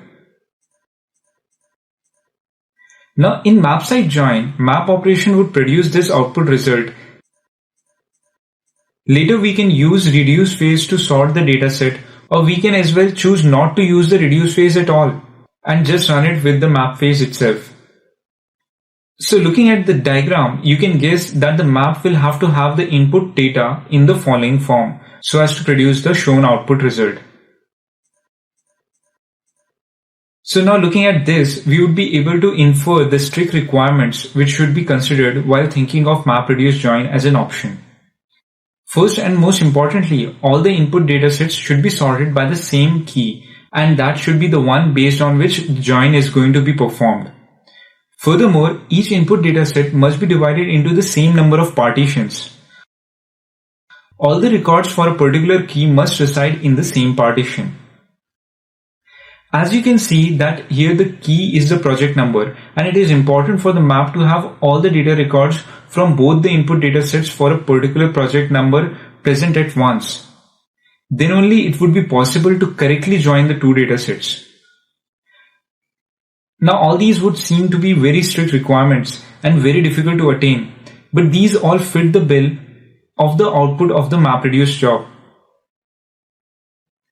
If both the input datasets have gone through the MapReduce job with the same key used at the time of partitioning and the number of reducers used are the same, then the output would be produced with firstly equal number of partition, secondly each of the datasets would be sorted by the key, and lastly, all the records pertaining to a key would be present in a single partition. So whenever you see map side join logic applied, it would be in the MapReduce job chain. In the next segment, we would learn about reduce side join, which is much more flexible of the two.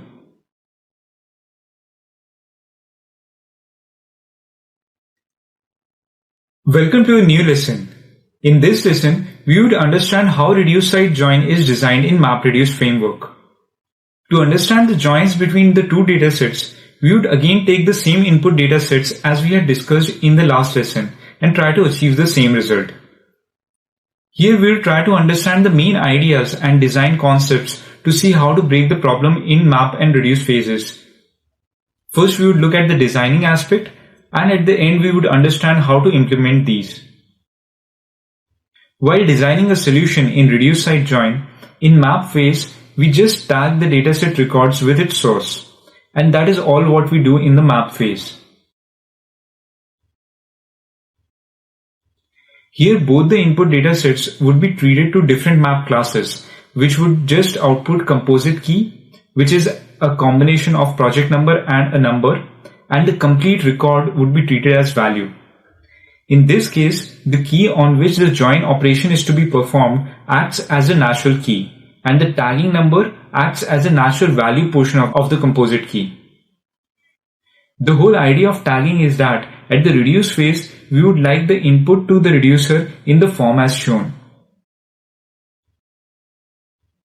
You can observe that all the records with the same project ID from both the datasets go to the same reducer, as we would design the partitioner to act on the natural key portion of the composite key only, and here the natural key is the project ID. Another thing to observe is that tags would act as a natural value portion of the composite key, which would decide the sorting of the records, and because of these tags, the order of the records would be so that the data records which have the details of the project would come before all the records which have billing details. Here we want to expand the project details in the billing dataset. So here the relationship is one to many. And so the idea is that one record which needs to be expanded over the rest of the records should come on the top, and all the other records should be following it.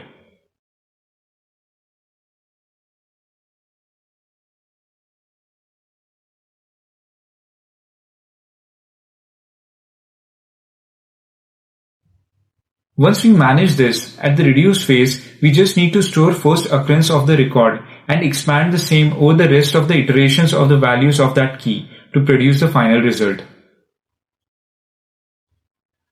Now coming to the technical aspect of the solution. First we need to treat different input data sets to different map logics. This can be done by using multiple inputs object in the driver class. This is possible through the method multiple inputs.addInputPath. Here you can specify the job, path of the argument, and the input format, and the mapper class through which you want the datasets to be treated to. So here you can take input as multiple files to the job and treat each of the input file to a different map logic. This tool or idea is useful in all the scenarios where we have multiple inputs to the job.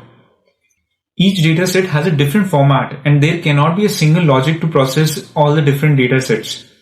So in all such cases, this idea of using multiple input format is used. Rest all design ideas are the same as we had discussed in the case of secondary sort. There has to be a custom data type that extends writable comparable which needs to be designed to handle composite key. All the necessary functions needs to be overridden for that custom writable.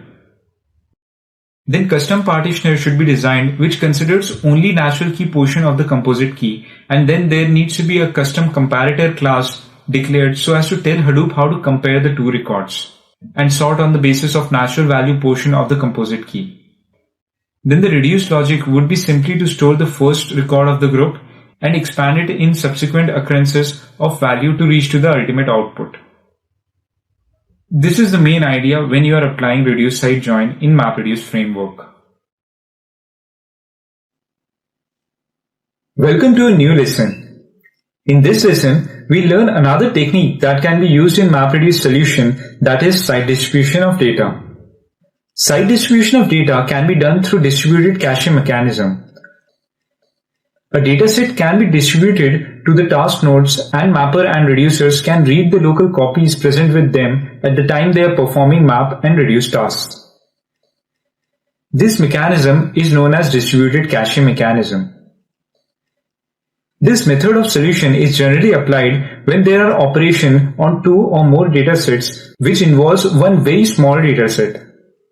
It can be the case where a small information needs to be looked up at the time of map or reduce. This small data is not small enough to fit in the memory of the program, nor is it a good idea to make it go through the shuffle and sort steps. Let us understand this with an example. Let us consider the one we have already discussed in the last lesson, that they are billing details and they are projects. And we need to expand the project information in billing dataset. In this case, it can happen so that there would be a limited number of projects. So in this case, a better idea would be to distribute the smaller data set using the distributed cache. So the idea is to use this mechanism when the dataset you want to look up at is small but not all that small that you can put it in the map or reduce program itself. So in all those cases where we need to refer to relatively smaller dataset at map or reduce phase, you would use this concept of distributed cache. The file that needs to be distributed is specified at the time of run by using -file. Following -file is the path of the file which needs to be distributed. You can as well distribute Hadoop archives using -archives. And just in case if your jar file needs to access another utility jar file and you want to include it in your class path, you can do that as well by using the -libjar option. This is useful when you are using external jar files for their operations in your code. On programming side of things, you need not make any changes to the driver class if it is run using toolrunner. Toolrunner abstracts all the process to handle the arguments and the programmer need not code anything in the driver class for that. At the time of map or reduce task, the distributed dataset is connected to in the setup function. Setup function is the function which is called once per mapper or reducer. So anything relating to setup that needs to be performed once per map or reducer object, all that activity can be done in this setup function. The dataset connection thus established in the setup function can be used during the map function as required. Let us see what happens and how the distribution takes place. This is the diagram which we had seen in the earlier lessons. At step 3, when the job client copies the job resources, it copies the distributed cache as well with a very high replication so that every task node has a copy very near to it. Then at the step 10, the yarn child retrieves this job resources like the jar file and distributed cache and copies over to the local machine. So it is in this manner the distributed cache is transferred to the local machine where a map or a reducer can refer and use it. Welcome to a new lesson.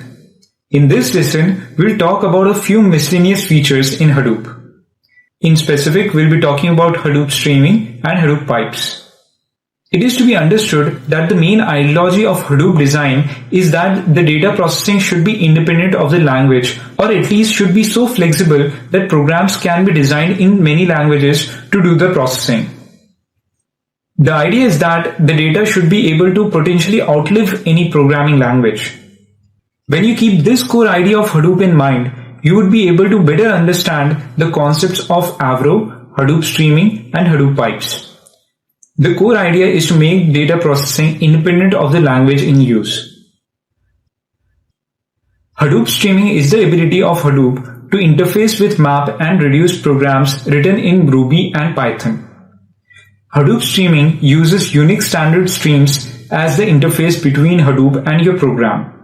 In simpler terms, you can write map and reduce programs in Ruby and Python and use standard streaming. I'm not a Ruby or a Python expert, so I cannot write and show you a program in Python of word count. But if you're interested, I would suggest you to Google search on word count problem using Hadoop streaming in Ruby or Python, and you'll be able to find a good material on it. To run the program in these scripting language, the command line would look like as shown. Here the mapper and the reducer scripts would be needed to be written and specified by -mapper and -reducer. So in streaming there is no driver class as such. Then comes another feature, that is Hadoop pipes. It is just the name of Hadoop's interface to C++. Unlike Hadoop streaming, which uses the standard Unix streams, C++ uses sockets as a channel to communicate with the task tracker. Again, if you're looking to explore possibilities of writing C++ code in Hadoop, you might would like to Google search on Hadoop pipes and you'd find a good material. All in all, Hadoop supports these languages, but the best supported one is Java. Welcome to a new lesson. In this lesson, we would learn about Pig, which is a part of Hadoop ecosystem. Whenever you are starting to know about any of the ecosystem, it is of a lot of importance that you know the origin of the ecosystem and the main idea and the reason behind its need. Pig has been developed at Yahoo. Around the same time period, Facebook worked on Hive. So you would see that the ecosystems were not initially conceptualized to work alongside each other. And so you would see that there is an overlap in capabilities and solutions might be possible in variety. Another issue you would observe is of compatibilities between the Hadoop ecosystem. So coming to Pig, it was initially developed and conceptualized at Yahoo. And the idea was to help data scientists to give ability to write MapReduce programs quickly and easily. As you would have seen, the join operations in MapReduce framework can easily take over 100 lines of complicated code. Firstly, it takes a lot of time to develop. And secondly, it is very difficult for the data scientist to put that kind of time in development and have skills to do that kind of a complex programming. This challenge gave birth to higher language framework, that is Pig at Yahoo. Idea behind Pig was to provide a simpler alternative to MapReduce. So let us compare Pig and MapReduce in terms of their capabilities to understand which one should be chosen over the other and in which situations one performs better than the other. First of all, it is recommended that Pig should be used in complex join operations. As we would see later in the slides, development efforts would vastly reduce. However, one thing that should be kept in mind is that solutions written in MapReduce are highly optimized and give less turnaround time. So if you're thinking of writing a reporting job which might be executed more frequently and on a larger data set, you might consider to write it in MapReduce. Pig written scripts or programs are parsed and converted into MapReduce programs. So it should be understood that Pig solutions are not optimized solutions, but with time the optimization is being worked upon and the gap is being closed. Having said that, pig solutions would be slower than MapReduce solutions, at least till sometime in future. Pig is highly capable language, and most of the operations that can be done in MapReduce can be easily be done through pig. So it is highly capable language, but it doesn't have the capabilities to touch only a small portion of dataset. It scans the whole datasets with each operation. So capability-wise, it is almost as strong as MapReduce, but just a little less stronger. Now let us take a look at pig in a little more details. Pig has two components. First is pig Latin, which is the programming language, and second is the environment which is required to run pig programs. The environment is nothing but a tar file that needs to be installed at the client node, which translates the pig queries into MapReduce jobs. So the environment can have the following two types of setup. First, the local mode execution, and the second, MapReduce mode. In local mode of execution, pig runs on a single JVM, whereas in MapReduce mode, it translates the pig program to MapReduce program and connects to Hadoop and runs it on the Hadoop cluster.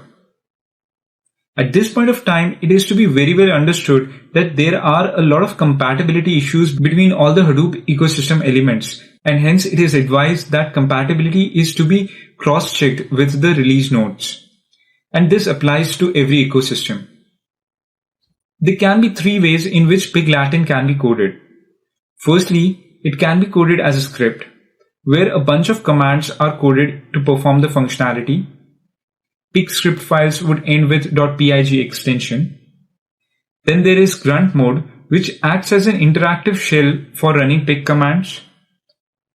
Then there is an embedded mode where pig commands can be embedded into a Java program. In that case, you would have to use pig server class just like you use JDBC to run SQL code in Java. Next, let us look at an example on how things work in pig. On this slide, we'll go through a set of commands as if it runs in an interactive mode, that is the grunt mode. Just remember that pig is a data flow language. Let us again bring about the same example dataset which we had considered in the previous lesson. Let there be billing details, having project number, employee ID, number of hours billed on that project, and the billing rate. Firstly, we see a pig load command. A equal load, then comes the URI of the file that is to be loaded, followed by the schema which should be used to read. Here the columns are delimited by comma, and based on that, parsing would happen. Pig has many features to read files with different kinds of delimitations. In the second portion of this statement, we specify the schema which has the column name and the data type. Pig has its own data types, and they can be used to form composite complex data types as well. So here the first column is prj_num, which acts as a char array.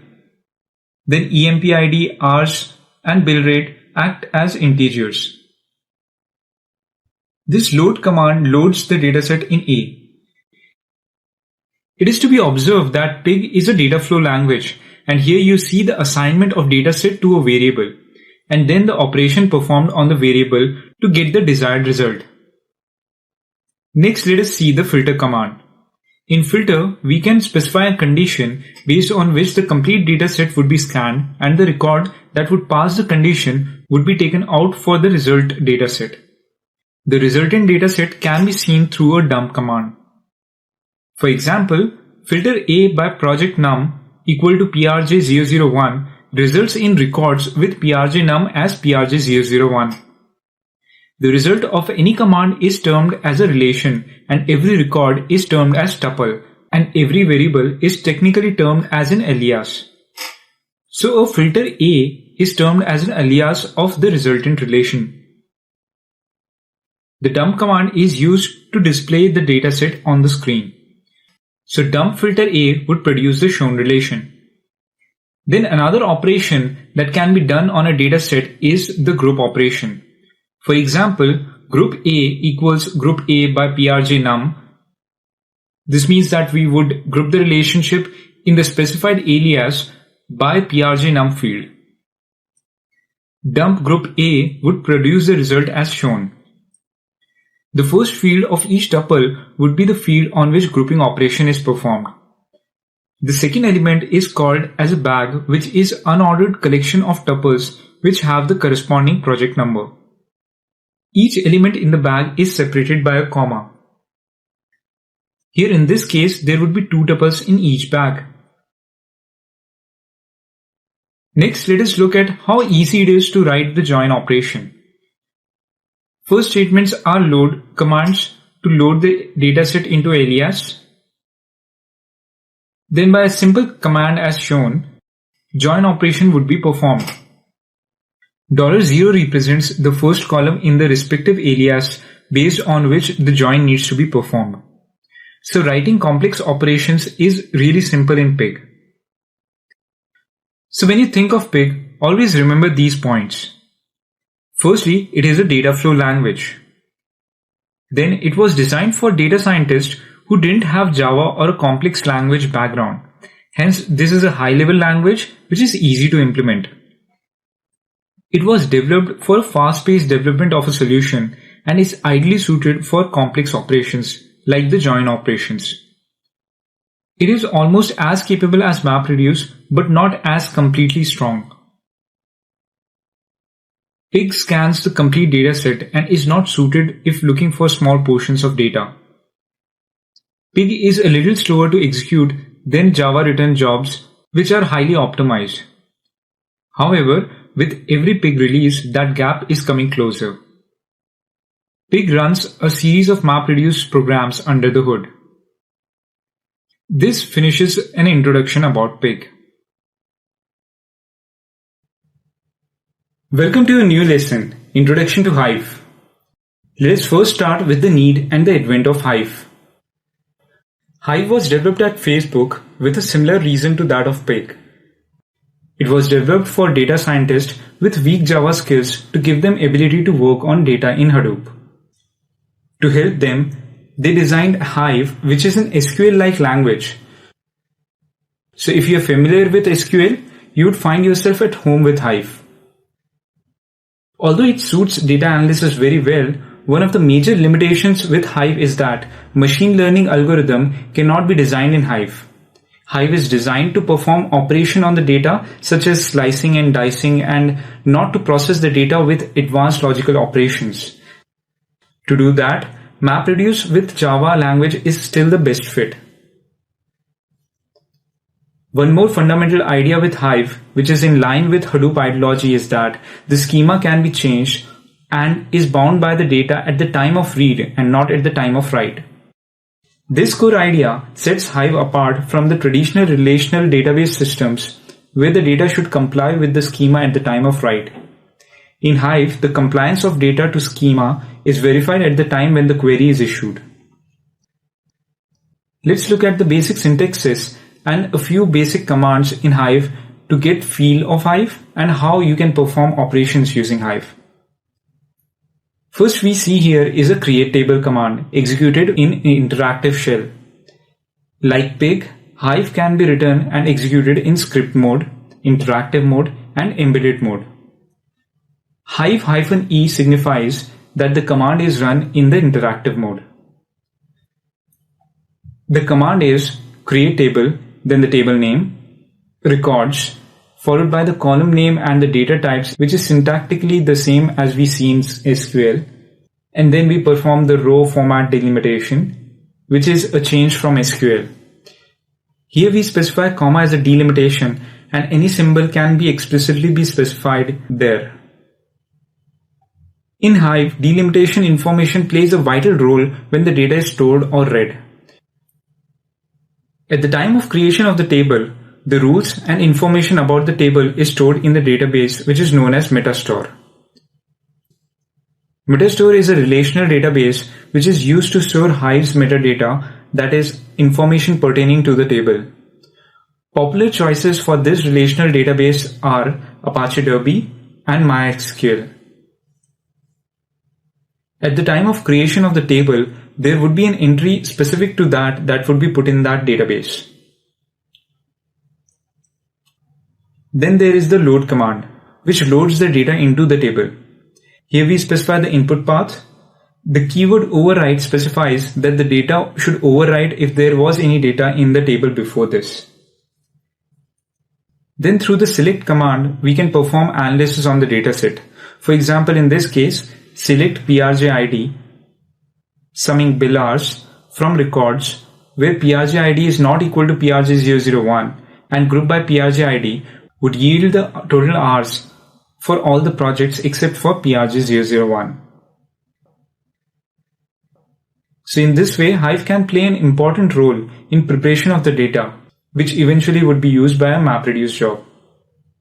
Let's look at a few important Hive concepts which would build a fundamental idea behind how things work in Hive.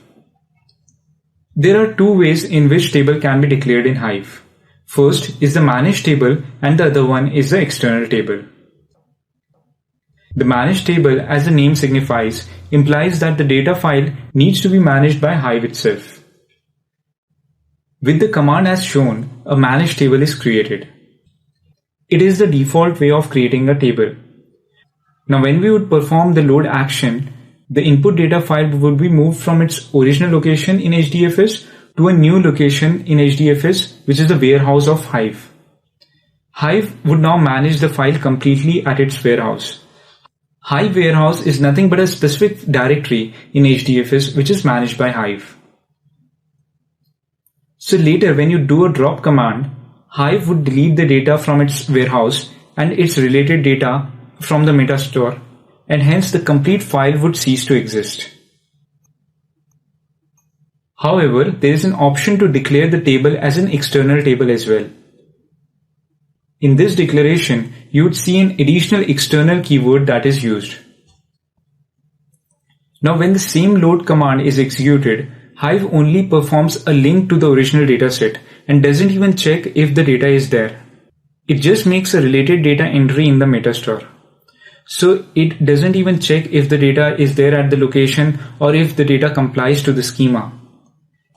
This gives programmer ability to design a job which would put the data at the location just in the nick of time before Hive takes it for processing. This process of late binding of schema is termed as lazy in Hive, and it's a common jargon that would be used. So in this case, when the drop command is issued, only the entry in the metastore gets deleted and the data still remains there. So there are these two methods in which Hive tables can be declared. It can be either managed by Hive itself or it can be declared as an external table. Another interesting feature or concept which Hive has is that data can be divided into partitions and buckets. At the time of creation of the table, you can choose to divide the table on a column of data. For example, if you can partition it by PRJ ID, at the time of the load, there would be files created for all different project IDs as shown. And so if you want to perform analysis on a certain range of values of that column, the operation would be performed in a quicker way. Hence always it is a good idea to partition the column on which the data would be sliced the most often. Then there is another way of division of data which is known as bucketing. For that, syntax would be ending with the clustered by clause specifying the column name on which the bucketing needs to be performed and the number of buckets of the data that needs to be divided into. Bucketing operation processes the specified column data in exactly the same manner as a partitioner treats keys. It first hashes the column and performs modular operations using the number of buckets to determine the bucket number corresponding to which there would be a file and the data would be put into that. In a huge dataset, this is a great help as it makes the data sampling easier. Another benefit of this is that if there are two datasets which have a similar column and we want to perform a join operation between them, then if we perform clustering with the same number of buckets on the same column on which the join needs to be done, the outputs would serve all the criteria for the map site join. And so this mechanism is sometimes used to prepare the dataset for the map site join. So many a times data would be processed with Hive and then a MapReduce job may run on it. For that, let us look how the data is getting stored when processed by Hive. There are two most important dimensions to be understood when the data is getting stored by Hive. First is the row format and second is the file format. Row format deals with how the data fields are stored in the Hive table, how the fields would be delimited, how the rows would be delimited, how keys and values would be delimited, and how collections, which is a complex object made of several data types, would be delimited. This is important when you're writing a MapReduce job which reads the data which is previously processed by Hive. A default explicit declaration of such a storage would be as shown. The terminology that is used to describe row format is SERD, which is a short form of serializable and deserializable. There are many types of SERDs which may store the data object as text or binary or column-based format or a regular expression and so on. Then coming to the file format. File format can be either stored in the form of sequence files or RC files. Row-oriented layout is known as sequence files, and if these are binary encoded, while designing the MapReduce job, we would be using sequence files. Another method is to store the column-oriented layout, which is known as record columnar file, in short RC files. The files stored in this format are stored as shown. This method of storage gives advantage only if a portion of columns are to be read repeatedly and others needs to be discarded. So all in all, you should be aware of the data format in which the data is stored in Hive before you write a MapReduce job which processes that data.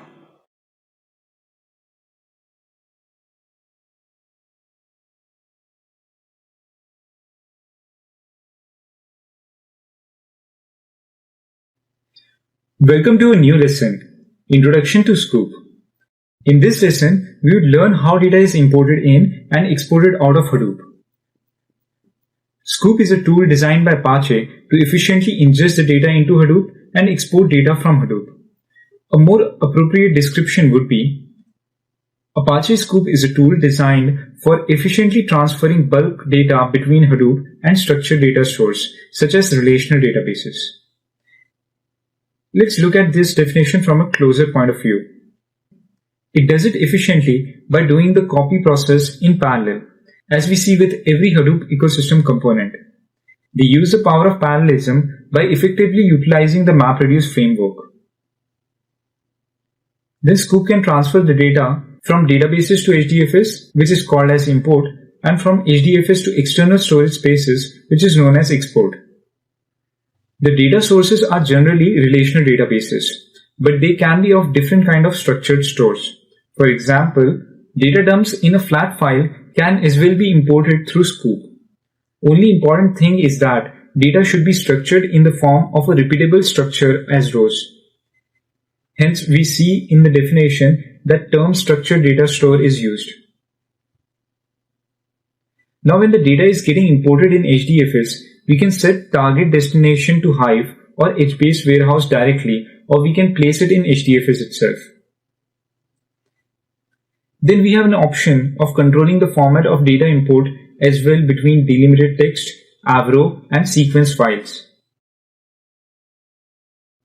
In Scoop, we just specify the command to tell Scoop the direction of the movement of data, source of the data, the destination of the data, and the format in which it is to be copied. So if you understand this diagram here on your screen, you would automatically understand all the commands possible in Scoop and what are functions you can perform with Scoop, and you can form all the Scoop commands automatically. Just one thing which Scoop performs apart from the data transfer is that while transferring the data from the database to HDFS, it reads the records one by one. Behind the scene internally, it creates a class which maps to the record in the table. For example, if a table has numeric column, say ID, and string column as name, it would create a class record as shown. This class is a byproduct of the transfer of the data which Scoop does. This is produced by Scoop and can be used if you would be performing MapReduce operations on the data thus transferred. Hence here you see that it is important the data is structured, or else Scoop won't be able to perform any imports. So all in all, if you understand this diagram on the screen, then you understand the whole idea of the Scoop and what are functionalities you can do with it. So let us look at import statements and understand how these parameters are specified in Scoop. Here you see a command to import data from the table test. Scoop import --connect, and then there is a complete JDBC URI and --username, and following that is the value, and --table and the table name, then a single -m to specify the number of maps to 1. In Scoop, --, is used to pass the tool specific arguments, which would help us to communicate Scoop the source of data, destination of data, and how to handle the data.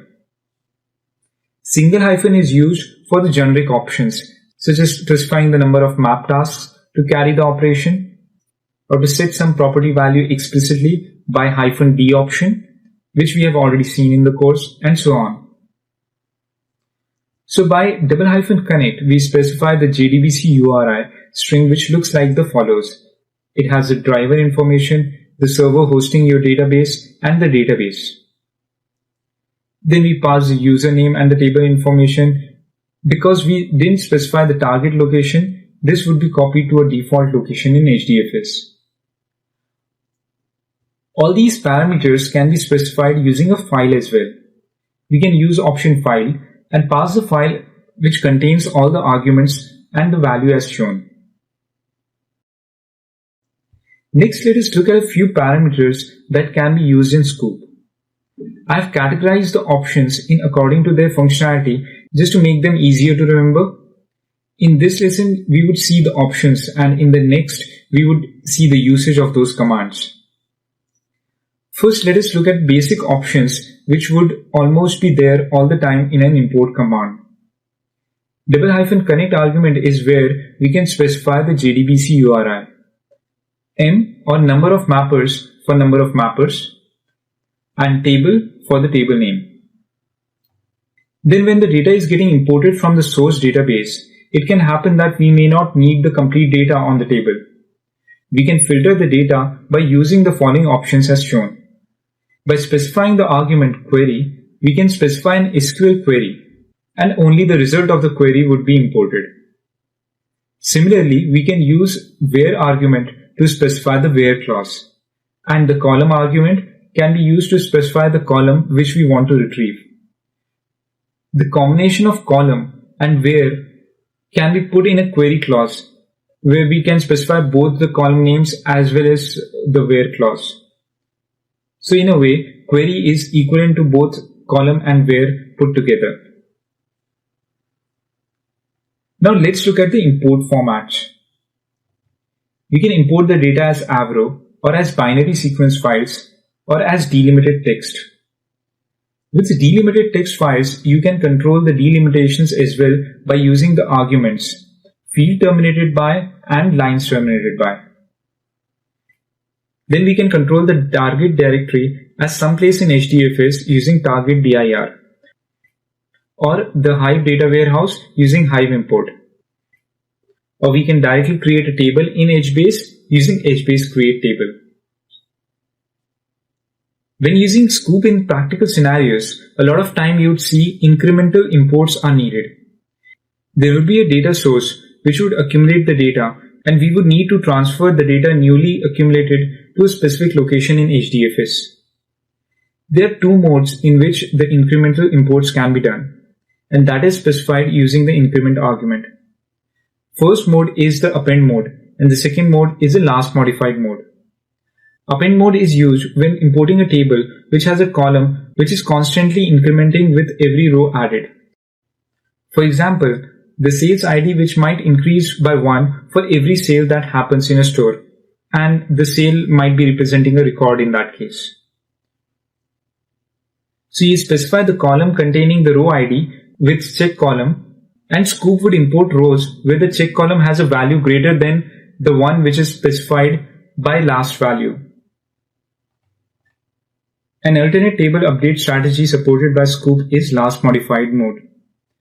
You should use this when rows of the source table may be updated, and each update will set the value of the last modified column to the current timestamp.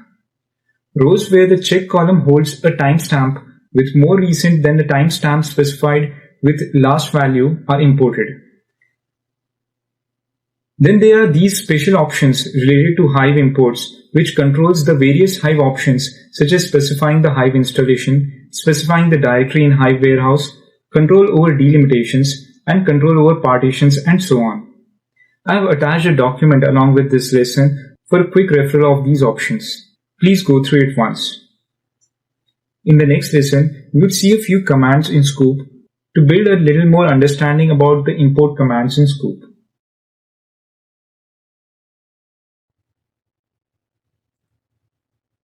Welcome to a new lesson, Knowing Scoop. In this lesson, we would see a few commands in Scoop and understand their functionality. Let's start with the first basic command. Feel free to pause the video when the new command comes up. Just try to think of the function it performs and then listen to the explanation when you have tried to decipher it in your mind. This would be a fun way to learn the commands. So here is the first command. Okay, this is the simplest Scoop commands.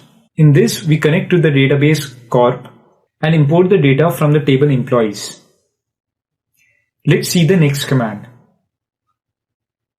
Now in this command, we are dropping off the salary column and taking the rest of the column data. Column names are specified in double quotes and separated by commas. Let's see the next one. In this command, we are just controlling the number of map tasks and increasing the number to 8 using the -m option. The next couple of commands are new and they need some explanation. First, we see the command with the direct option. In this command, we are importing the data from MySQL database. Scoop imports data in two ways. First is the default way of JDBC or ODBC, or the second way is through the direct import.